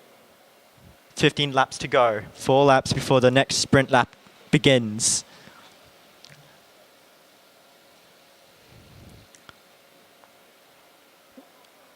So I believe we have a few abandonments in this race, but I don't know who. I believe Archie Pratt is one of them.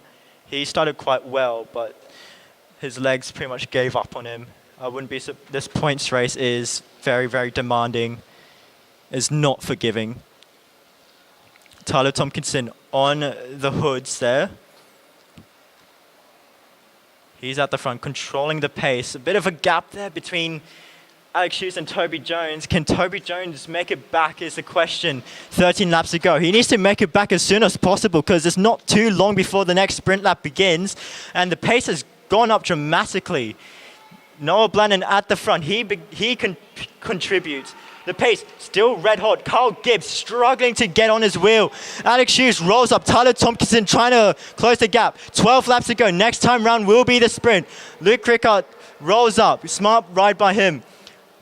Now the pace right down. Next time round, 11 laps to go. It's the sprint lap. Toby Jones makes it back. Luke Rickard, Noel Blannon at the front. My apologies, Ben Rudd and Carl Gibbs. But Noel Blannon, he's powering away to get the 5 points he needs. Toby Jones on the outside. He was dropped moments ago, but he's at the front. Noel Blannon will take the 5 points. Toby Jones will roll through. No one is challenging him. He'll get, I believe, the 3 points there. Tyler Tompkinson and Alex Hughes will roll through for the rest of the points there. But Noel Blannon, 10 laps to go. This is pretty much an individual pursuit. If he wants to go for home, he got to go right now. What can he do? Noel Blannon still 5 points. What will the scoreboard be? Noel Blannon is still at the front. He's looking back. I'd be committed right now with 9 laps to go. As we look at the updated score sheet, Tyler Tompkinson still in the lead with 53 points. Luke Rickard, 29. Noel Blannon with 22 points. So if Noel Blannon takes the last sprint, he'll shoot him up to second place. Luke Rickard will move down to third place. This is quite dangerous for Luke. Noel Blannon still at the front. A massive gap there with 8 laps to go. That's pretty much 3 kilometers remaining, and Noah Blannon, knowing him personally, I know he could time trial his way. He's a very good time trialist on the road as well. Luke Rickard at the front. He rolls up. Now Carl Gibbs rolls through. Again, Noah Blannon still at the front. It's pretty much done and dusted for Tyler Tompkinson with the Elite State title, but I think he wants more. He's at the front now. He's accelerating. Now everyone needs to respond here. I wouldn't let Tyler Tompkinson out by himself. Alex Hughes rolls up. Benjamin Rod rolls through. Noah Blannon still at the front with 6 laps to go. Tyler Tompkinson powering his way to Noah Blannon. This is big now. Luke Rickard rolls up. He's in big danger of losing his second spot. Noah Blannon still at the front. Tyler Tompkinson using the banking as much as possible to get the downhill advantage. A big gap now between Tompkinson and Blannon and the peloton. Oh, this could be... Noel Blannon could lap the peloton here. With 4 laps to go, and the pace in the peloton not being up high, this could be dangerous. Noel Blannon still at the front. Tyler Tompkinson will catch Noel Blannon, or will he? With 4 laps to go. This is interesting. Carl Gibbs accelerates. Alex Hughes trying to chase him down. Oh, there's a big gap here. Luke Rickard has been dropped from the peloton.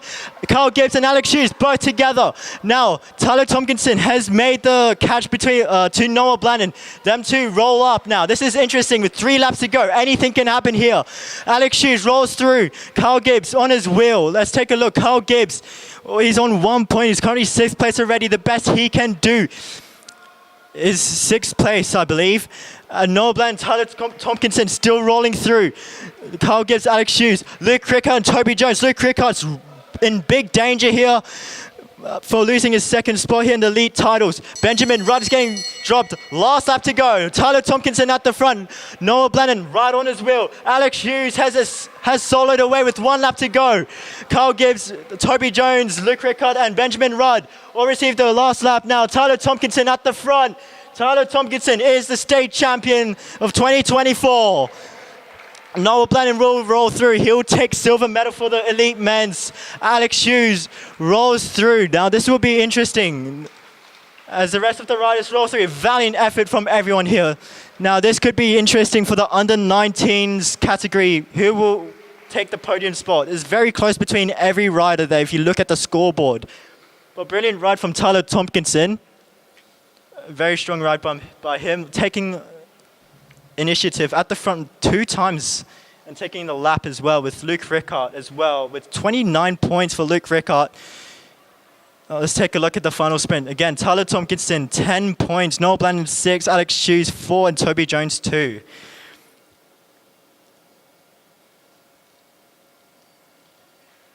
As we look at the scoreboard, Luke Rickard will take the junior men's 19 state title for the points race, and Noel Blannon will take 3rd. which will be silver medal for the elite men's with 28 points. 1 point between the two riders. Brilliant race from everyone. Now will be event 43. This will be the elite and junior women's night.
In second place, a brilliant ride from her all day long. Ella Liang from the Balmoral Cycling Club takes silver medal.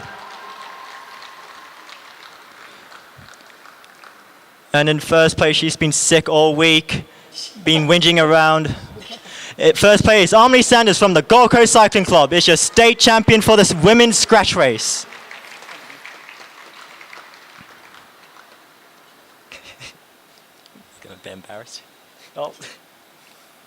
Ladies and gentlemen, give a round of applause to your podium guesses. Junior women? Junior women. Junior women's scratch race final. Now it's elite women scratch race final. Okay, now this will be the elite women's scratch race. Ah, that's fine. Taking the silver medal, Stella Kay from the Balmoral Cycling Club.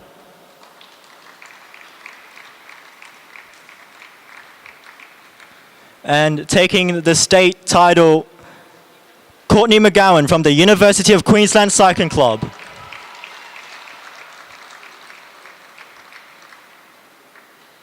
Okay, what's next? Okay. Points race.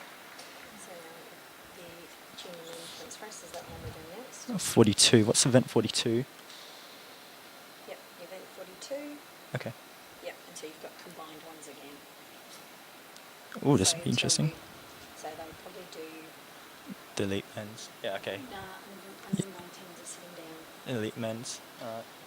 So under 19s. It's an elite Noel Bland takes silver and Jones. all right, taking silver medal from the Gold Coast Cycling Club, Noel Blannon.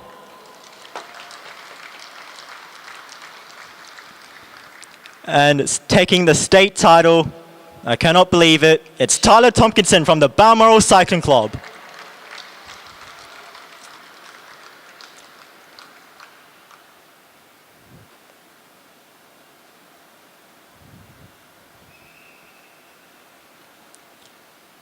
Yep, smile away. Well done, guys. Okay, Toby Jones, Alex Hughes, and Luke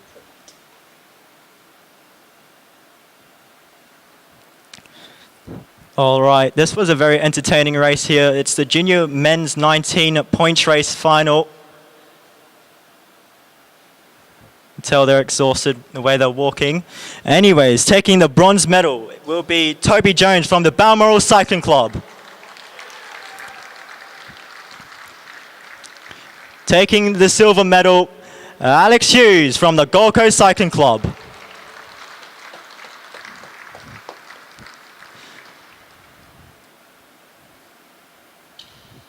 And taking the state title, brilliant ride from him, it's Luke Rickard from the Gold Coast Cycling Club.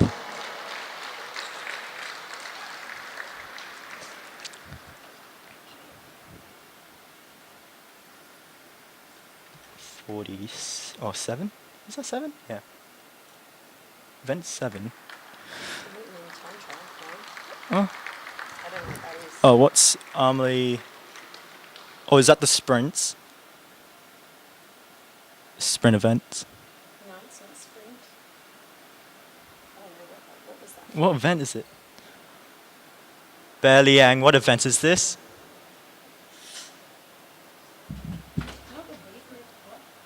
Oh, it's a team sprint. Team sprint under 19. Okay, this is the under 19 team sprint. They were the only entrants, but they did a very good job.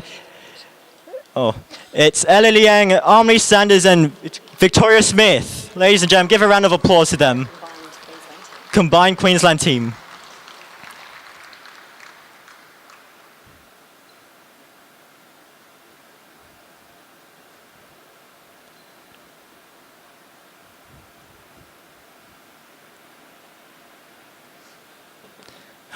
Take your time. Take your time. It's all right. Yes, no, it's fine. It's fine. It's fine. It's the elite women's sprint. So it'll be elite women's bronze, and that goes to that team. Okay. UQ. No, I'm not doing that. Okay, this looks like the elite women's team sprint.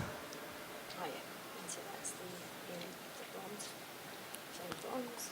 And the University of Queensland was these people. So that's So these, so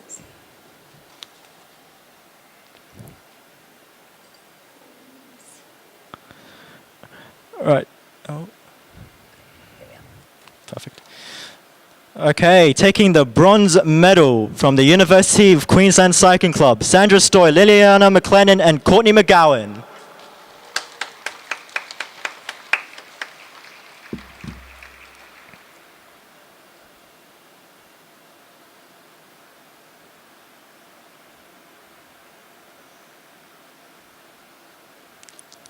Okay, taking the silver medal from the Balmoral Cycling Club, Jackie Manglemore, Olivia Wright, and Ella Liang.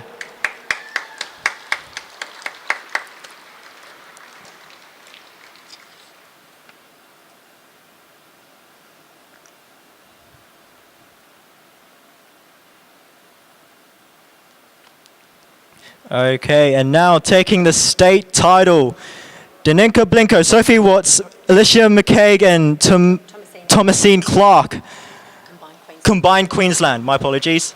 Well done. That's hard because it's unusual. Should have seen that. That's right. Is that it?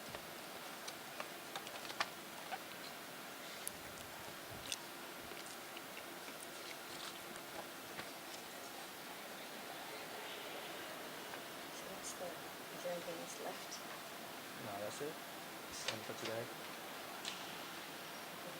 Is that everything?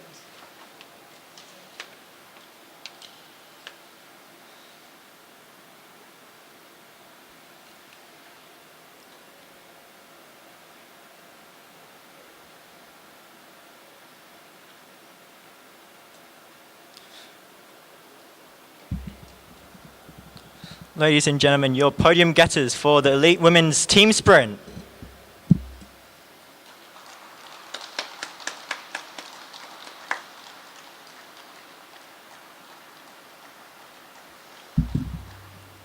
And I believe that concludes today. We'll see you tomorrow.